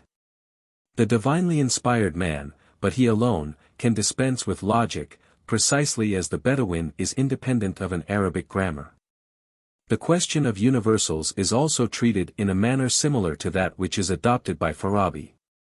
Prior to any plurality, everything has an existence in the mind of God and of the angels, the sphere spirits, then as material form it enters upon plurality, to be raised finally in the intellect of man to the universality of the idea. Now just as Aristotle has distinguished between first substance, individual, and second substance, cogitable as a universal, so Ibn Sina similarly makes a distinction between first and second notion or intention, mana, intentio. The first is referred to the things themselves, the second to the disposition of our own thought. 4. In metaphysics and physics, Ibn Sina is differentiated from Farabi chiefly through the fact that, by not deriving matter from God, he places the spiritual at a higher elevation above all that is material, and in consequence heightens the importance of the soul as an intermediary between the spiritual and the corporeal. From the conception of the possible and the necessary, the existence of a necessary being plainly follows. According to Ibn Sina, we should not seek to demonstrate the existence of a creator from his works, but rather should deduce, from the possible character of all that is, and all that is thinkable in the world, the existence of a first and necessary being, whose essence and existence are one. Not only is every sublunary thing of a possible nature, but even the heavens are, in themselves, merely possible.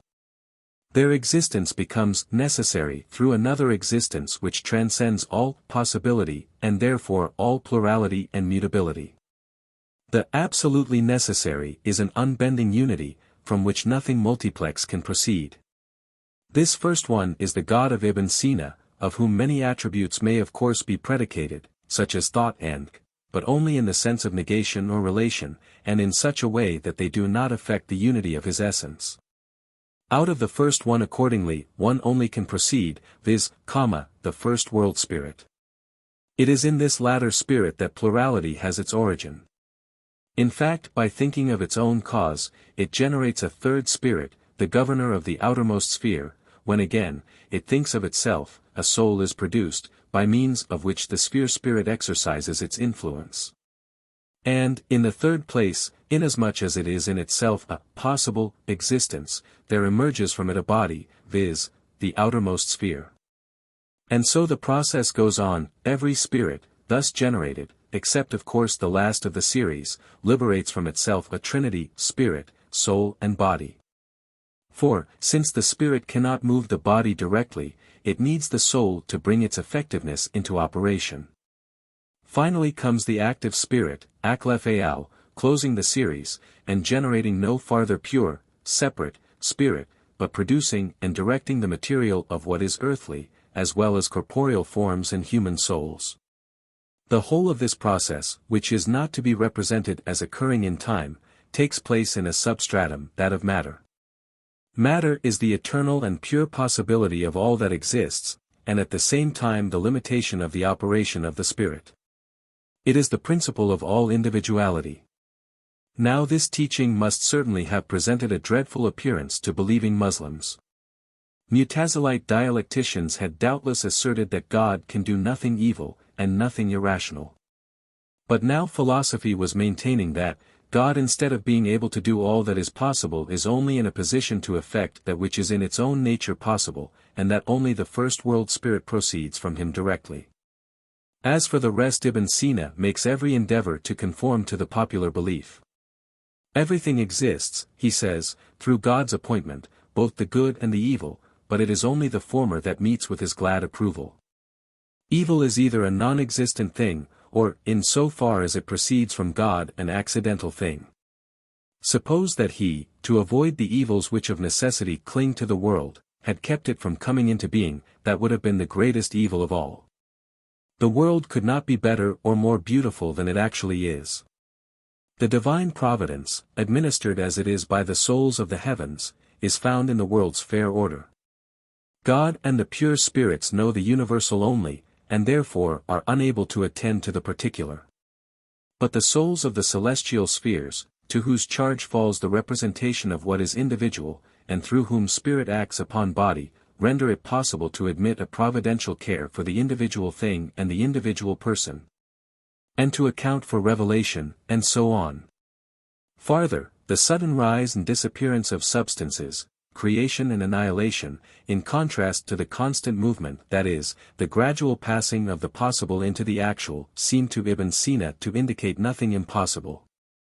In general, there is a predominant want of clearness in his views regarding the relation of the forms of existence, spirit and body, form and matter, substance and accident. A place at all events is left for miracle. In passionate forms of excitement in the soul, which often generate in ourselves great heat or cold, we have, according to Ibn Sina, phenomena analogous to miraculous effects produced by the world soul. Although it usually follows the course of nature. Our philosopher himself, however, makes a very moderate use of any of these possibilities. Astrology and alchemy he combated on quite rational grounds, and yet soon after his death astrological poems were attributed to him. And in Turkish Romance literature he appears as a magician, of course to represent an ancient mystic. Ibn Sina's theory of physics rests entirely on the assumption that a body can cause nothing. That which causes is in every case a power, a form, or a soul, the spirit operating through such instrumentality. In the realm of the physical there are accordingly countless powers, the chief grades of which, from the lower to the higher, are the forces of nature, the energies of plants and animals, human souls and world souls. 5. Farabi was above all things interested in pure reason, he loved thinking for its own sake. Ibn Sina, on the other hand, is concerned throughout with the soul. In his medicine it is man's body which he looks to. And similarly, in his philosophy his eyes are fixed on man's soul. The very name of his great philosophical encyclopedia is The Healing, that is of the soul. His system centers in psychology. His theory of human nature is dualistic. Body and soul have no essential connection with one another. All bodies are produced, under the influence of the stars, from the mingling of the elements. And in this way the human body also is produced, but from a combination in which the finest proportion is observed. A spontaneous generation of the body, just like the extinction and restoration of the human race, is therefore possible. The soul, however, is not to be explained from such mixture of the elements. It is not the inseparable form of the body, but is accidental to it. From the giver of forms, that is from the active spirit over us, every body receives its own soul, which is adapted to it and to it alone. From its very beginning each soul is an individual substance, and it develops increasing individuality throughout its life in the body. It must be admitted that this does not agree with the contention that matter is the principle of individuality. But the soul is the infant prodigy of our philosopher. He is not a credulous man, and he often cautions us against too ready an acceptance of mysteries in the life of the soul. But still he has the art himself of relating many things about the numerous wonderful powers and possible influences of the soul, as it wanders along the highly intricate pathways of life, and crosses the abysses of being and not being. The speculative faculties are the choicest of all the powers of the soul. Acquaintance with the world is conveyed to the rational soul by the external and internal senses. In particular, a full account is given by Ibn Sina of his theory of the internal senses, or the sensuous spiritual faculties of representation, which have their seat in the brain. Medical philosophers commonly assume three internal senses or stages of the representative process: 1. Gathering the several sense perceptions into one collective image in the forepart of the brain; 2. Transforming or remodeling this representation of the general sense, with the help of representations already existing, thus constituting apperception proper, in the middle region; 3. Storing up the apperceived representation in the memory, which was held to reside in the hinder part of the brain. Ibn Sina, however, carries the analysis somewhat farther. He distinguishes in the anterior portion of the brain the memory of the sensible or the treasure house of the collective images from the general or coordinating sense. Farther, he makes out apperception the function of the middle region of the brain to be in part brought about unconsciously, under the influence of the sensible and appetent life, as is the case also with the lower animals, and, on the other hand, to take place in part consciously, with the cooperation of the reason. In the first case the representation preserves its reference to the individual thing, thus the sheep knows the hostility of the wolf, but in the second case, the representation is extended to the universal. Then, in the hinder part of the brain, the representative memory, or storehouse of the representations formed by combined sensuous impression and rational reflection, follows as a fifth power. In this way 5 internal senses 17 correspond to the 5 external senses, although with quite another reference than the 5 internal senses of the faithful brethren. The question which is raised as to whether one should farther separate recollection, as a special faculty, from memory, remains unanswered. 6. At the apex of the intellectual powers of the soul stands the reason.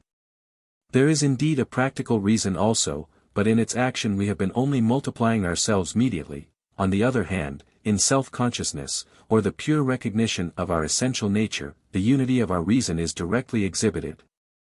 But instead of keeping down the lower powers of the soul, the reason lifts them up, refining sense perception, and generalizing presentation. Reason, which at first is a mere capacity for thought, becomes elaborated gradually in that material which is conveyed to it by the external and internal senses into a finished readiness in thought. Through exercise the capability becomes reality. This comes about through the instrumentality of experience, but under guidance and enlightenment from above, from the giver of the forms, who as active spirit imparts the ideas to the reason. The soul of man, however, does not possess any memory for the pure ideas of reason, for memory always presupposes a corporeal substratum. As often then as the rational soul comes to know anything, that knowledge flows to it on each occasion from above. And thinking souls do not differ in the range and contents of their knowledge, but in the readiness with which they put themselves in communication with the Spirit over us, in order to receive their knowledge. The rational soul, which rules over that which is under it, and comes to know the higher by means of the enlightenment given by the world spirit, is then the real man brought into existence, but as unmixed essence, as individual substance. Indestructible, immortal. On this point the clearness of Ibn Sina's teaching marks it off from that of Farabi. And, since his time, the assumption of the individual immortality of the human souls, which have come into being, is regarded in the East as Aristotelian, and the opposite doctrine as Platonic. Thus a better understanding prevails between his philosophy and the accepted religion. The human body and the whole world of sense furnish the soul with a school for its training. But after the death of the body, which puts an end to this body forever, the soul continues to exist in a more or less close connection with the world spirit. In this union with the Spirit over us, which is not to be conceived as a complete unification, the blessedness of the good, knowing souls consists. The lot of the others is eternal misery. For just as bodily defects lead to disease, so punishment is the necessary consequence of an evil condition of soul. In the same way too, the rewards of heaven are apportioned according to the degree of soundness or rationality which the soul has attained in its life on earth. The pure soul is comforted amidst the sufferings of time by its prospect of eternity. The highest is of course reached only by a few, for on the pinnacle of truth there is no room for the many, but one presses forward after another, to reach the source of the knowledge of God, welling forth on its lonely height. 7.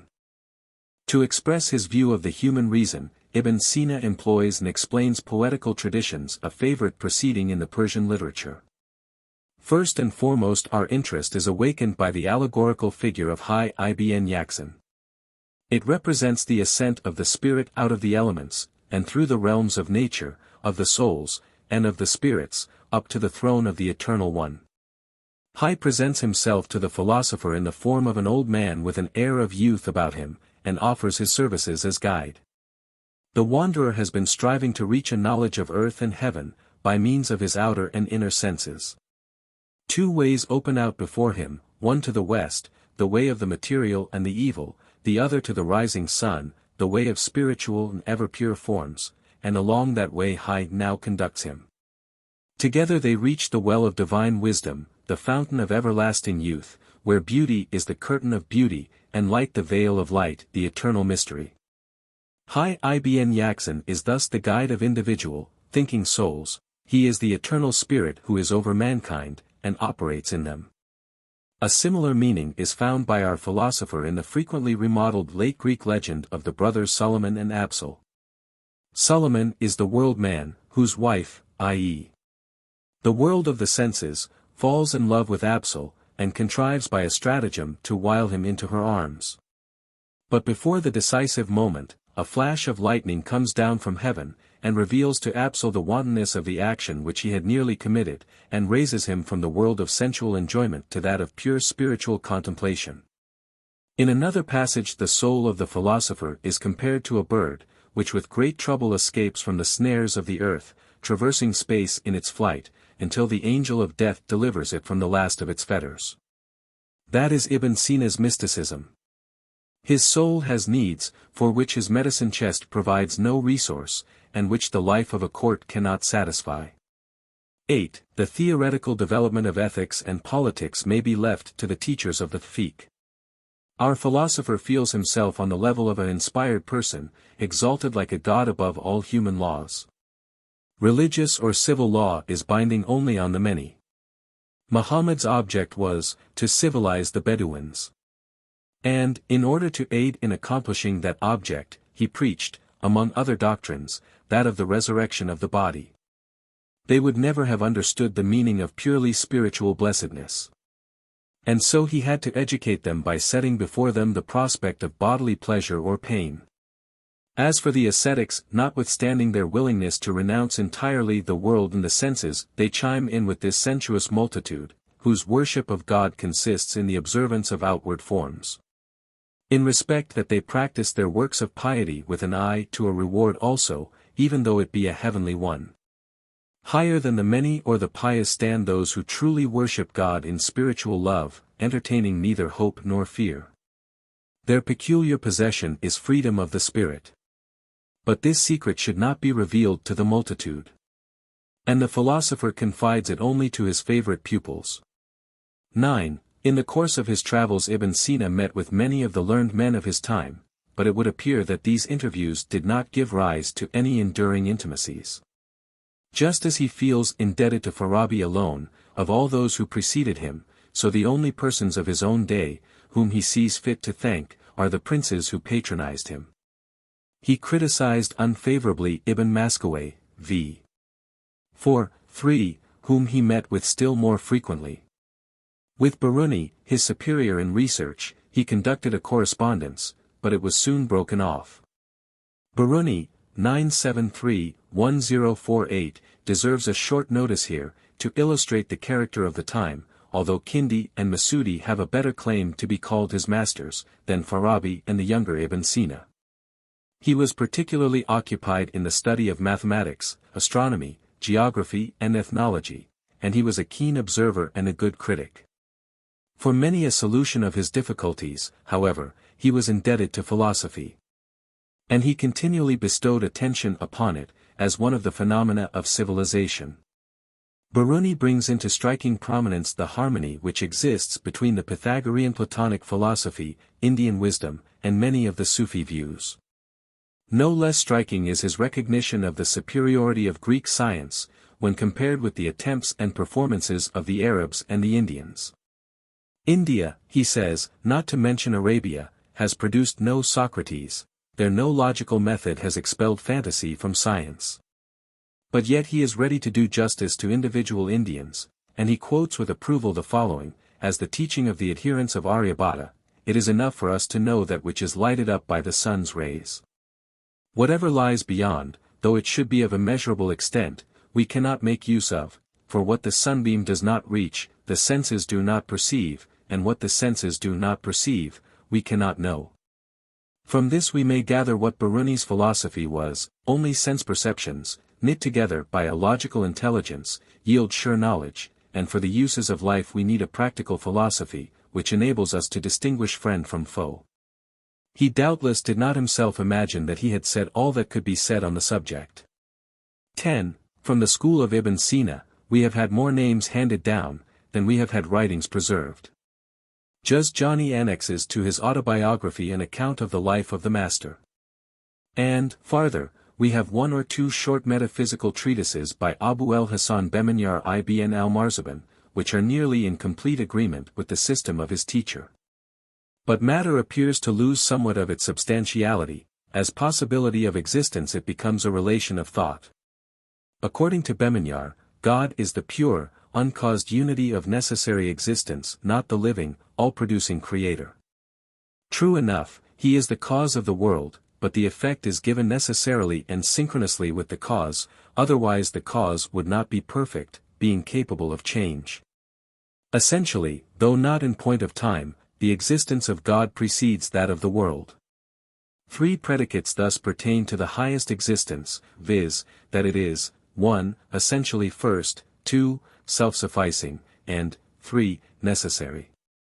In other words, God's essential nature is the necessity of his existence. All that can possibly be owes its existence to this absolutely necessary being. Now that is quite in harmony with the doctrines of Ibn Sina. And the same is the case with the disciple's scheme of the world and his doctrine of souls. Whatever has once attained to full reality, the various sphere spirits according to their kind, primeval matter, and the individually different souls of men, all lasts forever. Nothing that is completely real can pass away, inasmuch as the completely real has nothing to do with mere possibility. The characteristic of all that is spiritual is its knowledge of its own essential nature. Will is nothing else, in Beminyar's opinion, than the knowledge of that which is the necessary outcome of that nature. Farther, the life and the joy of rational souls consist in self-knowledge. 11. Ibn Sina achieved a far-reaching influence. His canon of medicine was highly esteemed even in the West, from the 13th century to the 16th, and it is still the authority for medical treatment among the Persians of the present day. On Christian scholasticism his influence was important. Dante placed him between Hippocrates and Galen, and Scaliger maintained that he was Galen's equal in medicine, and much his superior in philosophy. For the East he stood and yet stands as the prince of philosophy. In that region NEO-PLATONIC Aristotelianism continues to be known under the form which was given it by Ibn Sina. Manuscripts of his works abound, and evidence of his popularity, while commentaries on his writings, and epitomes of them, are countless. He was studied by physicians and statesmen, and even by theologians. It was only a few who went farther back and consulted his sources. From the very first, of course, he had many enemies, and they were more noisy in their demonstrations than his friends. Poets cursed him, theologians either chimed in with him, or tried to refute him. And in Baghdad in the year 1150, the Caliph Mustanjid consigned to the flames Ibn Sina's writings, as part of a certain judge's philosophical library. 5. Ibn al-Haitham. 1. After the days of Ibn Sina and his school, little more attention was paid to the cultivation of speculative philosophy in the eastern regions of the Muslim Empire. In these lands Arabic was forced more and more to yield to Persian, both in life and in literature. That the Persian tongue is not so well adapted for abstract logical and metaphysical discussion might be only of quite secondary importance, in connection with this decline in speculation. But the conditions of civilization, and with them the subjects which interested men, were sadly changed. Ethics and politics came more to the front, although without assuming an actually new form. But in the later Persian literature the predominant place was unmistakably held by poetry, partly of a free-thinking tendency, partly, and indeed preponderatingly, of a mystic kind, which satisfied the need for wisdom experienced by people of culture. From about the middle of the 10th century, the scientific movement which originated at Baghdad had in part turned westward. We have already found Farabi in Syria, and Masudi in Egypt. In the latter country Cairo was becoming a second Baghdad. 2. In Cairo, at the beginning of the 11th century, we come upon one of the most considerable mathematicians and physicists in all the Middle Ages, Abu Ali Muhammad ibn al-Hasan ibn Al-Haitham, Al-Haitham. He had formerly been a government official in Basra, his native town. Confiding too much in the practical value of his mathematical knowledge, he imagined that he could regulate the inundations of the Nile. But having been summoned on that account by the Caliph Al-Hakim, he became aware, soon after his arrival, of the futility of his efforts. Thereupon he fell into disgrace as a public official, and went into hiding till the Caliph's death, in 1021. From that time he devoted himself to literary and scientific work, up to his own death, in 1038. His chief strength is shown in mathematics and its practical application. But he also devoted great attention to the writings of Galen and Aristotle, nor did he confine that attention to the physical treatises. By his own confession he had, in a spirit of doubt about everything, been engaged, from his youth up, in considering the various views and doctrines of men, until he came to recognize in all of them more or less successful attempts to approximate to the truth. Moreover, truth for hint was only that which was presented as material for the faculties of sense perception, and which received its form from the understanding, being thus the logically elaborated perception. To seek such truth was his aim in the study of philosophy. In his view philosophy should be the basis of all the sciences. He found it in the writings of Aristotle, inasmuch as that sage had best understood how to knit sense perception into a coherent whole with rational knowledge. With eagerness therefore he studied and illustrated Aristotle's works, for the use and profit of mankind, as well as to exercise his own intellect and provide a treasure and consolation for his old age. Of these labors, however, nothing seems to have been preserved for us. The most important of Ibn al-Haytham's writings is the Optics, which has come down to us in a Latin translation and redaction. In it he shows himself to be an acute mathematical thinker, always taking pains with the analysis of hypotheses and of the actual examples. A Western, belonging to the 13th century, Vitello, was able to give a more methodical account of the whole subject, but yet in keenness of observation on specific points, Ibn al-Haytham may be reckoned his superior. 3. Ibn al-Haytham's thinking is expressed in quite a mathematical style. The substance of a body consists, according to him, of the sum of its essential attributes, just as a whole is equal to the sum of its parts, and a concept to the sum of its marks. In the Optics, the psychological remarks on seeing and on sense perception in general are of special interest for us. Here he exerts himself to separate the individual moments of the perception, and to give prominence to the condition of time as characterizing the whole process. Perception then is a compound process, arising out of 1. Sensation, 2. Comparison of several sensations or of the present sensation with the memory image which has been gradually formed in the soul as a result of earlier sensations. And 3. Recognition, in such fashion that we recognize the present percept as equivalent to the memory image. Comparison and recognition are not activities of the senses, which merely receive impressions passively, but they devolve upon the understanding as the faculty of judgment. Ordinarily the whole process goes forward unconsciously or semi-consciously, and it is only through reflection that it is brought within our consciousness, and that the apparently simplex is separated into its component parts. The process of perception is gone through very quickly. The more practice a man has in this respect, and the oftener a perception is repeated, the more firmly is the memory image stamped upon the soul, and the more rapidly is recognition or perception effected. The cause of this is that the new sensation is supplemented by the image which is already present in the soul. One might thus be disposed to think that perception was an instantaneous act, at least after long practice. That, however, would be erroneous, for not only is every sensation attended by a corresponding change localized in the sense organ, which demands a certain time, but also between the stimulation of the organ and the consciousness of the perception an interval of time must elapse, corresponding to the transmission of the stimulus for some distance along the nerves. That it needs time, for example, to perceive a color, is proved by the rotating circle of colors, which shows us merely a mixed color, because on account of the rapid movement we have no time to perceive the individual colors. Comparison and recognition are, according to Ibn Al-Haitham, the significant mental moments of perception. On the other hand, sensation tallies with the material, and the sense experiencing the sensation exhibits a passive attitude. Properly, all sensation is in itself a kind of discomfort, which ordinarily does not make itself felt, but which emerges into consciousness under very strong stimuli, for example, through too bright a light. A pleasurable character accrues only to the completed perception, that is to the recognition which lifts the material given in sensation, up to the mental form.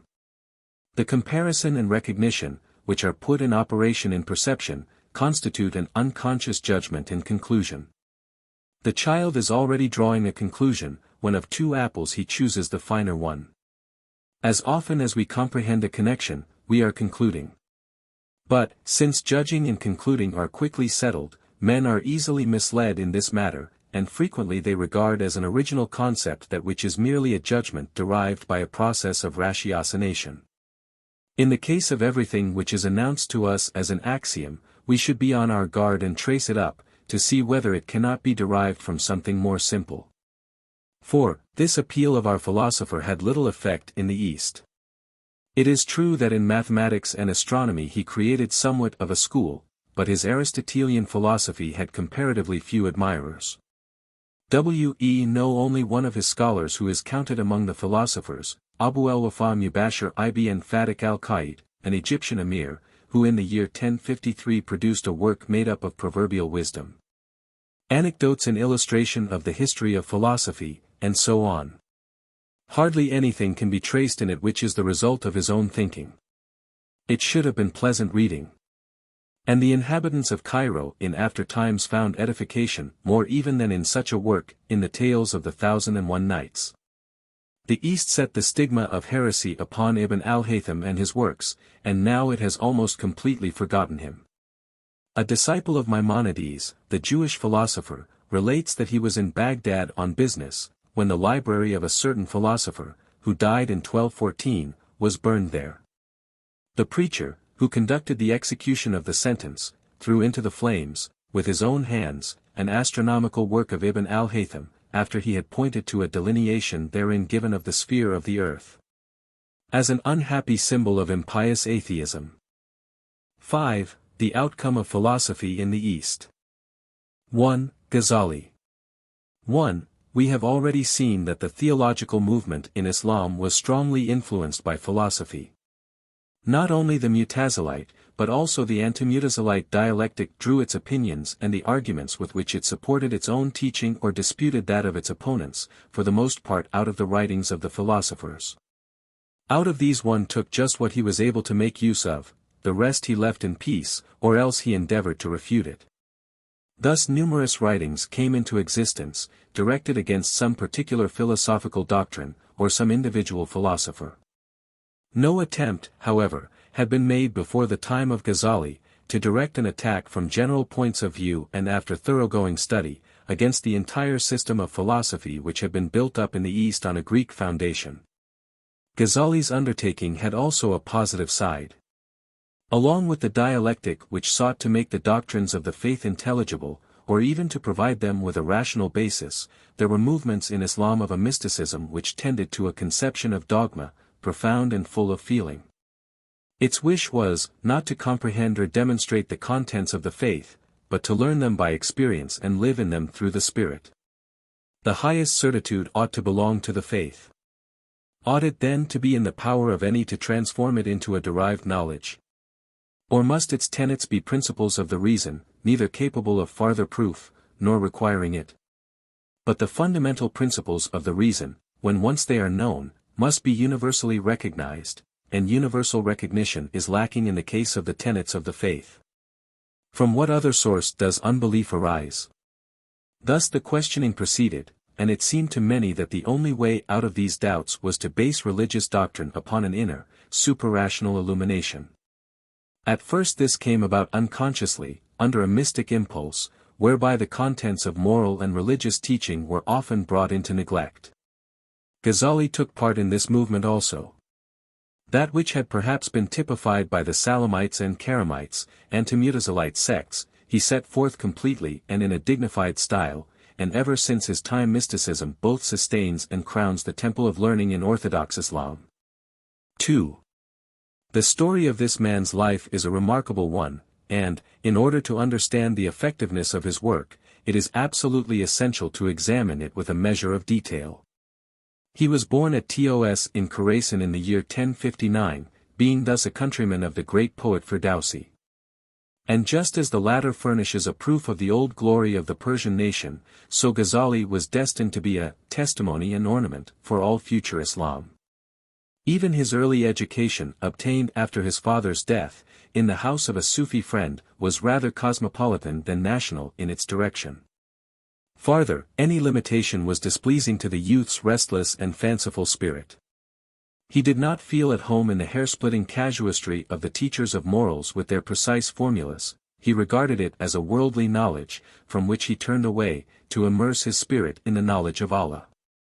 Then he studied theology in Nishabur with the Imam al-Haramain, who died in 1085, and at the same time he may himself have begun to write and to teach, and, perhaps even thus early, to entertain doubts of his own science.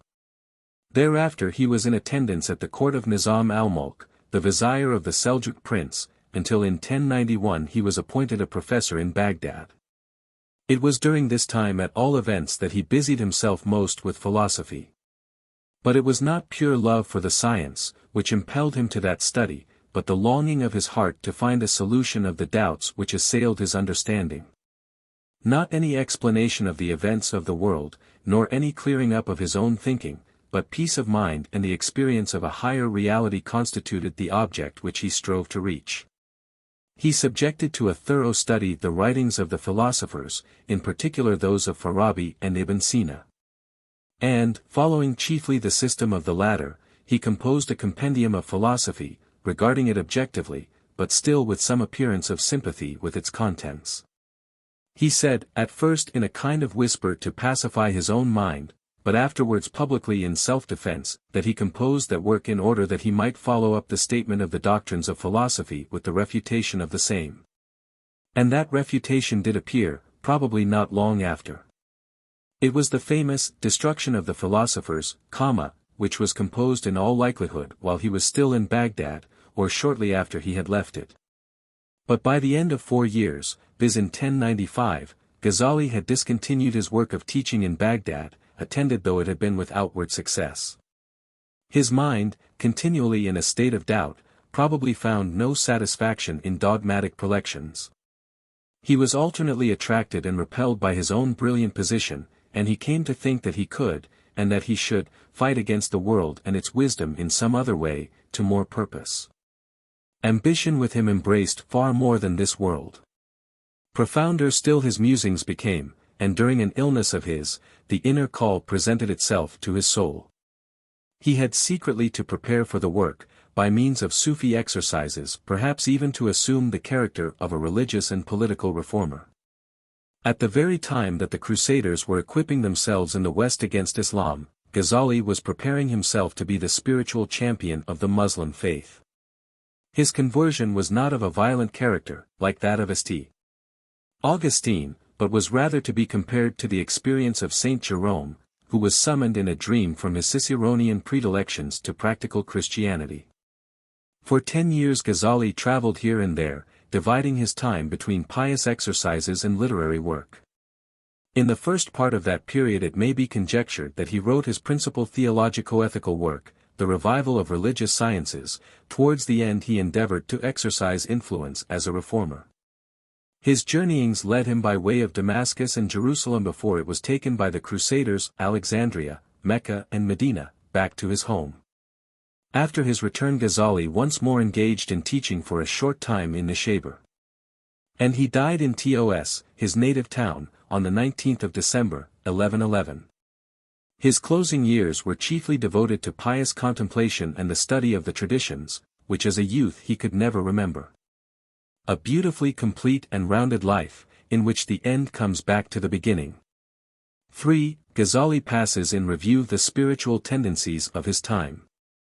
These are, the dialectic of the theologians, Sufi mysticism, Pythagorean popular philosophy, and NEO-PLATONIC Aristotelianism. That which dialectic desires to establish is also the object of his own faith, but its arguments appear to him rather weak, and many of its assertions on that account open to question. He feels most in sympathy with the Sufi mysticism. To it he owes his dearest possession, viz., the establishment of his own faith in personality. So that he can postulate as an inner experience that which the dialecticians attempt to derive by a process of reasoning. He thanks also the popular philosophy for the instruction it gives, particularly in mathematics, which he fully recognizes as a science, together with its astronomical deductions. He concedes the validity of its physics, where that is not in conflict with the faith. But Aristotelianism as it has been taught by Farabi in Ibn Sina, with as much subservience to authority as has been exhibited by the theologians, seems to him to be the enemy of Islam. And in the name of all the Muslim schools and tendencies of thought together, he feels bound to do battle with it, as from a Catholic standpoint. And in truth he does this with Aristotle's own weapons, those of logic. For the axioms of thought which logic lays down are, in his eyes, just as firmly established as the propositions of mathematics. Fully alive to this, he starts from the principle of contradiction, to which, according to his contention, God himself submits. Of the physico-metaphysical doctrines of philosophy then, he attacks 3 in particular: 1. That the world is eternal. 2. That God takes cognizance only of the universal, and that consequently there is no special providence. 3. That the soul alone is immortal, and therefore a resurrection of the body is not to be looked for. In the refutation of these doctrines Ghazali is in many respects dependent on the Christian commentator on Aristotle, Johannes Philoponus, who also has written against the doctrine of the eternity of the world maintained by Proclus. 4. 1. The world, according to the philosophers, is a sphere of finite extent but of infinite duration. From all eternity, it proceeds from God, even as the effect is in existence at the same time with the cause.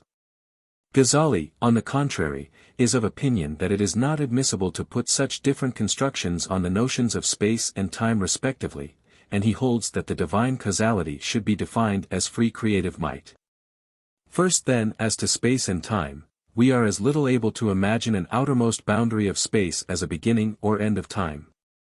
He who believes in an endless time, must, in consistency with that notion of his, assume also the existence of an infinite space. To say that space answers to the external sense, and time on the other hand to the internal, does not alter the case, for we do not after all get rid of the sensible. Just as space bears a relation to body, so does time to the movement of body. Both are merely relations of things, created in and with the things of the world, or rather relations between our conceptions, which God creates in us. Still more important is that which Ghazali advances about causality. The philosophers distinguish between an operation of God, of spiritual beings endowed with will, of the soul, of nature, of chance and the like. But for Ghazali, just as for the orthodox Kalam, there is really only one causality, that of the willing being. He completely puts aside the causality of nature, which is reducible without remainder into a relation of time. We see one definite phenomenon, cause, regularly succeeded by another definite phenomenon, effect, but how the latter results from the former is left an enigma for us. Of operation in the objects of nature we know nothing. Farther, any alteration is in itself inconceivable.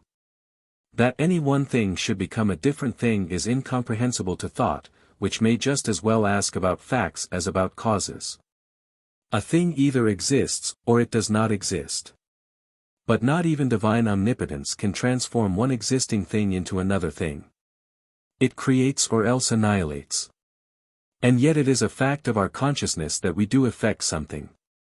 If we will anything, and possess the power to carry it out, we claim the result as our act. Action, proceeding from a free will, and conscious of the exertion of power, is the only causality of which we know. And we argue from this to the divine being. But by what right? The warrant for such a conclusion Gazali thinks that he finds in his own personal experience of the image of God in his soul. While on the other hand he declines to credit nature with the likeness to God which belongs to his own soul. For him accordingly, God, in so far as he can be known from the world, is the Almighty Being, free in will and efficient in operation. No spatial limit may be set to his causative activity, which yet the philosophers do, when they grant only his influence in his first created work. But on the other hand he can limit his own work both in space and time, so that this finite world has only a finite duration. That God should call the world into existence out of nothing by an absolute act of creation seems to the philosophers to be absurd. They recognize only an exchange of accidents or forms in the one material, a passing of the actual from possibility to possibility. But does nothing new ever come then into being? Is not every apprehension of the senses, asks Gazali, and every spiritual perception, something entirely new, which either exists or else does not exist, but at whose coming into existence the contrary does not cease? And at whose vanishing from existence, the opposite does not make its appearance? Consider farther the numerous individual souls which, according to Ibn Sina's system, must be in existence. Have not these come into being, absolutely new? There is no end to the putting of questions. The representative process wanders about in all directions and far, and thought leads us on ad infinitum. The chain of causation can nowhere be brought to an end, any more than space or time. In order then that there should be a definite, final existence, and in postulating this, Gazali is at one with the philosophers, we need an eternal will as first cause, different from everything else. We may at all events make this acknowledgment to Gazali, that Ibn Sina's fantastic doctrine of forms and souls makes no stand against his criticism. 5. 2. We have now come to the idea of God. In the view of the philosophers, God is the highest being, and his essence is thought. That which he knows, comes into existence, emanating from his abundance. But he has not positively willed it, for all willing presupposes a deficiency and need, and is conditioned by some change in the being that wills. Willing is movement in the material, completely real spirit wills nothing. Therefore God beholds his creation in a contemplation which is undisturbed by any wish. He recognizes himself, or even his first creature, or, according to Ibn Sina, the universal, the eternal genera and species of all things. But according to Gazali there must eternally belong to God a will, as one of his eternal attributes. In a conventional way he grants, it is true, that in metaphysical and ethical considerations knowing precedes willing, but he is convinced that unity of being does not more reside in knowing than in willing. Not only the multiplicity of the objects of knowledge, and their different relations to the knowing subject, but even self-consciousness, or knowing about the knowing, considered per se, is an endless process. An act of will is absolutely necessary to bring it to a conclusion.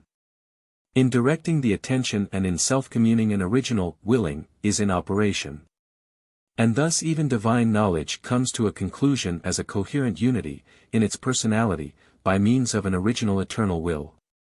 In place of the assertion of the philosophers that God wills the world, because he thinks of it as the best, Gazali substitutes the statement, God has cognizance of the world because he wills it and in his willing it. Must not then he, who wills and creates all, have cognizance of his work down to the smallest part of its material? Just as his eternal will is the cause of all individual things, so his eternal knowledge embraces at one and the same time every particular thing, without the unity of his nature being thereby taken away. There is consequently a providence. To the objection that divine providence makes every particular event a necessary event, Gazali, like St. Augustine, replies that this foreknowledge is not distinguishable from knowledge in memory, that is to say, that God's knowledge is exalted above every distinction of time. It may be questioned whether, in order to save the eternal, almighty, creative will, Gazali has not sacrificed to that absolute might both the temporary character of the world, which he would like to prove, and the freedom of human action, from which he sets out, and which he would not altogether surrender. This world of shadows and images, as he calls it, vanishes for the sake of God. 6. 3. The third question, with regard to which Gazali separates himself from the philosophers, has less philosophic interest. It refers to the resurrection of the body. According to the philosophers, it is only the soul that is immortal, either in its individuality or as a part of the world's soul. The body on the other hand is perishable. Against this dualism, which in theory led to an ascetic ethics, but which in practice was easily converted into libertinism, the religious and moral feeling of Gazali rose in rebellion. If the flesh is to have its obligations, it must in turn be invested with its rights. The possibility of the resurrection cannot be denied, for the reunion of the soul with its new, bodily frame is not more wonderful than its first union with the earthly body, which has been assumed even by the philosophers. Surely then every soul at the resurrection time may obtain a new body suited to it. But in any case man's real essence is the soul, and it is of little consequence what the material is, out of which its heavenly body is formed. 7. Even from these last propositions it is clear that Ghazali's theology did not remain unaffected by philosophical speculation. Like the fathers of the Western Church, he had, whether consciously or unconsciously, appropriated a good deal from philosophy, and for that reason his theology was long proscribed as a heretical innovation by the Muslims of the West. In reality his teaching regarding God, the world, and the human soul exhibits many elements which are foreign to the oldest type of Islam, and which may be traced back, partly through the intervening agency of Christian and Jewish writers and partly through that of more recent Muslim authors, to heathen wisdom. Allah, Lord of the worlds, God of Muhammad, is for Ghazali a living personality, it is true, but yet far less anthropomorphic than he appeared to simple faith or in the anti-Mutazilite dogma. The surest way of coming to know him must be to refuse to attribute to him any of the properties of his creatures. But that does not mean that he possesses no attributes, the very reverse is the case. The plurality of his qualities does not prejudice the unity of his being. Analogies are presented in the bodily world. A thing certainly cannot be both black and white at the same time, but it may well be cold and also dry. Only, if the qualities of men are attributed to God, they must be understood in another and higher sense, for he is pure spirit. Besides omniscience and omnipotence, pure goodness and omnipresence belong to him. By means of this omnipresence this world and the next are brought in a manner nearer to one another than by the usual representation. The conception of God is thus spiritualized. But resurrection and the future life are also regarded as being much more spiritual in character than the present life. Such a conception is facilitated by the doctrine of the Gnostic philosophy, that there are 3 or 4 worlds. One above the other in regular order rise the earthly and sensible world of men, the world of celestial spirits, to which our soul belongs, the world of supercelestial angels, and lastly God himself, as the world of purest light and most perfect spirit. The pious and enlightened soul ascends from the lower world through the heavens till it is face to face with God, for it is of spiritual nature and its resurrection body is of celestial essence. In a manner corresponding to the different worlds and grades of souls, men themselves differ from one another. The man of sensuous nature must be content with the Quran and tradition, he should not venture beyond the letter of the law. The study of duty is his bread of life, philosophy would be a deadly poison to him. He who cannot swim should not venture into the sea. However, there are always people who go into the water for the purpose of learning to swim. They want to elevate their faith into knowledge, but in the process they may easily fall into doubt and unbelief. For them, in Ghazali's opinion, a useful remedy may be found in the study of doctrine and polemics directed against philosophy. Those, however, have reached the highest degree of human perfection, who, without any laborious cogitation, experience in themselves by means of an inward and divine illumination the truth and the reality of the spiritual world. Such are the prophets and pious mystics, among whom Gazali himself may be reckoned. They see God in everything, Him, and Him alone, and in nature just as in the life of their own soul. But they see Him best in the soul, for although it is not divine it has at least a likeness to the divine. How altered now is every outward thing! That which seems to be in existence outside of us, becomes a condition or a property of the soul, which in the consciousness of its union with God, advances to the highest bliss. All things then become one in love. The true service of God transcends fear of punishment and hope of reward, attaining to love of God in the Spirit. The perfect servant of God is raised above endurance and thanksgiving, which constitute the obligation of the pious wanderer upon the earth, so long as he remains imperfect, so that even in this world he loves and praises God with joy of heart. 8.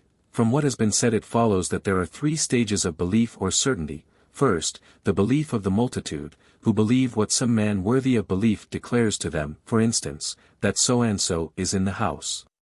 Secondly, the knowledge of the learned, gained by deduction, they have heard so-and-so speaking, and conclude that he is in the house. But thirdly we have the immediate certainty of the knowing ones, for they have entered the house and seen the person with their own eyes.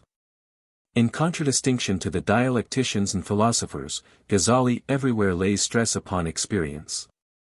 The former, with their universal ideas, in the first place fail to do justice to the multiplicity which attaches to this world of sense. The sensible qualities of things, even the number of the stars for example, we come to know only through experience, and not from pure ideas. Much less, however, do such ideas exhaust the heights and depths of our inner being.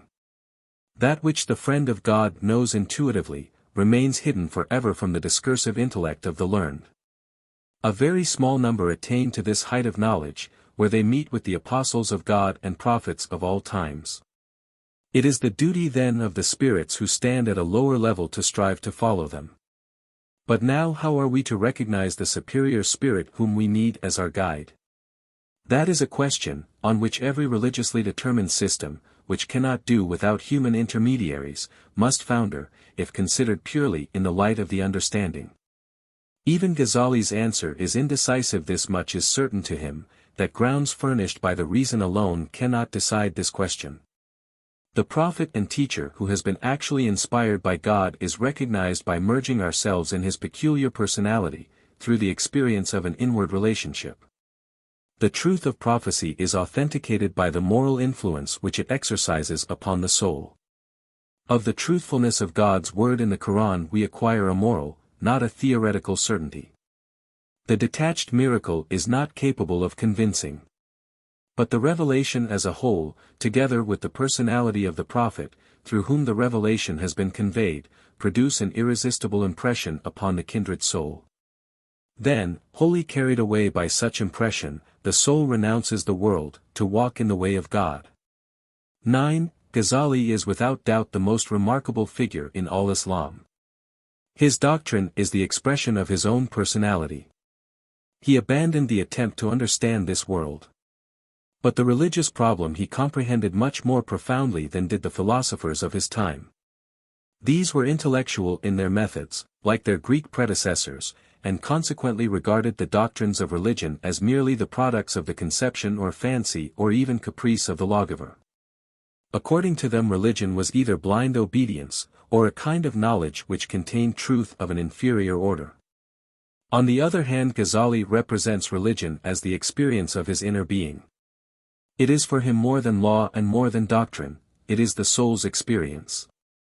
It is not everyone who has this experience of Ghazali's. But even those who cannot follow him in his mystic flight, when he transcends the conditions of any possible experience, will at least be constrained to acknowledge that his aberrations in searching for the highest are not less important for the history of the human mind than the apparently surer paths taken by the philosophers of his time, through a land which others had discovered before them. 2. The Epitomists. 1. In a history of scholarly education as conducted in the Muslim nations, this subject would necessarily have a larger space assigned it, but here we shall dismiss it in a few words. That Gazali has annihilated philosophy in the East, for all time to come, is an assertion frequently repeated but wholly erroneous, and one which evidences neither historical knowledge nor understanding. Philosophy in the East has since his day numbered its teachers and students by hundreds and by thousands. The teachers of the faith have no more discontinued their dialectical arguments in support of doctrine than the teachers of morals have abandoned their hair-splitting casuistry. General culture too has adopted an element of philosophical learning. But it is true that philosophy did not succeed in conquering for itself a commanding position, or in retaining the consideration which it once enjoyed. According to an Arab anecdote, a philosopher, who had been thrown into prison, on being asked what he was fit for, by a man who wanted to purchase him as a slave, is said to have replied, "For freedom." Philosophy needs freedom. And where was this freedom to be met with in the East? Freedom from material cares, freedom to exemplify unprejudiced thinking, tended continually to dwindle away from regions where no enlightened despots were to be found, able to warrant and protect it. But that is just a symptom of the general decay of civilization. And although travelers from the West in the 12th century praised highly the culture of the East, it had, in comparison with earlier times, at least begun to decline. In no department did they pass the mark which had been reached of old. Minds were now too weak to accomplish such a feat. Literary production became stagnant, and the only merit which belongs to the voluminous compilers of the following centuries is that of elegant selection. Ethical and religious doctrine had ended in mysticism. And the same was the case with philosophy. After the time of Ibn Sina, the prince of philosophy, no one felt called upon to come forward with independent views. The day had come for abridgments, commentaries, glosses, and glosses upon glosses. The learned world occupied their time in school with work of that nature, while the believing multitude placed themselves more and more under the guidance of the dervish orders. 2. That which general education borrowed most from philosophical propaedeutics was a little mathematics and, naturally exceedingly elementary as a rule. By sectaries and mystics a good deal was taken over from Pythagorean Platonic wisdom. In particular these doctrines had to be drawn upon in order to support the belief in saints and miracles, and a barren syncretistic theosophy was tricked out therewith. The system even enrolled Aristotle among its teachers, of course the spurious Aristotle, but it turned him into a disciple of Agathodemon and Hermes. The more sober-minded thinkers, on the other hand, kept to Aristotelianism, so far as it agreed with their own views or with the orthodox faith. The system of Ibn Sina was almost universally followed by them. And it was only a few that went back to Farabi, or that endeavored to combine the two. Very little notice was taken of physical and metaphysical doctrines, ethics and politics were rather more attended to. Logic was the only subject universally studied, for it could be admirably conveyed in scholastic form, and, as pure formal logic, it was an instrument which every one was able to make use of. In fact, with the resources of logic everything might be proved. And even if the demonstration should be recognized as faulty, there was this consolation that the averment might still be true, although its demonstration had not been properly conducted.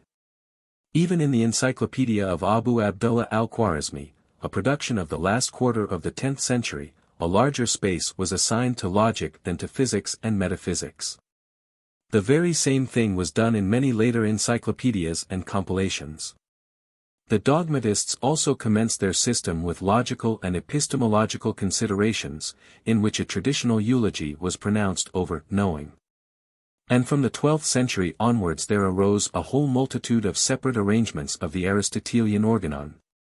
Here may be mentioned only, as being much used, commented on, and so forth, the works of Abhari, 1264, who gave a short summary of the whole logic under the title of Isaguji, Epsilon Sigma Sigma Gamma Omega Gamma, and the works of Qazwini, 1276. At the greatest university in the Muslim world, that of Cairo, the epitomes of the 13th and 14th centuries are used, up to this day. There the word still is, as for a long time it was with ourselves, first of all a college of logic, and, we need scarcely add, with no better result. They indulged themselves, within the limits of the law, in the luxury of studying the rules of thinking discovered by the ancient philosophers, but all the while they smiled at these men and at the Mutazilite dialecticians, who believed in reason. 6. Philosophy in the West. 1. Beginnings. 1. Western North Africa, Spain and Sicily are reckoned as forming the Muslim West. North Africa, to begin with, is of subordinate importance. Sicily is regulated by Spain, and is soon overthrown by the Normans of Lower Italy. For our purpose Muslim Spain or Andalusia first falls to be considered. The drama of culture in the East passes here through a second representation.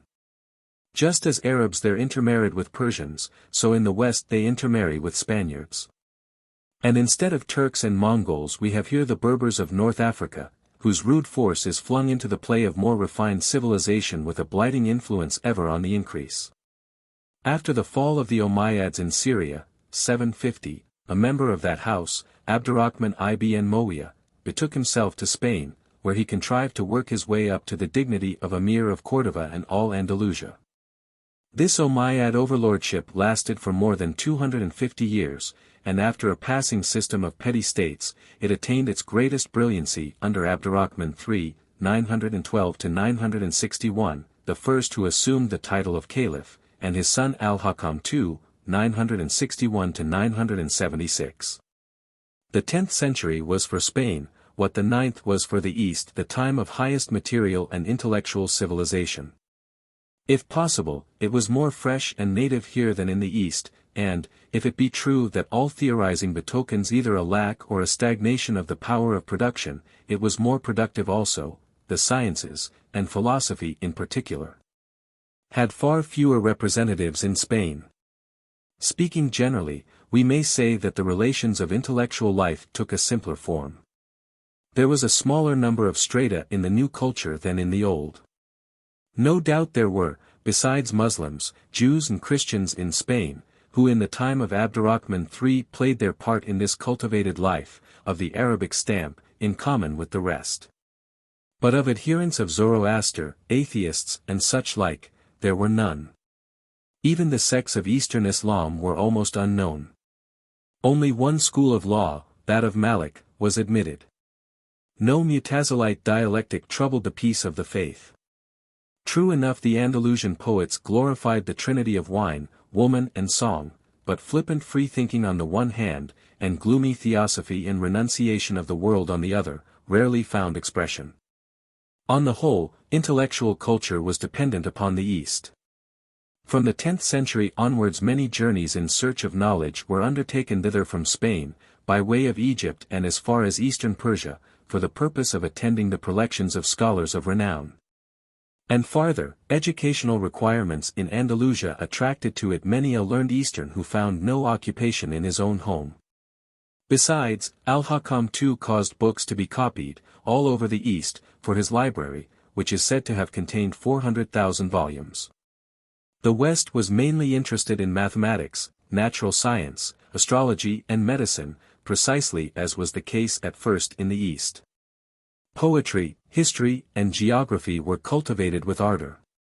But the mind was not yet sicklied o'er with the pale cast of thought, for when Abdullah ibn Masara of Cordova, under Abdurrahman III, brought home with him from the East a system of natural philosophy, he had to submit to see his writings consigned to the flames. 2. In the year 1013 Cordova, the gem of the world, was laid waste by the Berbers, and the kingdom of the Umayyads was split up into a number of minor states. Its second bloom fills up the 11th century, the Medicean age of Spain, in which art and poetry still flourish in luxuriant growth at the courts of the various cities, upon the ruins of ancient splendor. Art grows refined. Poetry becomes sage, and scientific thought subtle. Intellectual nutriment continues to be fetched from the East.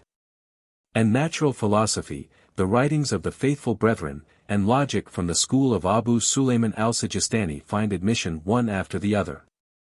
Towards the close of the century it is possible to trace the influence even of the writings of Farabi, and the medicine of Ibn Sina becomes known. The beginnings of philosophical reflection are found chiefly with the numerous men of culture among the Jews. Eastern natural philosophy produces a powerful and quite singular impression upon the mind of Ibn Jabirol, the avant-sprawl of Christian authors, and Baddja ibn Paquta is influenced by the faithful brethren. Even the religious poetry of the Jews is affected by the philosophical movement, and what speaks therein is not the Jewish congregation seeking after God, but the soul rising towards the Supreme Spirit. Among the Muslims, however, the number of those who addressed themselves to a thorough study of philosophy was very limited. No master gathered about him a numerous band of disciples. And meetings of the learned, for the discussion of philosophical subjects, were scarcely ever held. The individual thinker must have felt very lonely in these circumstances. In the West, just as in the East, philosophy was developed subjectively. But here it was more the concern of a few isolated individuals, and, besides, it stood more apart from the faith of the mass of the people. In the East there were countless intermediary agencies between faith and knowledge, between the philosophers and the believing community. The problem of the individual thinker, confronted by political society in the faith of narrow-minded fanatical multitudes, was accordingly realized more acutely in the West. 2. Ibn Baddja. 1. Towards the end of the 11th century, when Abu Bakr Muhammad ibn Yahya ibn al-Seg ibn Baddja, Avampes, was born in Saragossa, the fair kingdom of Andalusia was approaching the time of its disappearance in a system of petty states. It was threatened from the north by the less civilized but yet powerful and brave Christian knights. But the Berber dynasty of the Almoravids came to the rescue, who were not only firmer in the faith but also wiser in their policy than the voluptuous ruling race of Spain. Then the time of refined culture and free inquiry seemed gone forever. Only traditionalists, of the strictest right, ventured to make a public appearance, while philosophers, unless they kept concealed, were persecuted or put to death. 2. But barbarous lords have their caprices, being fond of appropriating, at least superficially, the culture of those who have been subjugated by them. Thus Abu Bakr ibn Ibrahim, brother-in-law of the Almoravid Prince Ali, who was for some time governor of Saragossa, made Ibn Baddja his intimate friend and first minister, thereby giving great offense to his faquis and soldiers. Now this was a man, skilled both in the theory and practice of the mathematical sciences, particularly astronomy and music, as well as an adept in medicine, and one who was devoted to speculative studies in logic, natural philosophy and metaphysics. And in the opinion of the fanatics he was an utterly abandoned atheist and immoral person. We know nothing more of the outward life of Ibn Baddja except that he was in Seville in the year 1118, after the fall of Saragossa, and that he composed several of his works there, afterwards betaking himself to the Almoravid court in Fez, where he died in 1138. According to tradition he met his death by poison, administered at the instigation of a jealous physician. His short life, as he himself confesses, had not been a happy one, and he had often longed for death, as a final refuge. Material want, and, above all, intellectual isolation, may have weighed down his spirits. His extant writings abundantly evince that he was unable to feel at home in that day and that environment. 3. He conforms almost entirely to Farabi, the quiet, solitary Eastern. Like him he was little given to systematizing. His original treatises are but few in number. And they consist chiefly of brief expositions of Aristotelian and other philosophical works.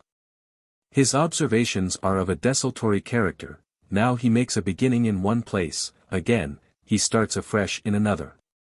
In continually renewed approaches he endeavors to get nearer Greek thought, and to penetrate from every possible side to ancient science. He does not discard philosophy, and he does not deal conclusively with it. On a first glance, that produces a puzzling impression, but, in the somber impulse which is upon him, the philosopher has become aware of the path he is pursuing. In searching for truth and righteousness, he is coming upon another thing, unity in joy in his own life. In his opinion, Gazali took the matter much too easily, when he thought he could be happy only in the full possession of the truth comprehended by means of divine illumination. In his love for the truth, which is concealed rather than revealed by the sensuous images of religious mysticism, the philosopher must be strong enough to renounce that happiness. Only pure thinking, undisturbed by any sensuous desire, is privileged to behold the supreme Godhead. For, in his logical writings Ibn Baddja hardly departs from Farabi. Even his physical and metaphysical theories agree generally with the views of the master. But perhaps the mode, in which he represents the history of the development of the human spirit and the position of man in knowledge and in life, may claim a measure of interest. There are two kinds of existence, according to his view, one which is moved, and one which is not moved. That which is moved is corporeal and limited, but its everlasting movement cannot be explained by finite body.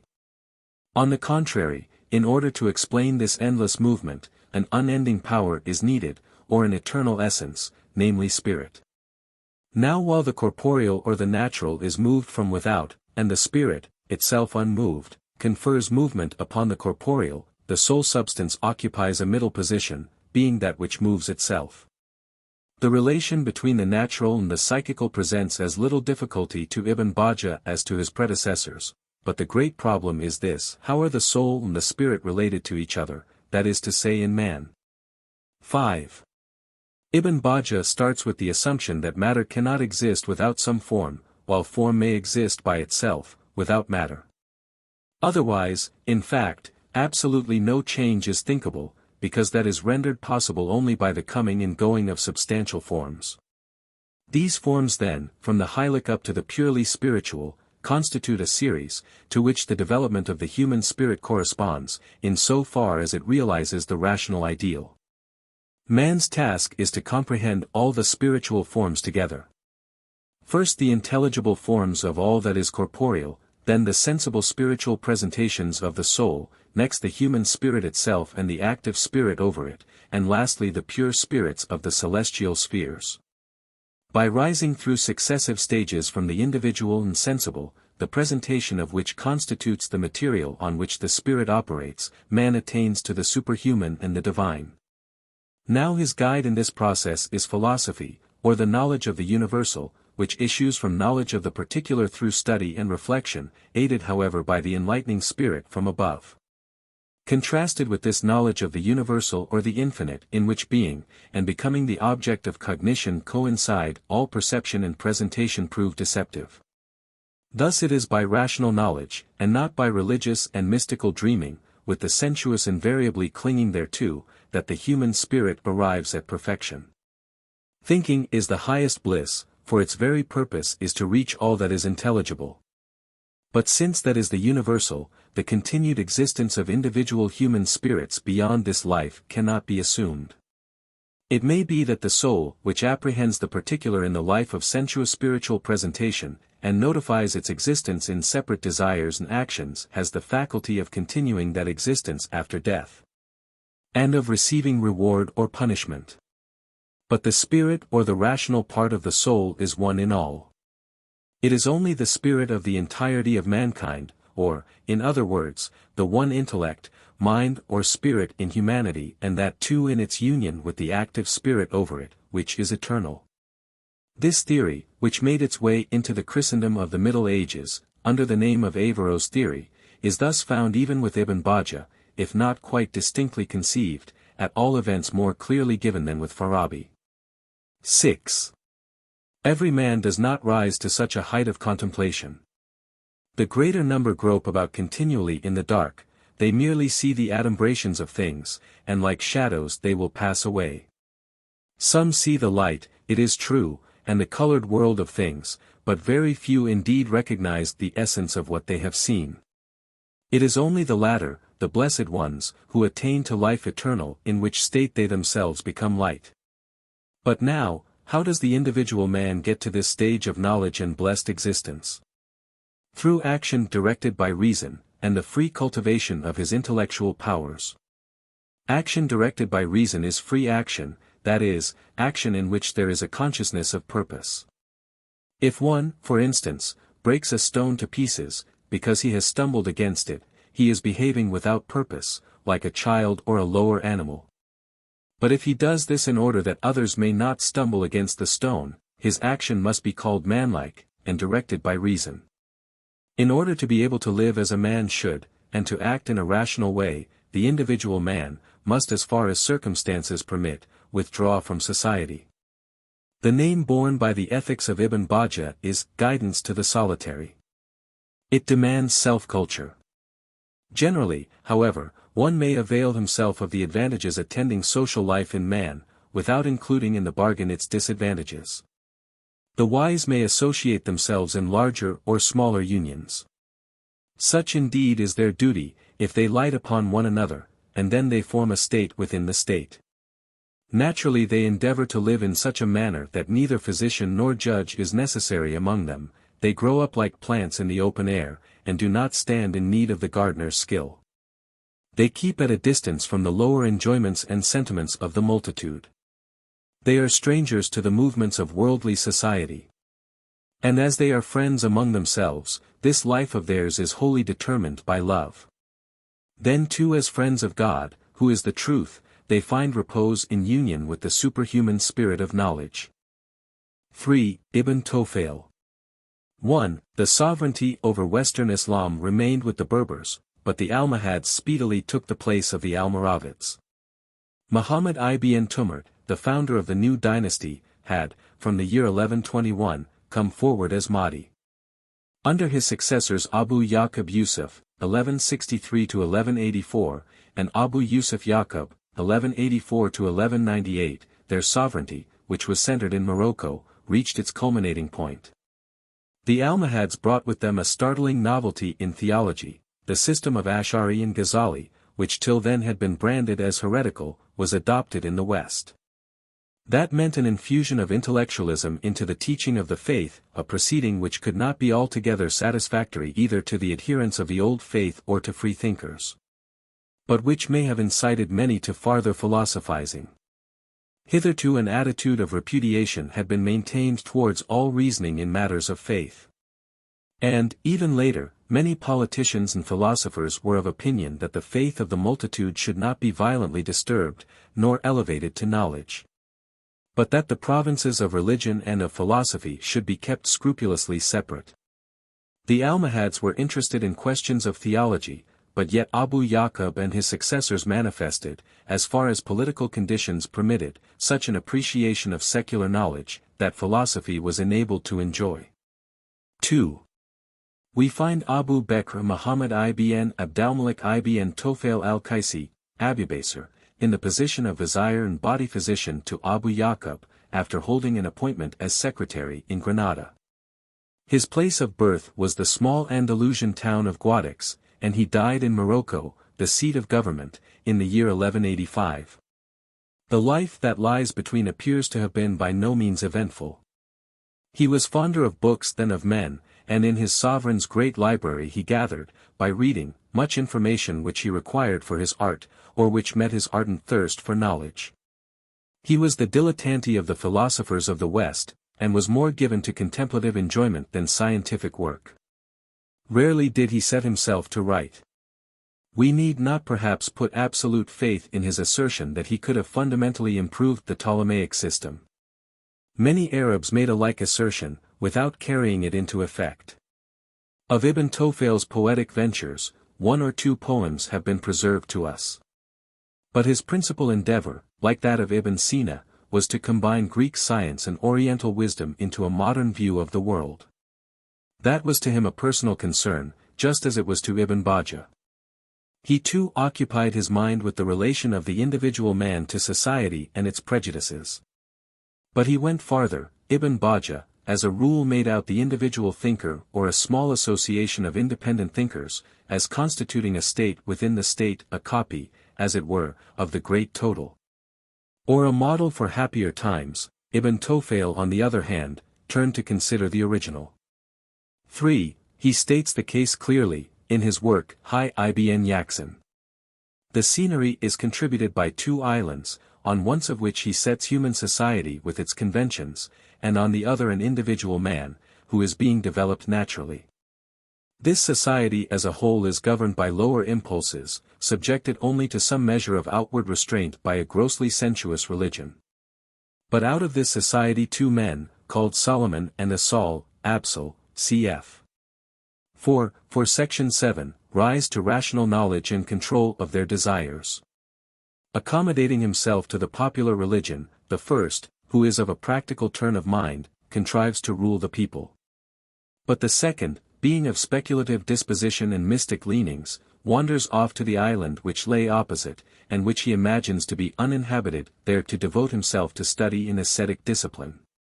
On that island, however, our high Ibn Yaksin I.E. the active one, the son of the vigilant, had been trained into a perfect philosopher. Cast upon the island when a child, or else brought into existence there by spontaneous generation, he had been suckled by a gazelle, and then had been in the course of time left, like a Robinson Crusoe, and that entirely, to his own resources. Yet he had secured a material existence, and farther, by observation and reflection, had acquired a knowledge of nature, the heavens, God, and his own inner being, until after 7 times 7 years he had attained to that which is highest, viz. the Sufi vision of God, the state of ecstasy. In this situation he was found by Asal. After they had come to understand each other, for at first Hai was still without speech, it was found that the philosophy of the one and the religion of the other were two forms of the same truth. Except that in the first form it was somewhat less veiled. But when Hai came to know that on the opposite island an entire people continued in darkness and error, he resolved to proceed thither and reveal the truth to them. Here, however, he was brought to learn by experience that the multitude were incapable of a pure apprehension of the truth, and that Muhammad had acted wisely in giving the people sensuous forms instead of full light. After this result therefore he repaired again with his friend Asal to the uninhabited island, to serve God in spirit and in truth till the hour of death. 4. Ibn Tofail has devoted by far the largest portion of his romance to the course of Hai's development. But he cannot certainly have thought that the individual man, left to himself, is able, with the resources of nature alone and without the help of society, to advance so far as Hai did. And yet his conception is perhaps rather more historical, than certain views which have been entertained since his day, e.g. by some of the rationalists of the 18th century. Many little touches in his work shew that Hai was intended to represent humanity as it stands outside of revelation. That which is accomplished in him, is the development of Indian, Persian and Greek wisdom. 1 or 2 hints pointing in that direction, but which cannot be farther followed out here, may help to lend probability to this view. Thus it is significant, to begin with, that Hai lives on the island of Ceylon, the climate of which was held to be such as to render spontaneous generation possible, where also, according to the legend, Adam, the first man, had been created. And where the Indian king came to the wise man. Then Hai's first religious sentiment of wonder, after he had struggled up out of the primary, animal stage, through shame and curiosity, is elicited by fire, which has been discovered by him, a circumstance which recalls to us the Persian religion. And his farther speculations are borrowed from Greco-Arabic philosophy. The affinity to Ibn Sina's Hai, which Ibn Tofail himself indicates, is clear, only, the figure of Hai in this case presents a more human appearance. With Ibn Sina the character of Hai represents the superhuman spirit, but the hero of Ibn Tofail's romance seems to be the personification of the natural spirit of mankind illuminated from above. And that spirit must be in accordance with the prophet soul of Muhammad when rightly understood, whose utterances are to be interpreted allegorically. Ibn Tofail has thus arrived at the same result as his Eastern predecessors. Religion must still be kept up for the ordinary man, because he cannot go beyond it. It is only a few who rise to an understanding of religious symbols. And very rarely indeed does anyone attain to the unrestrained contemplation of the highest reality. This last truth he accentuates with the greatest emphasis. Even if we do find in Hai the representative of human nature, we cannot gainsay this truth. For the representation given sets forth the supreme perfection of man as consisting in submerging his own self in the world spirit, in the most lonely quietude, and withdrawn from all that is sensuous. It is true that this condition is attained only in mature age, in which, besides, a human friend has been met with, and attention to what is material, and to the arts and sciences, forms the natural preliminary stage of spiritual perfection. Thus Ibn Tofail is permitted to look back without regret or shame upon his life spent at court. 5. We have already met frequently with the philosophical views, which Hay developed in his 7 life periods. But even his practical behavior is specially considered by Ibn Tofail. Sufi exercises, as they are still observed among the religious orders of the East, and as they had been recommended even by Plato and the NEO-PLATONIsts, have taken the place of the observances of religious worship enjoined by the Muslim law. And Hay forms for himself in the 7th period of his life a system of ethics which has a Pythagorean appearance. Hay has set before him as the aim of his action to seek for the one in all things and to unite himself to the absolute and the self-existing. He sees in fact all nature striving to reach this highest being. He is far above the view that everything on the earth exists for the sake of man. Animals and plants likewise live for themselves and for God, and thus he is not permitted to deal capriciously with them. He now restricts his bodily wants to what is absolutely necessary. Ripe fruits are preferred by him, the seeds of which he piously consigns to the soil, taking anxious precaution that no kind may die out through his avidity. And only in extreme need does he touch animal food, in which case he seeks in like manner to spare the species. Enough for life, not enough for sleep, is his motto. That has reference to his bodily attitude towards the earthly. But the living principle binds him to the heavens, and, like the heavens, he strives to be useful to his surroundings, and to keep his own life pure.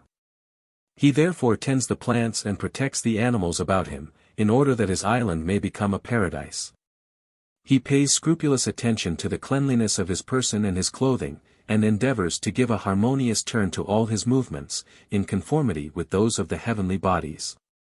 In this way he is gradually rendered capable of elevating his own self above earth and heaven to the pure spirit, that is the condition of ecstasy, which no thought, no word, no image has ever been able to comprehend or express. 4. Ibn Roshd. 1. Abu al-Walid Muhammad ibn Akhamd ibn Muhammad ibn Roshd, Averroes, was born at Cordova, of a family of lawyers, in the year 1126. There too he made himself master of the learned culture of his time. In 1153 he is said to have been presented to the Prince Abu Yaqub by Ibn Tofail, and we possess a report of that occurrence, full of character. After the introductory phrases of politeness the prince asked him, "What is the opinion of philosophers about the heavens? Are they eternal, or have they been brought into existence?"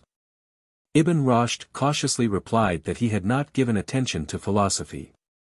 Thereupon the prince commenced to discuss the subject with Ibn Tofail, and, to the astonishment of the listener, she read that he was acquainted with Aristotle, Plato, and the philosophers and theologians of Islam. Then Ibn Roshd also spoke out freely, and won the favor of his high-placed master. His lot was fixed, he was destined to interpret Aristotle, as no one before him had done, that mankind might be put in complete and genuine possession of science. He was, besides, a jurist and a physician. We find him in 1169 in the position of judge in Seville, and shortly afterwards in Cordova. Abu Yaqub, now caliph, nominates him his body physician in the year 1182. But, a short time after, he is again judge in his native city, as his father and grandfather had been. Circumstances, however, change for the worse. Philosophers are pronounced accursed, and their writings are committed to the flames. In his old age Ibn Roshd is banished by Abu Yusuf to Elisina, Lucina, near Cordova, but yet he dies in Morocco the capital, on the December 10, 1198. 2. It was upon Aristotle that his activity was concentrated. All that he could procure of that philosopher's works, or about them, he subjected to diligent study and careful comparison. Writings of the Greeks, which are now lost either entirely or in part, were still known to Ibn Roshd in translated form. He goes critically and systematically to work, he paraphrases Aristotle and he interprets him, now with comparative brevity, and anon in greater detail, both in moderate-sized and in bulky commentaries. He thus merits the name of the commentator, which also is assigned to him in Dante's Commedia 18. It looks as if the philosophy of the Muslims had been fated in him to come to an understanding of Aristotle, just that it might then expire, after that end had been attained. Aristotle for him is the supremely perfect man, the greatest thinker, the philosopher who was in possession of an infallible truth. New discoveries in astronomy, art or physics could make no alteration in that respect. Of course it is possible to misunderstand Aristotle. Ibn Roshd himself came to have a different and better understanding of many a point which he took from the works of Farabi and Ibn Sina. But yet he lived continually in the belief that Aristotle, when rightly understood, corresponds to the highest knowledge which is attainable by man. In the eternal revolution of worldly events Aristotle has reached a height which it is impossible to transcend. Men who have come after him are frequently put to the cost of much trouble and reflection to deduce the views which readily disclose themselves to the first master. Gradually, however, all doubt and contradiction are reduced to silence, for Aristotle is one who is more than man. Destined as it were by Providence to illustrate how far the human race is capable of advancing in its approximation to the world spirit. As being the sublimest incarnation of the spirit of mankind, Ibn Roshd would like to call his master the divine teacher. It will be shown by what follows, that even in the instance of Ibn Roshd, unmeasured admiration for Aristotle did not suffice to bring about a perfect comprehension of his thoughts. He allows no opportunity to pass of doing battle with Ibn Sina, and, upon occasion, he parts company with Farabi and Ibn Baddja, men to whom he owes a great deal. He carps at all his predecessors, in a far more disagreeable fashion than Aristotle did in the case of his teacher Plato. And yet the himself is far from having got beyond the interpretation of NEO-PLATONIC expositors and the misconceptions of Syrian and Arab translators. Frequently he follows even the superficial Themistius in opposition to the judicious Alexander of Aphrodisias, or else he tries to combine their views. 3. Ibn Roshd is above all a fanatical admirer of the Aristotelian logic. Without it one cannot be happy, and it is a pity that Plato and Socrates were ignorant of it. The happiness of men is measured by the degree of their logical attainments. With the discernment of a critic he recognizes Porphyry's isagogy as superfluous, but he still counts the rhetoric and the poetics as forming part of the organon. And then the oddest misapprehensions are met with. For example, tragedy and comedy are turned into panegyrics and lampoons. Poetical probability has to be content with signifying either truth capable of demonstration, or deceptive appearance. Recognition on the stage, nu alpha gamma nu rho iota sigma iota, becomes apodictic judgment, and so on. Of course he has absolutely no conception of the Greek world, and that is venial, for he could not have had any notion of it. And yet we do not readily excuse one who has been so severe a critic of others. Like his predecessors, Ibn Roshd lays a special emphasis upon grammar, as far as it is common to all languages. This common principle, and therefore the universal one, Aristotle, he thinks, keeps always before him in his hermeneutics, and even in the rhetoric. Accordingly the Arab philosopher is also bound to adhere to it, although in illustrating universal rules he may take his examples from the Arabic language and literature. But it is universal rules which form his object, for science is the knowledge of the universal. Logic smooths the path for the ascent of our cognition from sensuous particularity to pure rational truth. The multitude will always live in the sensuous element, groping about in error. Defective mental parts and poor education, and depraved habits to boot, prevent them from making any advance. But still it must be within the power of some to arrive at a knowledge of truth. The eagle looks the sun in the face, for if no being could look at him, nature would have made something in vain. Whatever shines there is meant to be seen. And so whatever exists is meant to be known, were it only by one single man. Now truth exists, and the love for it which fills our hearts would have been all in vain, if we could not approach it. Ibn Roshd thinks that he has come to know the truth in the case of many things, and even that he has been able to discover absolute truth. He would not, with Lessing, have cared to resign himself to a mere search for it. Truth, in fact, has been given him in Aristotle, and from that standpoint he looks down upon Muslim theology. Certainly he recognizes that religion has a truth of its own, but theology is repugnant to him. It wants to prove what cannot be proved in this way. Revelation, as contained in the Quran according to the teaching of Ibn Roshd and others, and similarly of Spinoza in later times, does not aim at making men learned, but at making them better. Not knowledge, but obedience or moral practice is the aim of the lawgiver, who knows that human welfare can only be realized in society. 4. That which especially distinguishes Ibn Roshd from those who preceded him, and in particular from Ibn Sina, is the unequivocal mode in which he conceives of the world as an eternal process of becoming. The world as a whole is an eternally necessary unity, without any possibility of non-existence or of different existence. Matter and form can only be separated in thought. Forms do not wander like ghosts through dull matter, but are contained in it after the manner of germs. The material forms, in the guise of natural forces, operate in an eternal process of generation, never separated from matter, but yet deserving to be called divine. Absolute origination or extinction there is none, for all happening is a transition from potentiality to actuality, and from actuality back to potentiality, in which process like is ever generated by like and by that alone. But there is a graded order in the world of being. The material or substantial form stands midway between mere accident and pure, or separate, form.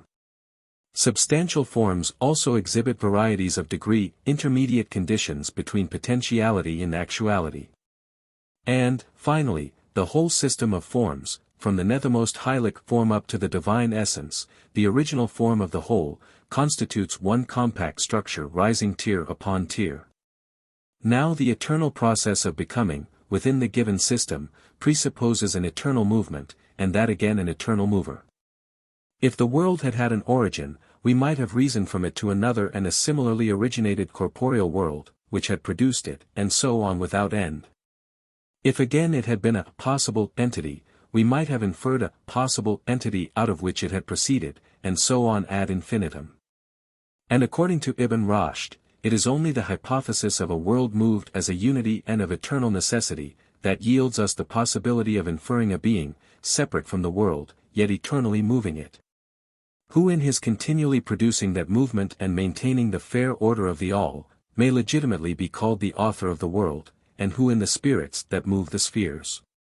For every separate kind of movement demands its separate principle, possesses agents to give effect to his activity. The essence of the first mover, or of God, as well as of the sphere spirits, is found by Ibn Roshd in thought, in which unity of being is given him.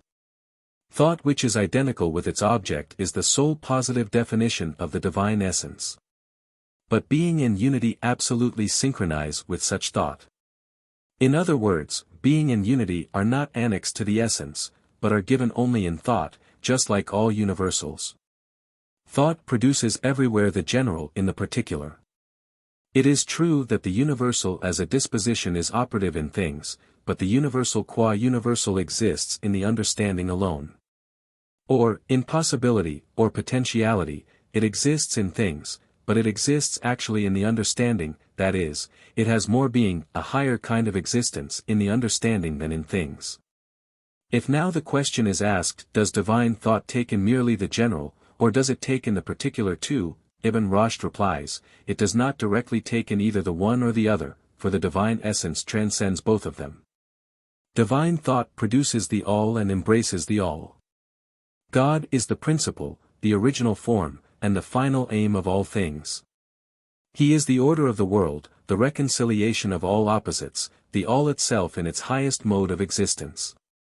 It follows of course from this theory, that there can be no talk of a divine providence in the ordinary sense of the term. 5. Two kinds of being we know, one which is moved, and one which causes motion, though itself unmoved, or a corporeal and a spiritual. But it is in the spiritual that the higher unity or perfection of all being lies, and that too in graded order. It is thus no abstract unity. The farther the sphere spirits are from the first, so much the less simple are they. All know themselves, but in their knowledge there is at the same time a reference to the first cause. The result is a kind of parallelism between the corporeal and the spiritual. There is something in the lower spirits which corresponds to the composition of the corporeal ode of matter and form. What is mingled with the purely spiritual is of course no mere matter, that could suffer anything, but yet it is something resembling matter, something which has the faculty of taking to itself something else. Otherwise the multiplicity of intelligibilia could not be brought into harmony with the unity of the spirit which apprehends them. Matter suffers, but spirit receives. This parallelism, with its subtle distinction, has been introduced by Ibn Roshd with special reference to the human spirit. 6. Ibn Roshd is firmly of opinion that the human soul is related to its body, as form is to matter. He is completely in earnest on this point. The theory of numerous immortal souls he most decidedly rejects, combating Ibn Sina. The soul has an existence only as a completion of the body with which it is associated. As regards empirical psychology he has anxiously endeavored to keep by Aristotle, in opposition to Galen and others, but in the doctrine of the nous he diverges from his master not inconsiderably, without being aware of it. His conception, springing from NEO-PLATONIC views of the material reason, is peculiar. It is not a mere aptitude or capacity of the human soul, neither is it equivalent to the sensuous spiritual life of presentation, but it is something above the soul, and above the individual. The material reason is eternal, imperishable spirit, as eternal and imperishable as the pure reason or the active spirit over us. The ascription of a separate existence to matter in the domain of the corporeal, is here transferred by Ibn Roshd, following of course Themistius and others, to the region of the spiritual. The material reason is thus eternal substance. The natural aptitudes, or the capacity of the human individual for intellectual knowledge Ibn Roshd denominates the passive reason. That comes into being and disappears, with men as individuals, but the material reason is eternal, like man as a race. But a measure of obscurity remains, and it could hardly have been otherwise, about the relation between the active spirit and the receptive spirit, if we may for the time use this last term for the material reason. The active spirit renders intelligible the presentations of the human soul, while the receptive spirit absorbs these intelligibilia. The life of the soul in individual men thus forms the meeting place of this mystic pair of lovers. And such places differ very greatly. It depends on the entire capacity of a man's soul, and on the disposition of his perceptions, in what degree the active spirit can elevate these to intelligibility. And how far the receptive spirit is in a position to make them a portion of its own contents. This explains why men are not all at the same stage of spiritual knowledge. But the sum of spiritual knowledge in the world continues unaltered, although the partition of it undergoes individual variations. By a necessity of nature, the philosopher reappears, without fail, whether an Aristotle or an Ibn Roshd, in whose brain being becomes idea. It is true that the thoughts of individual men occur in the element of time, and that the receptive spirit is changeable, so far as the individual has a part in it. But considered as the reason of the human race, that spirit is eternally incapable of change, like the active spirit from the last sphere above us. 7. On the whole, three great heresies set the system of Ibn Roshd in opposition to the theology of the three world religions of his time. First, the eternity of the material world and of the spirits that move it. Next, the necessary causal nexus in all that happens in the world, so that no place is left for providence, miracle, and the like. And, thirdly, the perishable nature of all that is individual, by which theory individual immortality is also taken away. Considered logically, the assumption of a number of independent sphere spirits under God does not appear to have any sufficient basis. But Ibn Roshd, like his predecessors, gets over this difficulty by asserting that these sphere spirits do not differ individually but only in kind. Their sole purpose was to explain the different movements in the system of the world, so long as its unity was still unknown. After the Ptolemaic system of the world had been put aside, and these intermediary spirits had become superfluous, men identified the active spirit with God, as, for the matter of that, they had even in earlier times attempted to do. On speculative and religious grounds. It was merely one step farther, to identify even the eternal spirit of man with God. Ibn Roshd did neither of these things, at least according to the strict letter of his writings. But his system, when consistently carried out, made it possible to take these steps, and in this way to arrive generally at a pantheistic conception of the world. On the other hand, materialism might easily find support in the system, however decidedly our philosopher contended against such a view. For where the eternity, form and efficacy of all that is material are so strongly emphasized, as was done by him, spirit may indeed still receive the name of king, but seemingly by the favor merely of the material. Ibn Roshd deserves at all events to be called a bold and consistent thinker, although not an original one. Theoretical philosophy was sufficient for him. But yet he owed it to his time and his position to come to an understanding with religion and practice. We may devote a few words to this point. 8. Ibn Roshd often takes the opportunity of expressing himself against the uneducated rulers and obscurantist theologians of his own day, but he continues to prefer life as a citizen to a solitary life. He even thanks his opponents for many a piece of instruction, and that is a pleasing touch of character. He thinks that the solitary life produces no arts or sciences, and that one can at the most enjoy in it what has been gained already, or perhaps improve it a little. But everyone should contribute to the weal of the whole community, even women as well as men should be of service to society and the state. In this opinion Ibn Roshd agrees with Plato, for he was not acquainted with the politics of Aristotle. And he remarks with entire good sense that a great deal of the poverty and distress of his time arises from the circumstance that women are kept like domestic animals or house plants for purposes of gratification. Of a very questionable character besides, instead of being allowed to take part in the production of material and intellectual wealth, and in the preservation of the same. In his ethical system our philosopher animadverts with great severity upon the doctrine of the professors of law, that a thing is good or bad only because God so willed it. On the contrary, says he, everything has its moral character from nature or in conformity with reason. The action which is determined by rational discernment is moral. It is not, of course, the individual reason, but the reason which looks to the welfare of the community or state, to which appeal must be made in the last instance. Ibn Roshd regards religion also from a statesman's point of view. He values it on account of its moral purpose. It is law, not learning. He is therefore constantly engaged in fighting the theologians, who wish to understand intellectually, instead of obeying with docile faith. He makes it a reproach to Gazali, that he has allowed philosophy to exercise an influence upon his religious doctrine, and thereby has led many into doubt and unbelief. The people should believe, exactly in accordance with what stands in the book.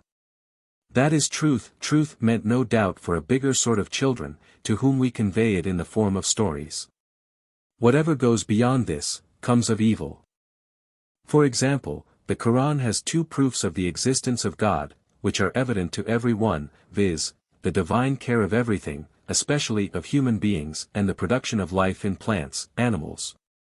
And these deliverances should not be disturbed, nor should the literal acceptation of revelation be quibbled about, in the theological fashion. For, the proofs which theologians adduce of the existence of God can make no stand against a scientific criticism, any more than the proof which is furnished from the notion of the possible and the necessary, in Farabi and Ibn Sina. All this leads to atheism and libertinism. In the interests of morality, and therefore of the state, this semi-theology should be fought against. On the other hand, philosophers who have attained to knowledge are permitted to interpret the word of God in the Quran. In the light of the highest truth they understand what is aimed at therein. And they tell merely just so much of it to the ordinary man as he is capable of apprehending. In this way the most admirable harmony results. Religious precept and philosophy are in agreement with one another, precisely because they are not seeking the same thing. They are related as practice and theory. In the philosopher's conception of religion, he allows its validity in its own domain, so that philosophy by no means rejects religion. Philosophy, however, is the highest form of truth, and at the same time the most sublime religion. The religion of the philosopher, in fact, is the knowledge of all that exists.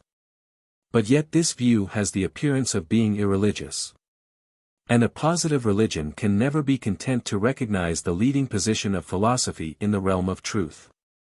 It was only natural that the theologians of the West, like their brethren of the East, should seek to profit by the favor of circumstances, and take no rest until they had reduced the mistress to the position of the handmaid of theology. 7. Conclusion. 1. Ibn Khaldun. 1. The philosophy of Ibn Roshd, and his interpretation of Aristotle, have had extremely little effect upon the Muslim world. Many of his works, in the original, are lost, and we have them only in Hebrew and Latin translations. He had no disciples or followers. In retired corners no doubt many a freethinker or mystic might be met with, to whose mind it looked sufficiently fantastic to toil earnestly with philosophic questions of a theoretical kind. But philosophy was not permitted to influence general culture or the condition of affairs. Before the victorious arms of the Christians, the material civilization as well as the intellectual culture of the Muslims retreated farther and farther. Spain became like Africa, where the Berber was ruler. The times were serious, the very existence of Islam in these regions was at stake. Men made ready for fighting against the enemy, or even against one another. And pious brethren everywhere formed unions for mystic observances. In the Sufi orders of these people, a few philosophical formulae at least were still preserved in safety. When, towards the middle of the 13th century, the Emperor Frederick II submitted a number of philosophical questions to the Muslim scholars of Ceuta, the Almohad Abdalwahid charged Ibn Sabin, founder of a mystic order, to reply to them. He did so, drawing forth in a pedantic tone the views both of ancient and recent philosophers, and affording a glimpse of the Sufi secret, that God is the reality of all things. The only thing, however, which we can learn from his answers, may be said to be, that Ibn Sabin had read books, of which he thought the Emperor Frederick had not the faintest notion. 2. In small state systems, the Muslim civilization of the West drifted away, now rising, now falling. But before it vanished completely, a man appeared, who endeavored to discover the law of its formation, and who thought to found therewith a new philosophical discipline, the philosophy of society or of history. That remarkable man was Ibn Khaldun, born at Tunis is the year 1332, of a family belonging to Seville. There he also received his upbringing, and there he was next instructed in philosophy, partly by a teacher who had been trained in the East. After studying all known sciences, he occupied himself sometimes in the service of the government, and sometimes in travel, proving everywhere an excellent observer. He served various princes in the capacity of secretary, and he was ambassador at several courts in Spain and Africa.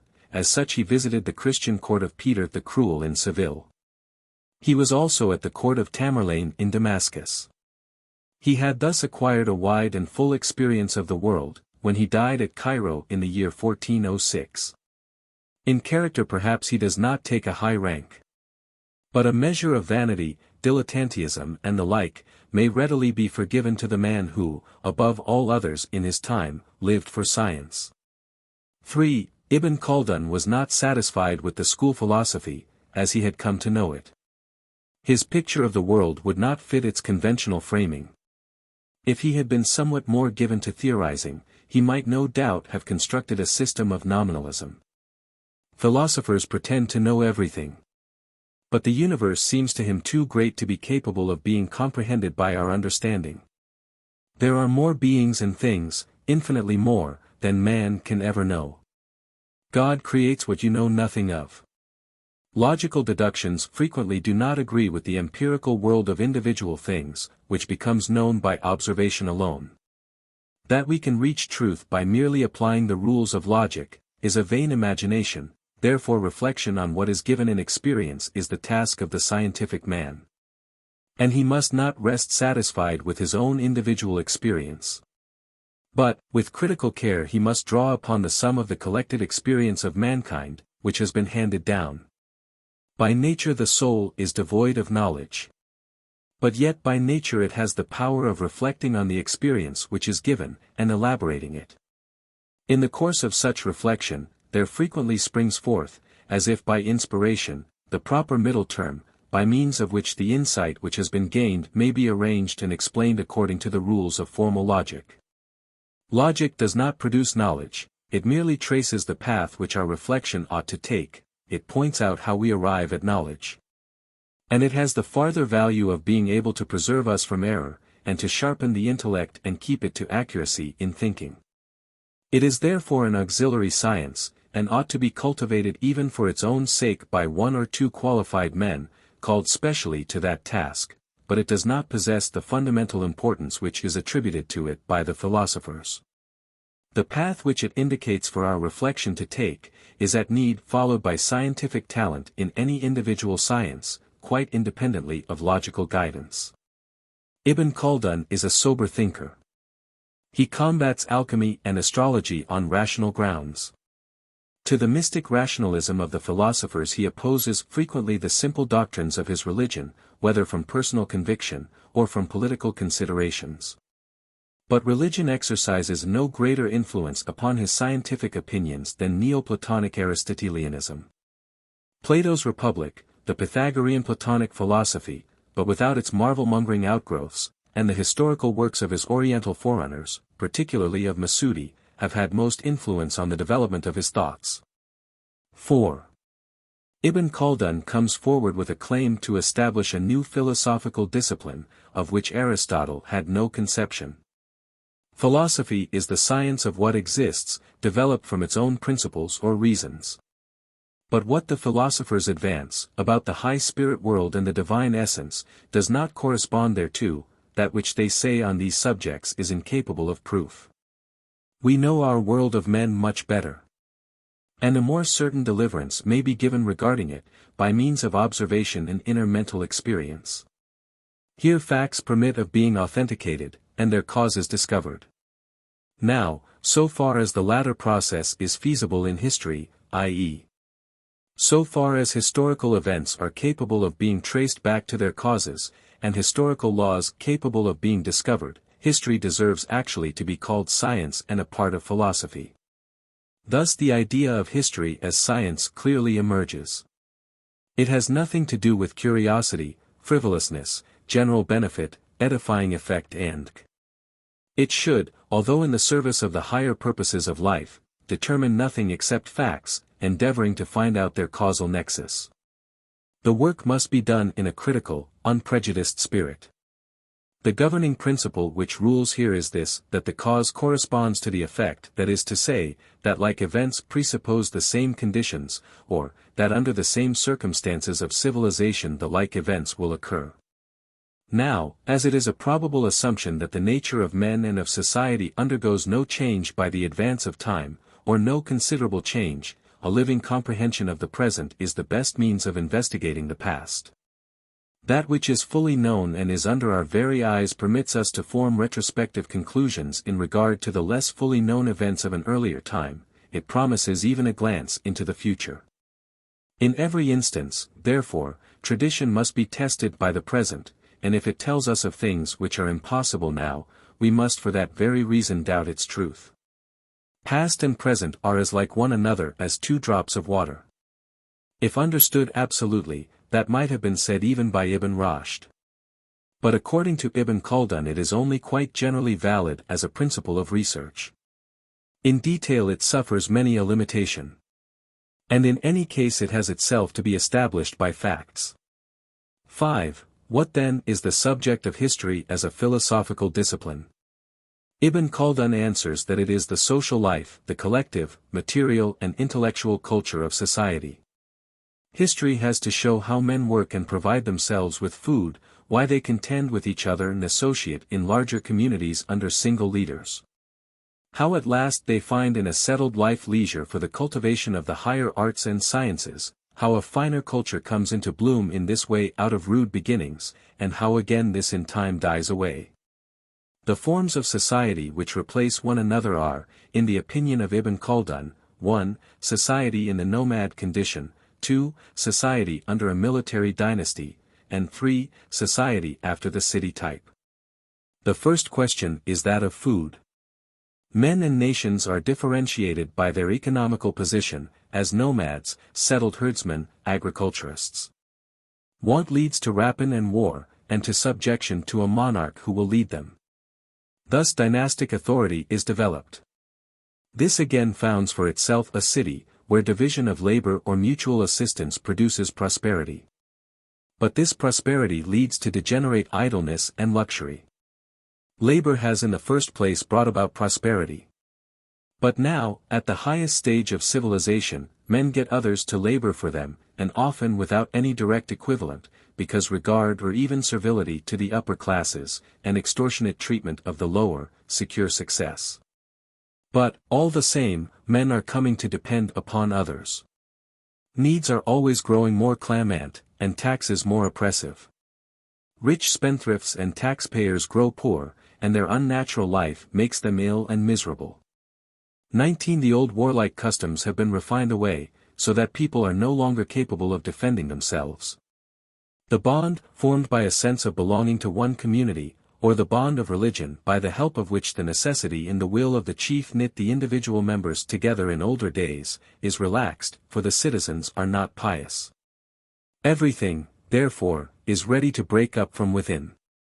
And then appears a new and powerful nomad race from the desert, or a people not so greatly over-civilized, but possessed of a firmer public spirit, and it falls upon the effeminate city. Thereafter a new state is formed, which appropriates the material and intellectual wealth of the old culture, and the same history is repeated. It fares with states and the larger associations of men, just as with single families, their history is brought to a close, in from 3 to 6 generations. The first generation founds. The second maintains, as perhaps the third or even farther generations also do, the last demolishes. That is the cycle of all civilization. 6. According to August Muller, the theory of Ibn Khaldun is in conformity with the history of Spain, West Africa and Sicily, from the 11th to the 15th century, from the study of which, in fact, it was taken. His own historical work is a compilation, it is true. In detail he is often at fault, when he criticizes tradition with the help of his theory. But there is an abundance of fine psychological and political observation in his philosophical introduction, and as a whole it is a masterly performance. The ancients never dealt thoroughly with the problem of history. They have bequeathed to us great works of art in their historical compositions, but no philosophical establishment of history as a science. That mankind, though existing from all eternity, long failed to attain to much of the higher civilization, was explained by elementary occurrences, such as earthquakes, floods, and the like. On the other hand, Christian philosophy regarded history with its vicissitudes as the realization of, or the preparation for, the kingdom of God upon the earth. Now Ibn Khaldun was the first to endeavor, with full consciousness and in a statement amply substantiated, to derive the development of human society from proximate causes. The conditions of race, climate, production of commodities, and so on, are discussed, and are set forth in their effect upon the sensuous and intellectual constitution of man and of society. In the course which is run by civilization he finds an intimate conformity to law.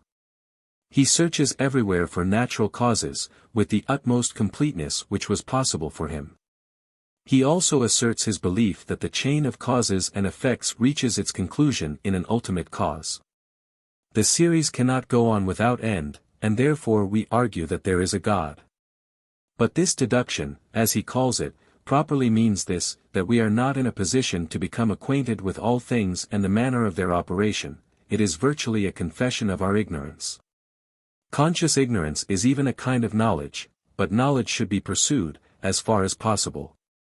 In clearing the way for his new science, Ibn Khaldun considers that he has merely indicated the main problems, and merely suggested generally the method and the subject of the science.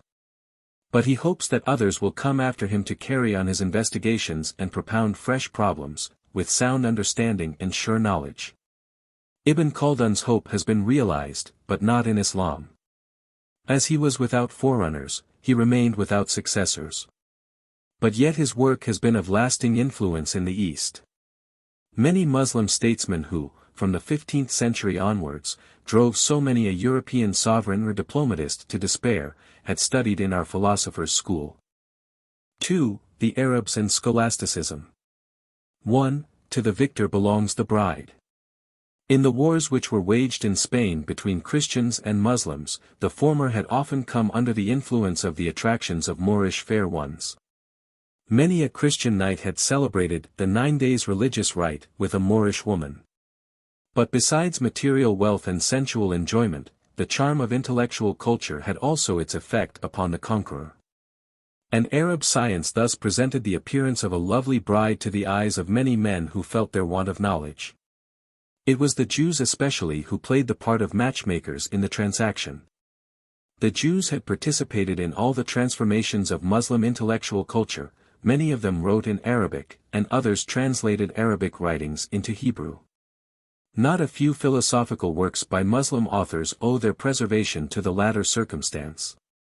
The development of this Jewish study of philosophy culminated in Maimonides, 1135–1204, who sought, chiefly under the influence of Farabi and Ibn Sina, to reconcile Aristotle with the Old Testament. In part he expounded the doctrines of philosophy from the text of Revelation, and in part he restricted the Aristotelian philosophy to what belongs to this earth, while a knowledge of that which is above it, had to be gained from the Word of God. In the various Muslim states, at the time when they were most flourishing, the Jews had shown an interest in scientific work, and they had not only been tolerated, but even regarded with favor. Their position, however, was altered, when those states were together overthrown, and when the decline of their civilization ensued. Expelled by fanatical mobs they fled for refuge to Christian lands, and particularly to southern France, there to fulfill their mission as the disseminators of culture. 2. The Muslim world and the Christian world of the West came into contact at 2 points in Lower Italy and in Spain. At the court of the Emperor Frederick II in Palermo, Arab science was eagerly cultivated and made accessible to Latinists. The emperor and his son Manfred presented the universities of Bologna and Paris with translations of philosophical works, partly rendered from the Arabic and partly direct from the Greek. Of much greater importance and influence, however, was the activity of translators in Spain. In Toledo, which had been recaptured by the Christians, there existed a rich Arabic mosque library, the renown of which, as a center of culture, had penetrated far into the Christian countries of the north. Arabs of mixed lineage and Jews, some of them converts to Christianity, worked together there, along with Spanish Christians. Fellow workers were present from all countries. Thus cooperated as translators, for example, Johannes Hispanus and Gundus Alanus, first half of the 12th century, Gerard of Cremona, 1114–1187, Michael the Scot and Hermann the German, between 1240 and 1246. We are not yet in possession of sufficiently detailed information regarding the labors of these men. Their translations may be called faithful, to the extent that every word in the Arabic original, or the Hebrew, or Spanish version has some Latin word corresponding to it, but they are not generally distinguished by an intelligent appreciation of the subject matter. To understand these translations thoroughly is a difficult thing, for one who is not conversant with Arabic. Many Arabic words which were taken over as they stood, and many proper names, disfigured beyond recognition, flit about with the air of ghosts. All this may well have produced sad confusion in the brains of Latinist students of philosophy.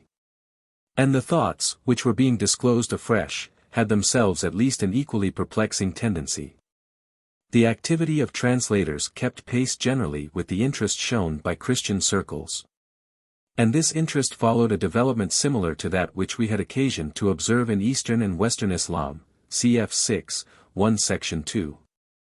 For the earliest translations were those of works on mathematical astrology, medicine, natural philosophy, and psychology, including logical and metaphysical material. As time went on, people restricted themselves more to Aristotle and commentaries upon him, but, at first, a preference was shown for everything that met the craving for the marvelous. Kindi became known chiefly as a physician and an astrologer. Ibn Sina produced a notable effect by his medicine and his empirical psychology, and also by his natural philosophy and his metaphysics. Compared with him, Farabi and Ibn Baddja exercised a less considerable influence.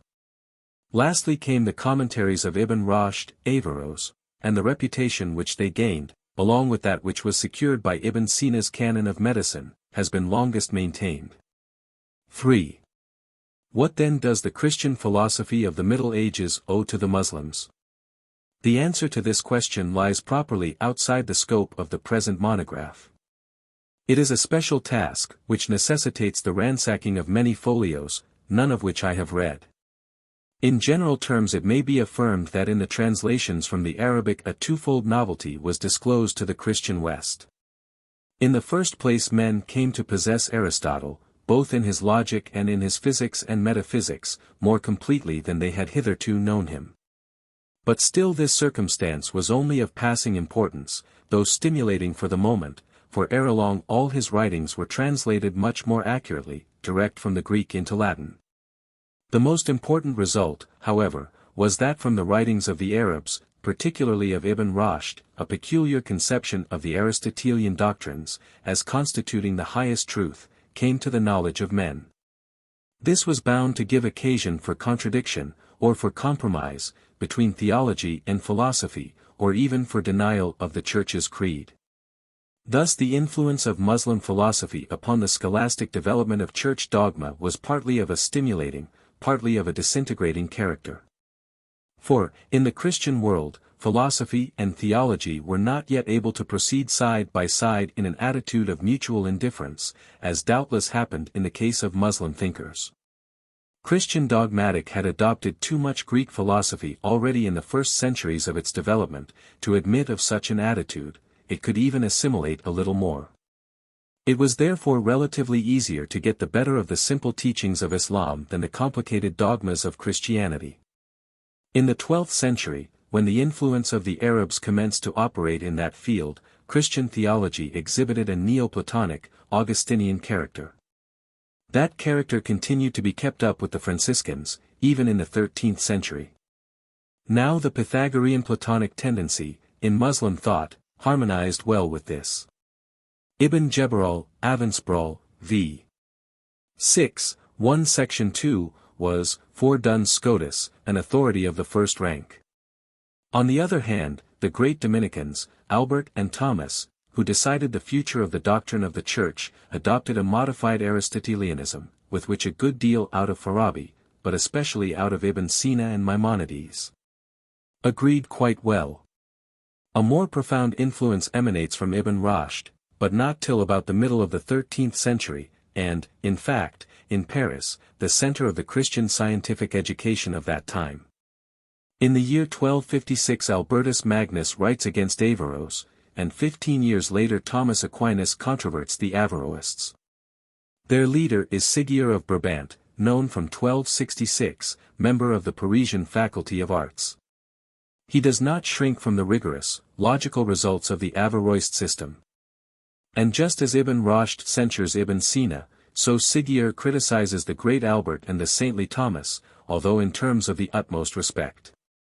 It is true that he asseverates his submission to revelation, but still, his reason confirms what Aristotle, as he is expounded, in doubtful cases, by Ibn Roshd, has taught in his works. This subtle intellectualism of his, however, does not please the theologians. At the instance of the Franciscans, it would seem, who perhaps wished also to strike at the Aristotelianism of the Dominicans, he was persecuted by the Inquisition, till he died in prison at Orvieto, circa 1281 to 1284. Dante, who possibly knew nothing of his heresies, has placed Sigier in paradise as the representative of secular wisdom. The two champions of Muslim philosophy, on the other hand, he met with in the vestibule of the Inferno, in the company of the great and wise men of Greece and Rome. Ibn Sina and Ibn Roshd there end the series of the great men of heathendom, towards whom succeeding ages, like Dante, have so often lifted up their eyes in admiration.